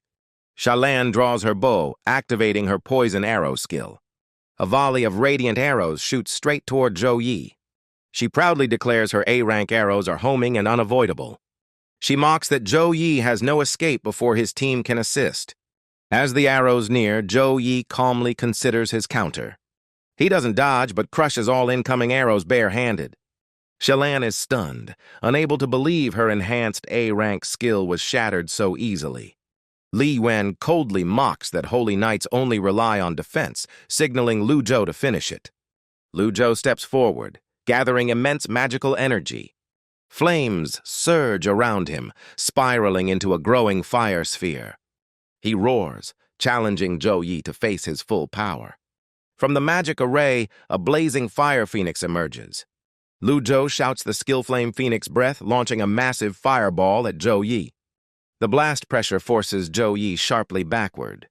Waves of fire flood the battlefield like a crimson tide. Standing amid the inferno, Chu Yi remains calm, gripping his battle mace and uttering a quiet challenge. Lu Zhou laughs from afar, certain Chu Yi will fall. The stands erupt, spectators horrified by the A-rank skill's might and fearing for Chu Yi facing it head-on. From the stands, Chu Yu remarks that Chu Yi should retreat and use his speed advantage to counterattack. Tomi stands beside him, smirking disdainfully at that suggestion. Chu Yu irritably asks why. Tomi calmly replies that thinking Chu Yi should flee just because of an A-rank skill is ridiculous. Chu Yu angrily retorts, vowing Tomi will cry when Chu Yi loses. She challenges back, hoping they're strong enough to make that happen. The big screen suddenly shows Chu Yi walking majestically through the sea of flames. Chu Yu freezes, unable to understand what's happening. On the field, Chu Yi activates a top-tier A-rank skill, Holy Flame Radiant Halo. The sacred aura lets him absorb and control fire elements while greatly boosting his team's light damage. He shouts as the halo erupts brilliantly, pulling all surrounding flames toward its center. Lu Zhou is stunned, unable to believe what he's seeing. He tries to command the Phoenix Fire back under control, but fails completely. All the flames are fully absorbed by Chu Yi's holy light. Zhang Suonian and Shaolan smile proudly, agreeing that Cheng Jing completely underestimated their holy knight captain. Chu Yi rests his battle mace on his shoulder, holding the fire sphere and smiling, saying he's sorry to disappoint them, he can also control fire elements. The stands explode in cheers, spectators calling him divinely blessed with holy power. Chu Yu is shocked, unable to believe Chu Yi possesses a divine gift skill reserved for triple transcended powerhouses. Tomi calmly responds that perhaps Chu Yi is a genius blessed by rare fortune. Chu Yu stiffly claims her team still has many hidden cards, but Tomi's serene confidence leaves her speechless. Dong Ni curiously asks her father about the divine gift skill amid the roaring crowd. Suhang explains it's a special ability granted only by divine blessing, like Chu Yi's gift from the god of light. He adds proudly that the Zhou family bears ice bloodline and once served the goddess of ice. Suhang says gravely that after their bloodline was cursed, divine blessings vanished, so anyone still blessed, like Chu Yi, is unimaginably powerful and beyond their old conditions. Dong Nia worries the trip may be pointless, but Suhang believes there's still a chance to negotiate after the match since Chu Yi is key to reviving the clan. On the field, Lu Zhou is stunned to see his fire phoenix vanish. Li Wen concludes fire magic is useless against Chu Yi and urges Lu Zhou to switch elements. He agrees immediately. He orders Shaolan to continue long-range attacks to stop Chu Yi's advance. Shaolan responds firmly, ready to act. Lu Zhu regains composure, taunting Chu Yi and claiming he has a way to counter him. He conjures massive stone pillars blocking Chu Yi's path. At the same time, Shaolan unleashes a fierce storm of wind arrows. Chu Yi remains calm, thinking they're naive to believe they can stop him. He casts the Holy Light Shield skill.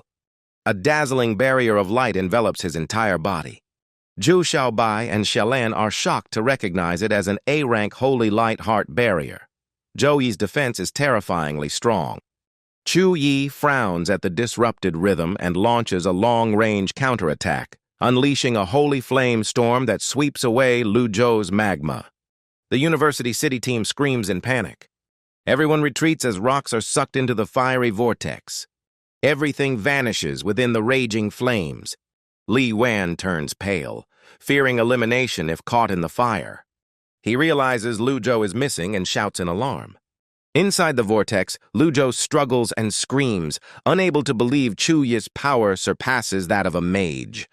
Chu Yi smiles, saying the flames aren't enough, but he has fully absorbed the fire phoenix.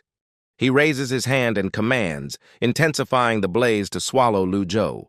A painful scream echoes across the arena. Then Lu Zhou and his staff are thrown out, the magic stone shattering. He lies dying, weakly begging for help. Chu Yi coldly says it's a pity he can't finish it now, but next time there will be no luck. Li Guen orders Shoubai to heal Lu Chu while he faces Chu Yi. Shoubai obeys instantly. Chu Yi grips the mystic light dagger and charges like a storm of light. He unleashes a light sever slash. The explosion flares as Li Yuan confidently blocks. He raises his shield to withstand the fierce assault. Wang Xian watches in awe at the captain's defense. But after the clash drags on, Li Yuan grows exhausted. He pants, admitting Chu Yi's power exceeds imagination. Even Li Xin couldn't withstand it. Struggling up, he shouts and unleashes the Fury Slash. A crimson energy wave shoots toward Chu Yi. Chu Yi calmly swings his dagger, shattering the attack, mocking it as weak. Li Yuan is stunned that his deadly strike was broken so easily, unable to believe this foe blocked what once slew a high-level beast. Unwilling to yield, Li Yuan charges with his sword, roaring with resolve.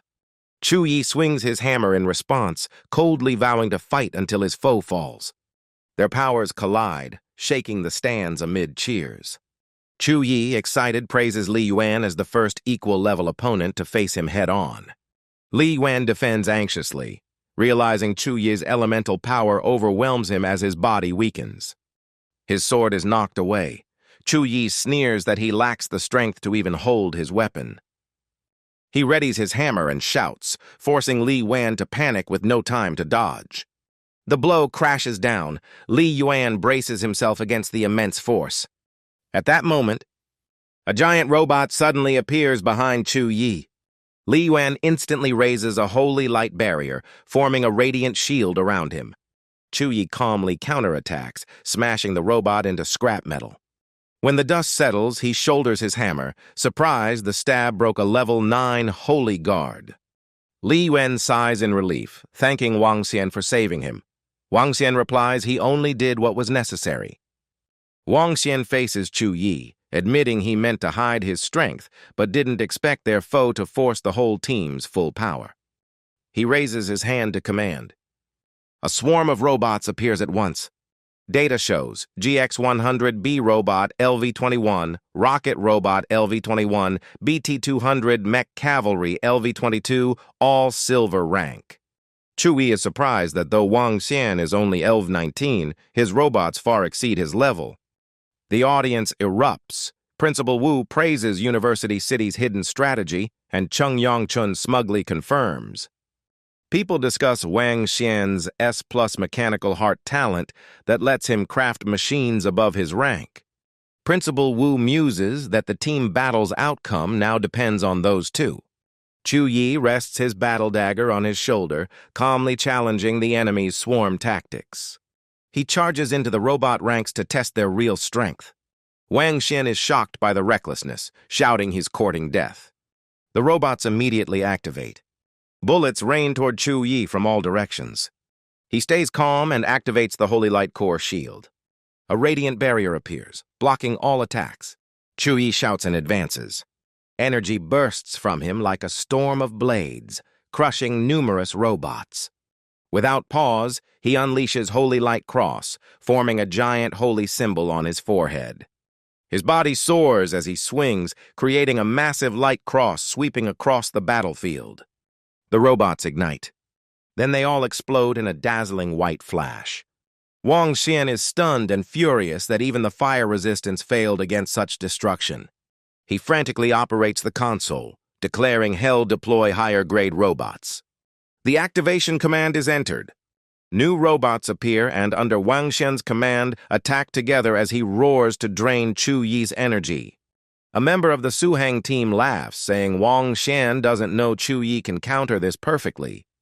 Chu Yi glances at the control panel, smiling that the time has come. He unleashes Holy Flame Storm, creating a massive fire tempest that engulfs the arena. Wang Xian turns pale and yells for retreat before disaster hits. But the robots are consumed by the fiery vortex in an instant. The control screen reports loss of signal from Unit 74. Wang Xian panics as he realizes nearly a third of his forces are gone. He grits his teeth, admitting the swarm tactic is useless and only his final trump card remains. He orders the summoning of HX Judgment Breaker, a giant shark-shaped robot emerging. The machine charges forward at terrifying speed. Its steel jaws open wide to bite the target. Wang Xian yells for HX Judgment Breaker fusion. Two robots merge, forming a superior giant machine. A warning blares, reporting the combat zone is restricted and emergency defense level must rise. The audience erupts in shock at the grandeur of the fused machine. The nation buzzes as the first-ever Mystic Iron grade creation appears, HX Judgment Breaker LV-23, Mystic Iron Quality. A girl in the stands marvels, saying this year's freshmen are all rare prodigies. Li Yuan laughs proudly, shouting as Wang Xian deploys the Judgment Breaker. He declares Suhang's victory is certain while Jiang Soren is still fighting him. She charges forward with fiery eyes, shouting sharply. Jiang Soren believes Chu Yi will never lose, surprising Li Yuan with her faith. In the cockpit, Wang Xian roars, vowing to show Chu Yi the true firepower of the Judgment Breaker. The giant robot unleashes a dense rain of bullets toward its foe. Chu Yi looks up, realizing the fire density is too great for a head-on clash. He immediately takes flight, soaring upward. He maneuvers swiftly through the fiery barrage. Lightning fast, he approaches the cockpit, curious about the machine's structure. Suddenly, a massive explosion erupts, and he dodges aside by reflex. He narrowly escapes the devastating blast. He gasps, thinking the situation is extremely dangerous. Inside, Wang Xian laughs madly, shouting non-stop and mocking his foe for only running.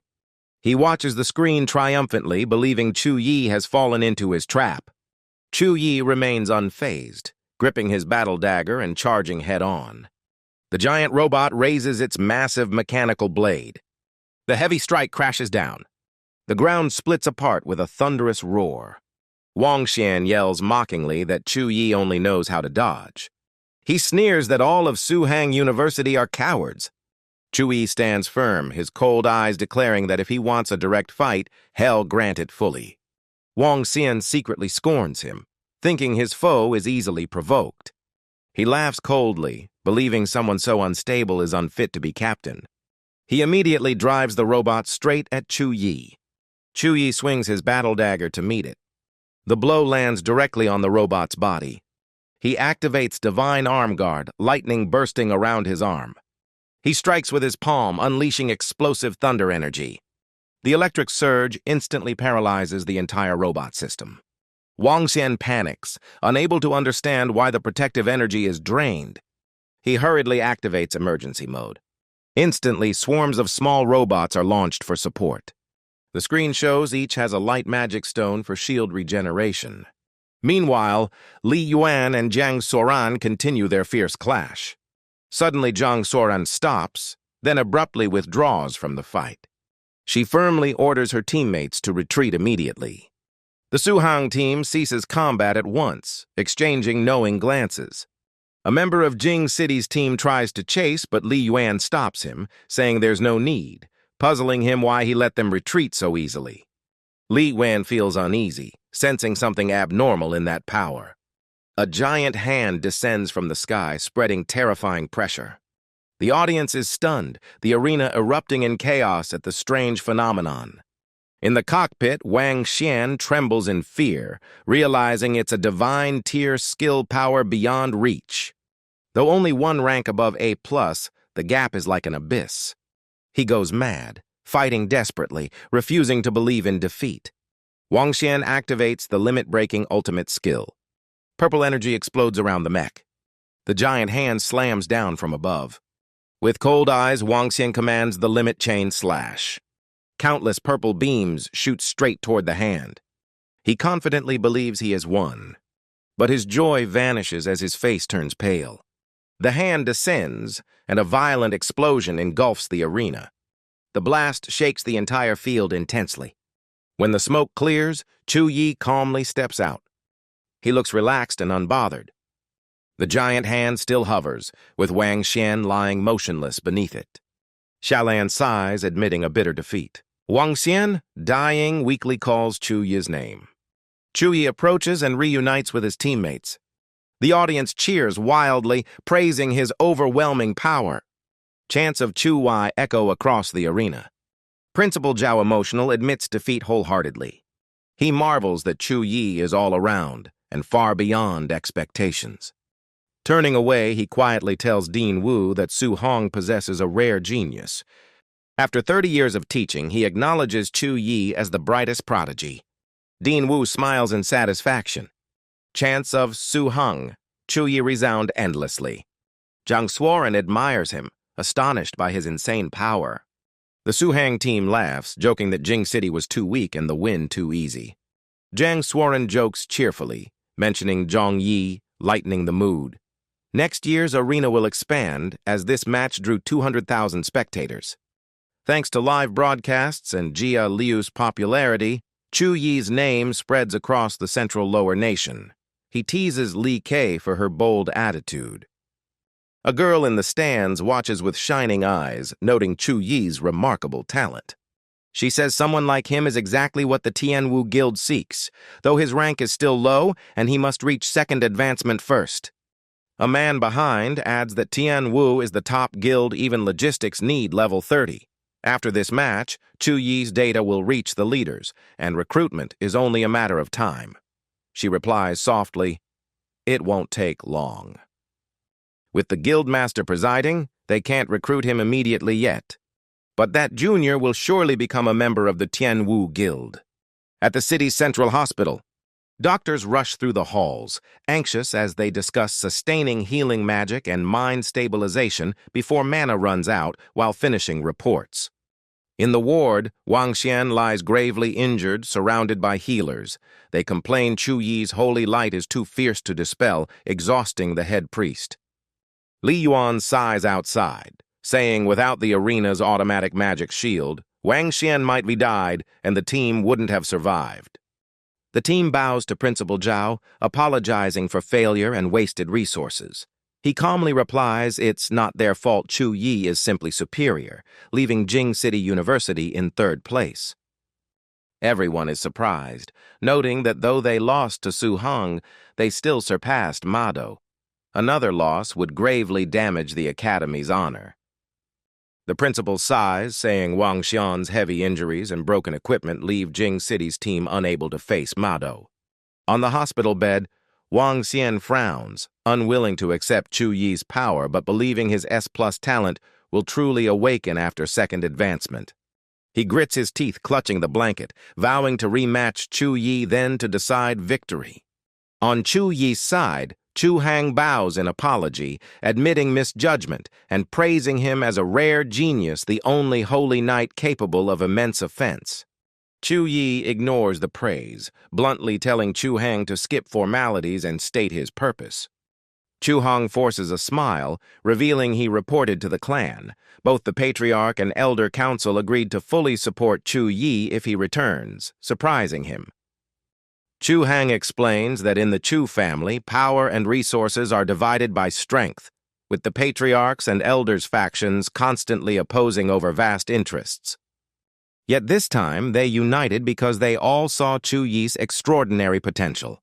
Chu Yi considers finding the offer tempting, but thinking of teacher Wang Hui and his powerful system, he believes he can grow without relying on the clan. In the end, he firmly refuses, saying he won't return to serve in the family. Suhang sighs in disappointment, worried the Chu family may never recover. Chu Yi doesn't answer directly, instead hinting at a girl with ice bloodline possibly fit for a hidden profession, but Suhang shakes his head, saying normal bloodlines lack the required purity. In the dim light, Suhang looks drained. Chu Yi coldly states his sister's ice bloodline is 3 times stronger enough to be a true heir. Hearing this, Suhang is stunned, then overjoyed, grabbing Chu Yi's hand, eyes shining as he asks if his sister has awakened her ice bloodline. He bursts into wild laughter, echoing like thunder. Suhang raises his trembling hands in excitement, shouting for heaven to bless the Chu clan, convinced a triple-strength bloodline nearly level 10 can choose any hidden ice profession, his joy nearly manic. Seeing his frenzy, Chu Yi calmly reminds him to wait for his sister's decision first. Suhang nods rapidly, asking when he can meet her. Chu Yi ponders, realizing he doesn't need the clan thanks to his teacher and system, but for Chu Yun it's different. The family's backing could help her rise. He also thinks if the Chu clan once abandoned her parents, repaying her now is fair, while worrying whether Xiaokui beside her is treated well. Chu Yun calls him. She hugs Xiaokui sadly, making Chu Yi's heart ache, confirming his suspicion. But then she brightens, spinning Xiaokui and boasting about his glorious victory, saying all the girls at school admire him and want his contact. She insists she won't reveal it, saying her future sister-in-law must be incredibly strong, with a toned and vibrant body. She excitedly describes his ideal wife, making Chu Yi laugh helplessly, telling her to stop joking and get to the point. Chu Yun suddenly turns serious, saying some people recently came looking for her brother, claiming to be from the Chu family's main branch. There are 3 hidden classes: Ice Archer, Ice Swordsman, and Ice Mage. Chu Yun qualifies for any based on her bloodline. Chu Yun looks at the system panel, eyes glowing with anticipation. She points firmly at the screen, choosing Ice Mage as it suits her abilities. Chu Yi seriously reminds her that after choosing, she must study in Tianlan province for 3 to 5 years. She confidently replies she's already decided. She silently vows not to fall behind her brother, wanting to stand on her own without being his burden. Chu Yi smiles, promising to accompany her to Tianlan once he finishes his affairs. The scene shifts to the arena, where the 4th regional round of the National Freshman Tournament is about to begin. The host announces the prizes for the top 8 contestants. The reward is a rare S-grade magic potion. The crowd buzzes with excitement at the generous prize from the Lower Flame Alliance. Jiang Suoren asks Chu Yi about last year's reward. He answers that the Alliance wants to invest more in talent. Jiang Suoren agrees, pondering his words thoughtfully. The announcer continues that the top 4 will receive S-grade resources. The champion will be awarded a legendary weapon forged by Master Chi Yun, shocking the audience. Chu Yi is astonished that the prize is a legendary weapon, the highest human-crafted tier. On the stands, a man laughs arrogantly, declaring the championship is his. The broadcast urges contestants to enter the field and prepare. Jiang Suoren steps out, smiling and waving for Chu Yi's support. He responds with encouragement. From the opposite side, a determined man approaches. He wears gleaming armor radiating powerful aura. As he nears Chu Yi, he speaks challengingly, confident in his own strength. While talking, he raises his sword and smirks arrogantly. In his mind, he prides himself on pursuing pure strength instead of balanced attributes. Firmly trusting his physical power, he braces for battle as the signal sounds. Chu Yi immediately charges, swinging his giant hammer straight at him. The armored opponent rushes forward to counter. He laughs defiantly, urging Chu Yi to fight head-on. His sword slashes fiercely, using the ultimate skill, Violent Slash. The clash of powers shakes the air with violent tremors. In an instant, his blade cracks apart. His attack power is completely overwhelmed by Chu Yi. The sword breaks and falls as he's thrown hard to the ground. Struggling up in pain, he screams in disbelief at losing in raw strength. Chu Yi steps forward, resting his hammer on his shoulder with a cold, mocking smile. The audience is stunned by Chu Yi's absolute power, speculating he has transcendent strength. Some are shocked seeing Feng Qiang defeated, while a man with glasses watches intently. The man exclaims in awe that even with 370 strength points, Feng Qiang was utterly crushed by Chu Yi. The man concludes Chu Yi's strength must exceed 450 points, and his high intellect shocks everyone. He turns to ask Niu He with a stern look whether he can defeat Chu Yi. Ngu He frowns, replying in a deep voice that he's only 30% confident of victory. Feng Cheng staggers up, eyes burning with defiance, declaring he hasn't lost yet. Trembling with rage but standing tall, he shouts hell fight to the end. Chu Yi smiles in admiration, praising his opponent's indomitable spirit. Feng Cheng charges like the wind, unleashing the fierce move Q severing strike. Chu Yi calmly counters, activating repentant strike, swinging his hammer like thunder. The precise blow hits Feng Cheng head-on, leaving him unable to resist. The attack is so powerful that only his agonized scream echoes in the air. In panic, Mado University's representative declares withdrawal to save him. Feng Cheng lies motionless as the broadcast officially announces Chu Yi's victory. The crowd erupts in cheers, shouting his name in unison. Nurses rush in to treat Feng Cheng, both worried and awed by Chu Yi's might. In the post-match waiting room, Chu Yi reunites with teammates and is praised by Dean Wu for leading the school into the top 3. He reminds Shaolan that though she advanced unexpectedly, her chance at top 4 is slim and urges her to keep pushing. Zhang Suoren bows sadly, still upset over losing to Nu He. The principal gently comforts her, praising her skill but blaming bad luck, saying hope remains for the final rounds. He looks at Chu Yi with great trust, officially entrusting him with winning the championship. Chu Yi responds with a confident smile, vowing to fulfill the mission. Dean Wu instructs that tomorrow the team will spar twice against ordinary schools. He allows substitute members to play for experience. In the waiting room, the team discusses strategy. Jiang Suoran and Shaolan silently ponder the brutal round that will pick only 2 to advance. Jiang Suoran thinks reaching the top 4 will earn rare Tier 5 resources, enough to boost her strength greatly. Dean Wu emphasizes that Chu Yi need not go all out, just protect his teammates in team battles, and he nods in agreement. Outside, a group of female students spot Chu Yi and scream, "Ye God!" The crowd of girls rushes over, praising his looks and thrilled to meet their idol. Chu Yi is surrounded, glancing around awkwardly, unsure how to react. A girl holds out a photo and pen asking for an autograph, leaving him stunned and repeating her words in confusion. Soon, many more fans push forward for signatures, the room bursting with cheers and laughter. The girls keep expressing affection, cheering for Chu Yi and calling him Ye God. They squeal seeing him blush, calling him cute and telling him not to get hurt. Chu Yi looks at the photos gifted by fans, shocked they're pictures of himself. Shaolan watches in astonishment, wondering when Chu Yi became so famous, while Jiang Suoran quietly observes. In Jiang Suoran's heart rises a fearful emotion. If she doesn't keep advancing, she'll be left behind by him. Guang Shonian clenched her fists with determination, vowing to win one of the 2 spots to stand beside Chu Yi. She stood still, her gaze fixed on his figure amid the crowd. Chu Yi suddenly felt a chill run down his spine. He turned around, puzzled by the feeling of being watched.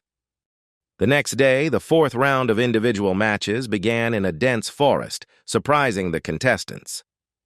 Some wondered why the terrain was a forest and if it changed every year. Another explained that the arena was randomly generated from real battle data, so the setting was always different.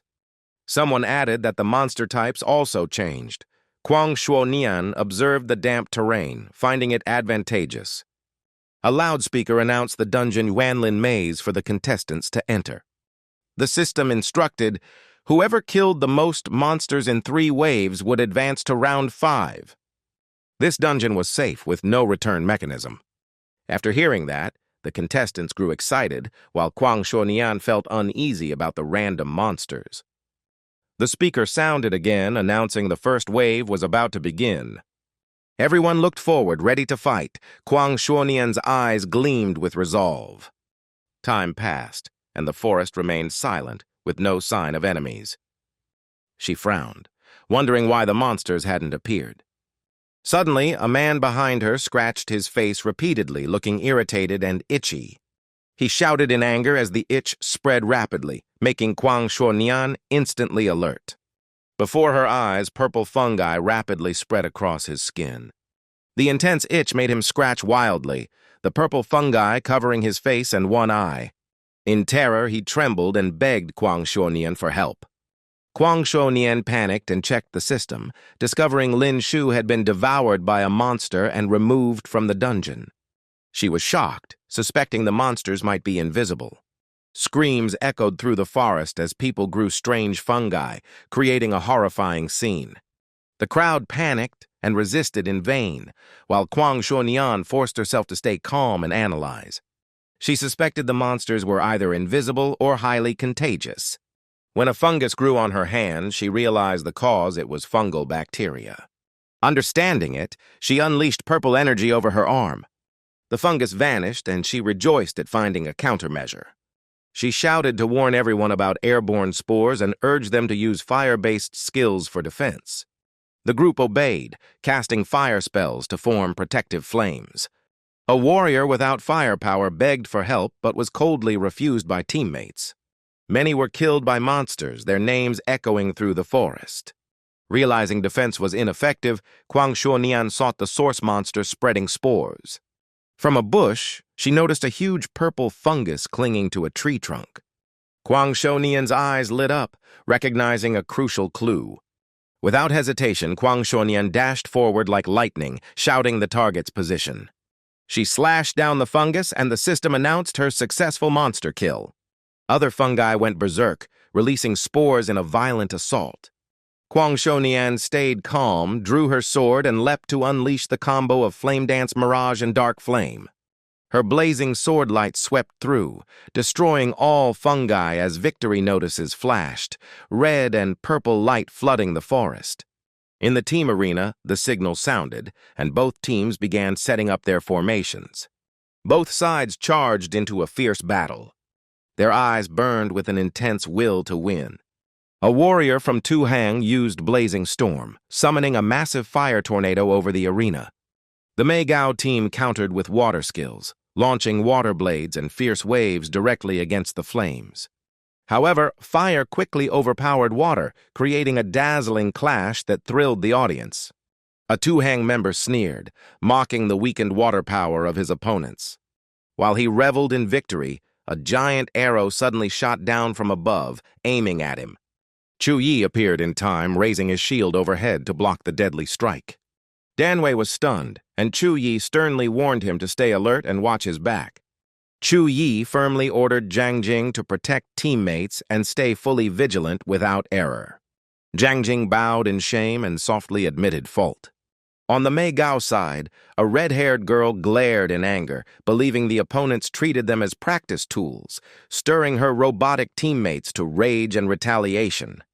The Meigao team burst with fighting spirit and launched a fierce counterattack. At that moment, Chu Yi's phone rang, drawing everyone's attention. He opened it to see a message from Kwang Shonian announcing her level up, making him smile with proud surprise. A Meigao fighter angrily shouted when he saw Chu Yi on his phone mid-battle, vowing to teach him a lesson but lacking the strength to do so. He was swiftly defeated, and Meigao lost. The system declared Suhang University the victor. News spread fast as YouTube channels posted images of Chu Yi and Wei He from Mado University.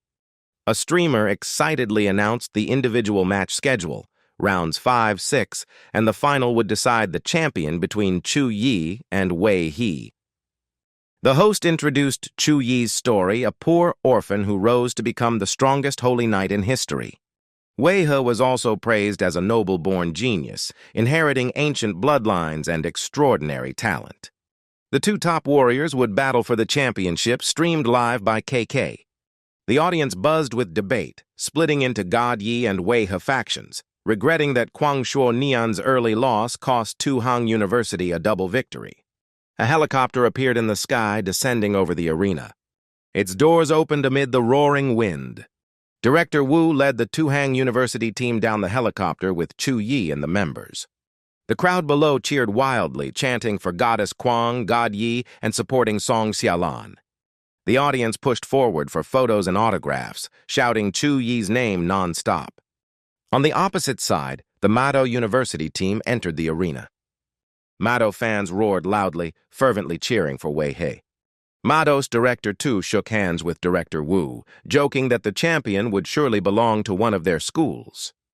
Director Wu smiled politely, secretly thinking the other side was too confident to compare with Chu Yi. Wei He looked at Chu Yi with cold, sharp eyes filled with fighting spirit. His heart surged with battle lust, eager for the decisive match. He swore to defeat Chu Yi and claim the throne. Once both teams took their places, the system announced the opening ceremony for the final between Chu Yi and Wei He, asking the audience to settle down. The stands exploded in cheers as both factions shouted fiercely, heating the entire arena. Elsewhere, Suhang and a man with a cane watched the match on a screen. The man spoke gravely about Wei He's talent, nurtured since childhood with vast resources, doubting if Chu Yi could surpass him. Suhang calmly stated that based on combat data, Chu Yi's potential far exceeded anyone of his generation. He added that Chu Yi carried a faint aura of ancient predecessors. On the arena floor, Chu Yi began a chain of combo skills, his body glowing like a descending war god. Wei He stayed unfazed, spun his blade, and slashed down a chilling strike that tore through the air toward Chu Yi. The clash of their powers caused a massive shockwave that shook the arena violently. The two faced each other, eyes locked, waiting for the right moment. Chu Yi swung his warhammer, his power surging forward like a tsunami. Wei He reacted instantly, leaping back as dust exploded where he landed. He tensed his body, muscles tightening, flames of battle burning around him. With a roar, he activated Rage Sync and Blazing Blade Art. Hundreds of fiery slashes burst forth, slicing the air with red brilliance. Chu Yi stayed composed, moving deftly to dodge each attack. He realized Rage Sync was a special enhancement skill that boosted strength temporarily, but weakened the user afterward. Moreover, Blazing Blade Art carried powerful fire elemental magic damage. Chu Yi silently admired the Mado leader's skill while calculating his counter. Wei He gave him no time, pressing forward with relentless attacks. His eyes flashed as he unleashed the A-rank Thunder Slash as fast as lightning. After years of training, he was confident in reaching level 9 mastery of this technique. As the blade flared, Chu Yi calmly countered with his hammer. Their weapons clashed, exploding with force that cracked the ground an even match. Wei He gritted his teeth, straining to maintain balance. He was shocked by his opponent's strength, his heavy blade still pushed back despite its immense weight. The weapon that once cut through steel was now overwhelmed by Chu Yi's power. Seizing the moment, Chu Yi launched a relentless counterattack, hammer strikes forcing Wei He to retreat repeatedly. He summoned the Holy Light Sword, standing tall at the arena's center, his aura soaring. A level 9. Holy Light Cross appeared behind him, shining as brilliantly as a solar eclipse. Wei He sneered, declaring he had prepared a countermeasure for that move. He unleashed Battle Frenzy, flames engulfing his body, turning him into a blazing war god. The Holy Light Cross descended with sacred, destructive might. But the radiant light was blocked by Wei He's raging flames, creating a fierce stalemate. He stood firm in the center, completely unscathed. Resting his blade on the ground, he stared provocatively at Chu Yi. Chu Yi calmly checked his data. Wei He possessed the S-rank talent Battle Madness, which boosted cognition and reduced damage temporarily, but dealt a heavy backlash afterward. Seeing his opponent charge ferociously, Chu Yi realized he aimed to end it quickly. Chu Yi dodged skillfully, calculating that lasting 2 more minutes would secure victory, even with reduced damage. He immediately shifted to defense, deftly evading each strike. Wei He, having planned ahead, believed dragging the fight out was suicide, so he went all out from the start. The audience was stunned by the spectacle. Murmurs rose. Some thought Chu Yi was reckless, others still believed in him. The battle raged on, still undecided. Chu Yi raised his hand to summon the Spear of Light. A massive golden pillar of light crashed down like divine punishment. Wei He raised his shield, shouting a challenge. The attack was instantly blocked. Wei He laughed triumphantly, proud to have nullified the move.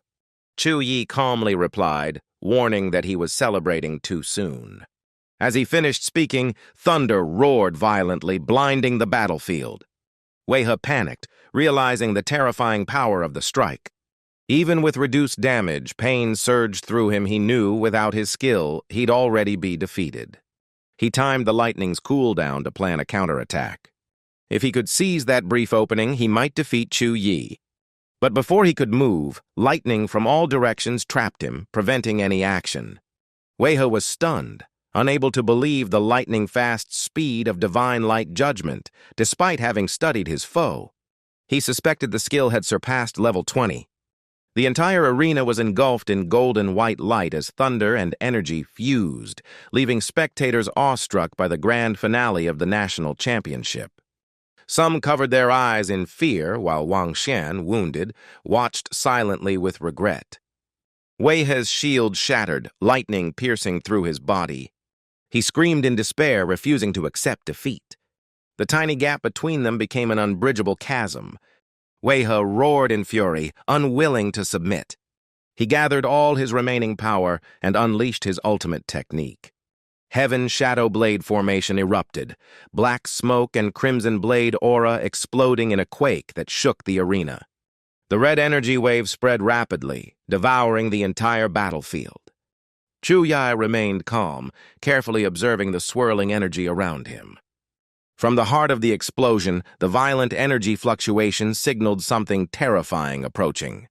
A massive blade appeared, radiating killing intent and followed by countless smaller blades. The storm of blades rushed toward Chu Yi, yet he stayed unmoved. He knew it was an ancient Nguyen clan secret art once used to destroy demon hordes, though Wei He hadn't mastered it fully. Even so, the sight left the audience breathless. Chu Yi smiled calmly, saying there was no need to pretend to fight any longer. As his words fell, the blade storm descended like a hurricane. He raised his hand, facing the terrifying strike without fear. Light flickered at his fingertips as Chu Yi smiled, declaring he would display a fusion skill of his own creation. Instantly, silky water streams appeared, wrapping around him in a mystical glow. Bathed in radiant light, Chu Yi raised his hand and cast 10,000-mile ice seal. The water around him rapidly turned to ice. A massive ice wall formed, covering the entire arena. The announcer exclaimed in shock as the audience roared the stage was completely sealed from view. In the waiting room, the elder beside Suhang leapt up in disbelief. He shouted excitedly, pointing at the arena, amazed by the purity of the power. Back in the arena, Wei He's blades froze the moment they touched Chu Yi's ice barrier. They became motionless, their power locked in an instant. Seizing the moment, Chu Yi unleashed a decisive punch. The ice wall shattered, light scattering in brilliant reflections. From the melting shards, Wei He's body was flung out. His body convulsed uncontrollably, thrown backward. He crashed hard to the ground, blood seeping from his lips. As the ice around the arena melted, the victorious scene emerged. The referee's voice declared Chu Yi the winner. The crowd erupted in cheers, exulting in the glorious victory. Everyone shouted in praise of his strength. Fireworks burst overhead, honoring the champion standing proudly at the center. The announcer congratulated both fighters, calling it the greatest match of the decade and announcing the next phase of the tournament. Director Wu looked down, sighing in regret for Wei He, silently admiring his rare mastery despite losing to the wrong opponent. He then turned to Chu Yi, impressed that he had won using only divine light punishment and elemental fusion, without even his ultimate move. After the match, a judge patted him on the shoulder, declaring Suhang University the official champion of the solo competition. Shaolan cheerfully joined in, proud that after 4 years they finally reclaimed the solo title.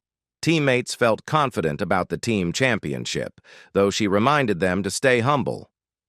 Kuang Shuonian ran over to hug Xiaoxi, teasing her for once saying Chu Yi would become a great mage, making Xiaoxi blush and deny it. Kuang Shuonian laughed brightly, inviting Chu Yi to join everyone out that evening.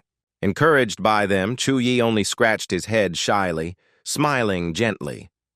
At sunset, the group gathered in East City, a place where history and magic intertwined, famed for its cuisine born from the era of magic beasts 3 centuries ago. The food street glowed with lights, filled with rare dishes, melting dragon meat, nourishing wolf king blood, and crispy, deep-sea monster balls that made everyone crave. They walked and chatted excitedly, marveling at the delicacies before them. Suddenly, two young men approached from behind, one wearing a hat lit up when he saw Kwang Shonian. He threw away his food and rushed over eagerly, shouting he'd score 100 points, confusing his companion. The man in the hat grinned slyly, insisting he couldn't miss such a beauty, despite warnings that she already has a boyfriend, boasting he never failed. But as he neared and saw Chu Yi with the group, he froze stiff in fear. His friend mocked him for being timid, but the hat-wearer trembled, face pale, stammering, "See, second god." The group continued strolling casually, stopping to rest. Shaolan marveled that the food district was so vast and varied they hadn't covered half the street. Shang suggested Chu Yi and Kwang Shonian find seats while they bought food. One wanted to follow, but Shaolan teased, saying to give the pair some privacy. Kwang Shonian stopped at a wine stall, curious to buy. The owner introduced a 50-year Wulyu wine that boosted speed and was quite popular. The seller brought out an exquisite bottle, priced at 200,000 mid-lower coins. After Chu Yi paid, the two sat down to enjoy it. Kwang Shonian raised her glass, toasting Chu Yi for winning the championship. They drank together, a warm atmosphere spreading.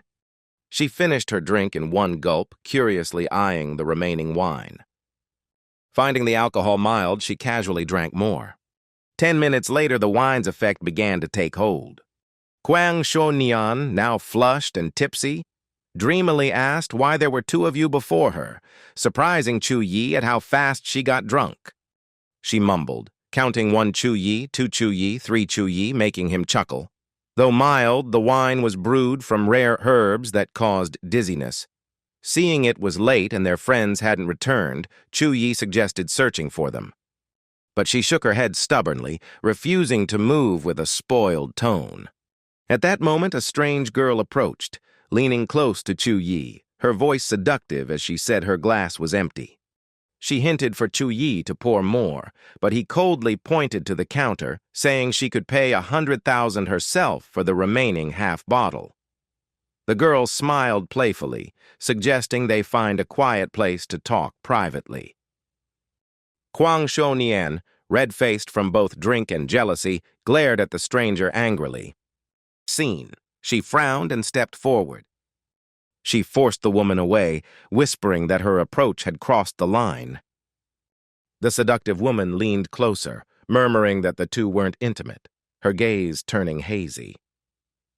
She secretly planned to exploit the fragile relationship, as most assumed they were a couple but weren't yet, giving her an opening to act. Direct action. Eliminate the rival to seize all assets and position. The woman caressed the man's face sweetly, asking for confirmation. The drunk friend grew angry but stayed silent, and the man stepped forward. The man took his friend's hand, glancing coldly at the rival before speaking clearly. He said he feared no interruption to his romance and openly called the other woman unremarkable. The insulted girl gaped in shock. The man then pulled his friend away, ignoring the provocation. They left the bar and walked down the crowded street as the incident ended. The friend paused, flustered, softly calling his name. Before finishing her words, she took a deep breath. With courage and shining eyes, she confessed her feelings, words that froze time. He was stunned, visibly shocked. Her face flushed, whether from wine or embarrassment. She explained she shouldn't have spoken now, but felt upset seeing others around him. Recalling that scene, her anger had pushed her to speak firmly, eyes blazing as she fulfilled her resolve. The pressure weighed on her, yet she remained determined to reveal her heart. She asked if he would accept her as his lover. As soon as she finished, she collapsed into his arms and fell asleep. He understood her feelings, softly whispered her name, and held her warmly as bystanders watched. Onlookers witnessed the public confession between the two. They saw everything unfold and stood in astonishment. The night passed swiftly. The cheerful sound of an alarm clock rang out. The girl woke from her drunken sleep, jolting up in panic as last night's confession replayed in her mind, making her blush.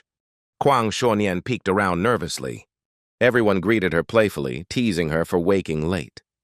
They invited her to breakfast as she looked at each person cautiously. Seeing everyone act naturally, she wondered if it had been a dream. When her eyes met Chu Yi's, she blushed, heart racing. Ling Si and Song Xiaolan quietly watched, smiling mischievously. They recalled last night when she fell into Chu Yi's arms and how he asked everyone to keep it secret. When asked why, Chu Yi replied seriously. He explained that the Kwang family from Sichuan was an ancient, powerful lineage tracing back before the Eternal Era. He admitted he was talented, but still far from matching the Kwang family, wanting only to grow strong enough to be worthy of her. Song Xiaolan excitedly praised Chu Yi as a war god and declared herself a fan of the couple. Director Wu set down his chopsticks, preparing to speak. He solemnly announced the national tournament's final rules, stressing that today's match would decide the championship. The 4 contestants responded in unison, their morale soaring. The atmosphere around the table ignited with fighting spirit. Meanwhile, Mado's coach advised Sun Xiao not to worry, as the summoner's role was crucial. He admitted the team had weakened due to Wei He's injury and faced Chu Yi, making victory unlikely. Even so, he was astonished by Chu Yi's overwhelming strength, a monster capable of crushing every school opponent. The teacher emphasized keeping the school's honor win or lose, and the team shouted their resolve. He nodded and led the team out, with Sun Qiao silently following and listening. Some lamented their low chance of victory, but recalled the miracle win over Suhang 7 years ago. Sun Tao touched her cheek, wondering if she could help create another miracle. On the field, the system announced the match between Mado University and Suhang, along with top 3 rewards. Third place would receive 3-star golden equipment for the entire team. Second place got 4-star gear, while the champion received a full 2-star epic set, thrilling the crowd. The audience marveled at the massive rewards, filled with admiration and envy. Chu Yi was stunned, realizing the champion's prize value was enormous. 10 full sets of battle equipment were included. That resource could forge 2 legendary tier weapons. Tai Xin laughed boldly, battle spirit igniting to win the epic reward. The loudspeaker called both teams to officially enter the arena. The crowd roared, chanting Chu Yi's name. The players took their positions. The countdown began, and the battle started. Both teams charged in, igniting a fierce clash. Sun Cao Mado's summoner quickly cast her spell. Magic light flared as she summoned powerful creatures to aid the team. Legendary beings appeared, from the spirit dragon Longrius to the lion king Kamala, shaking the arena. The air thickened with energy as the audience cheered wildly. Kamala roared and unleashed a destructive light pillar that shook the ground. For Suhang, Tang Lingxi led the counterattack, dodging skillfully through the beasts. She struck precisely at the backline, lighting the arena with magic brilliance. Song Xiaolan instantly sealed an enemy with a shining golden talisman. Wei Taixin held firm at the front, blocking the giant serpent's strike. His body stood like an iron wall against the raging beast. Gang Cheonran's cold eyes met the hellish monster's gaze. Sebius roared as Chu Yi stepped into the battlefield's center. He charged the enemy, each move radiating battle-hardened strength and clear progress. His agility stunned the Mado team before they could react. In a flash, he defeated 2 opponents. One fell with eyes shut, magic fading away. Ling Kua suddenly burst with swirling energy. A phantom arm reached out from the fierce light. That arm caught Chu Yi's sword strike perfectly. From the deep shadows came a wild, beastly roar. A giant monster emerged, its body wreathed in fire and smoke.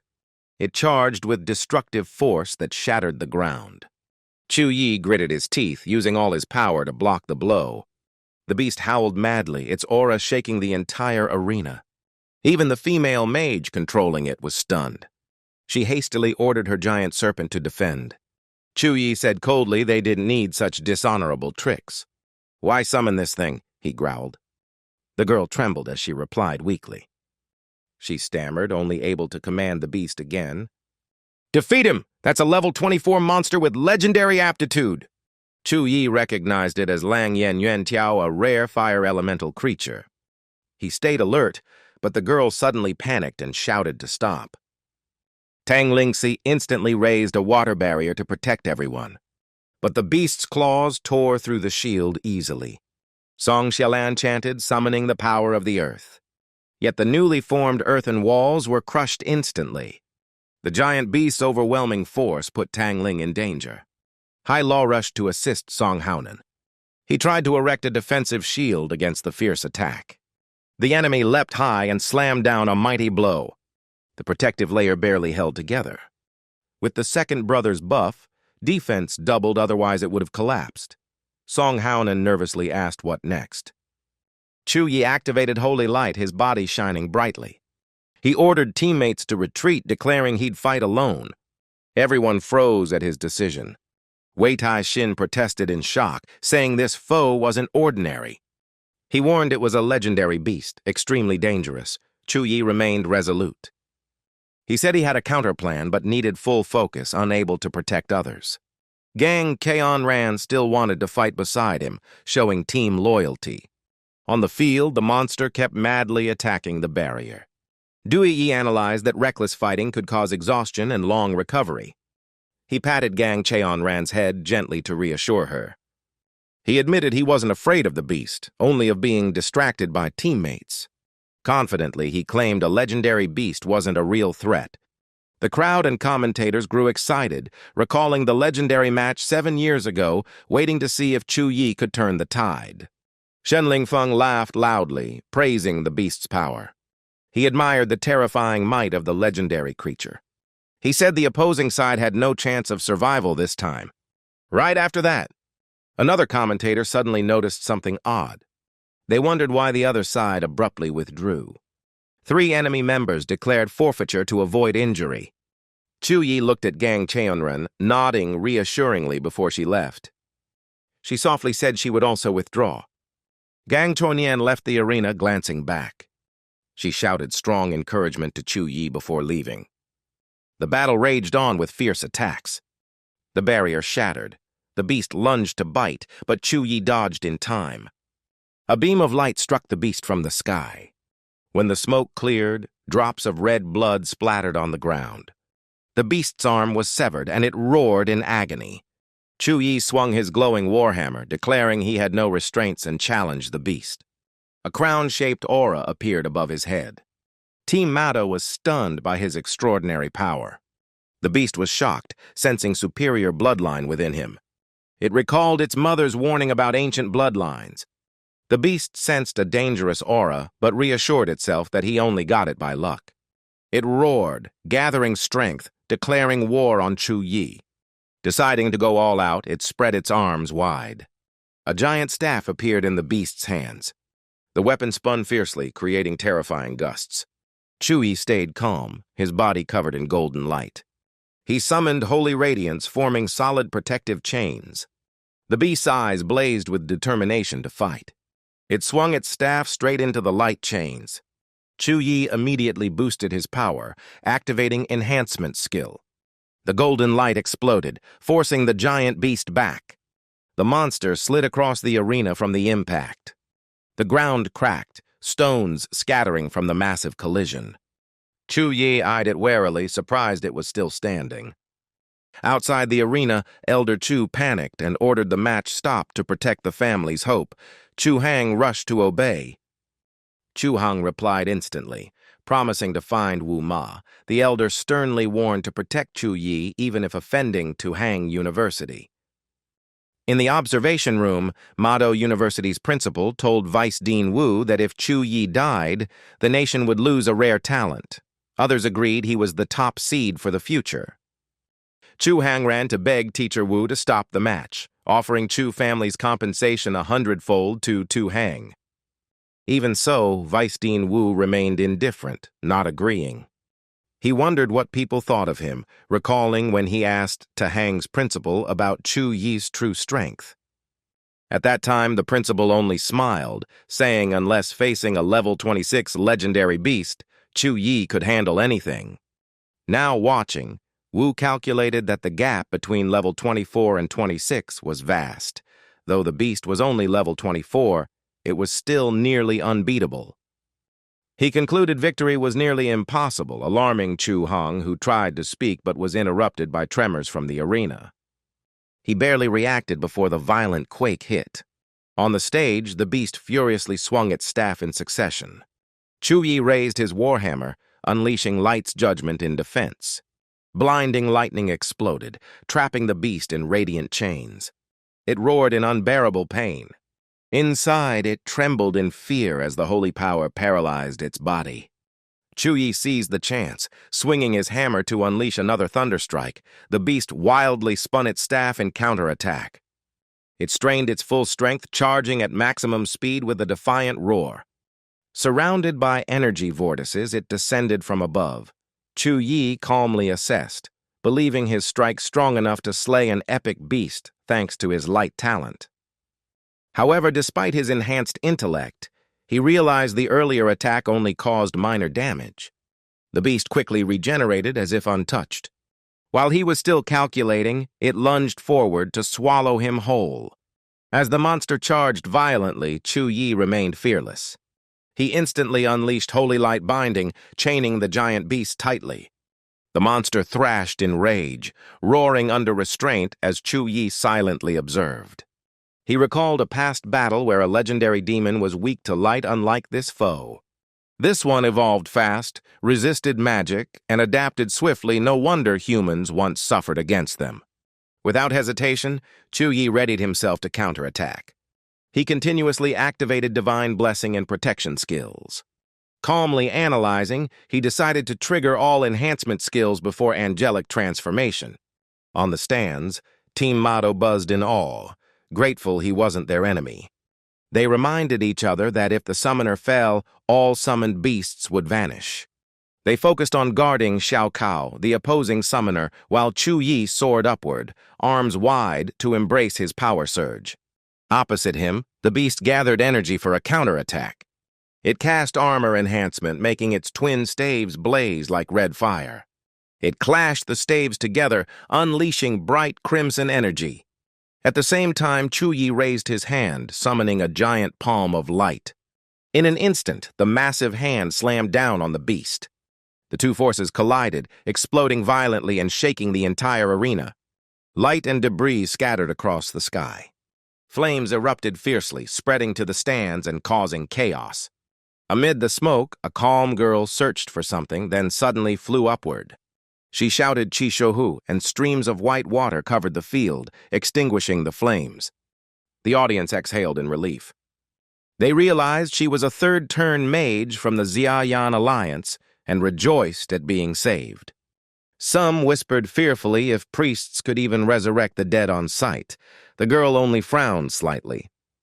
She silently judged that even a level 7 shield from the Xiaoyan Alliance was shattered by Chu Yi's skill proof of a once-in-a-century genius in Zhongxia Nation. She quietly praised Chu Yi as an outstanding prodigy, pride of humankind. The ground suddenly quaked, cracks spreading across the arena as Team Motto looked down in shock.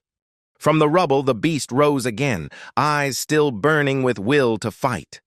It growled angrily as the light and ice energies inside hindered its regeneration. Snarling madly, it cursed humans and the hateful holy power. It lunged forward, roaring that one as great as itself could not fall here. Chu Yi calmly struck back with a powerful punch. The blow made the beast stagger, teeth scattering across the field. He swiftly slid behind it and delivered a devastating kick. The beast couldn't react and was slammed to the ground. The ground split apart, debris flying from the tremendous impact.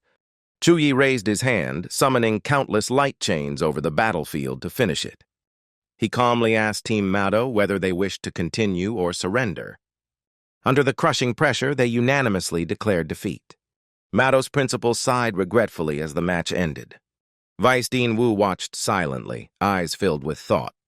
The loudspeaker announced Suhang University as the team champion. The arena erupted, chanting Chu Yi's name as rankings showed Suhang first, Motto second, Qingjing third. After the battle, Chu Yi returned to his usual simple demeanor. Gang Chuanyan immediately ran up to him. She called out with concern, asking how he felt. Outside, a streamer excitedly directed cameras toward them for more views. Their image appeared live as Chu Yi patted her head, apologizing with a smile for worrying her. Online viewers flooded the chat, teasing them as a destined couple and complaining about dog food. Zhang's view was suddenly covered by Vice Dean Wu's hand, causing an uproar. Everyone laughed as Vice Dean Wu sternly warned against private live streaming, threatening to reteach the rules. Xichen sweated nervously. The Vice Dean ordered Hang's team back to the villa for the final briefing. The last event was the Sea Survival match. Vice Dean Wu announced it was the decisive round, with all 10 schools entering a realistic, dangerous dungeon. The rule was to slay beasts and eliminate opponents for points. After 7 days, the highest scorer would win. The map would shrink daily. Those who failed to move would be eliminated with random starting points. If encountering void rifts, they must retreat immediately. The team responded in unison, acknowledging. They departed. Footsteps echoed through the corridor. Dinanta opened a door and entered a small room. Inside were Principal Zhao and several others waiting.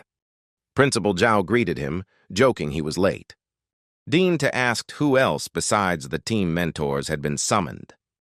Principal Zhao laughed, saying if no incident occurred, Hang would surely take first place. He asked if Dean too felt any resentment. The next day, an announcement declared the national survival match had begun, lasting 7 days, viewable only via live stream. This dungeon was an ancient battlefield ruin. Its name was Wanshou Huangshu. People murmured that the ancient beast war there must have been terrifying. The land held divine energy and treasures. Only the brave dared to seek them, unaware it was already under military control. The site had long been cleared of relics. Contestants were encouraged to arm themselves, keep faith, and face the trial. One by one, they entered the teleport gate, some worried about meeting Chu Yi early. Chu Yi and another person were teleported into a forest near a lake.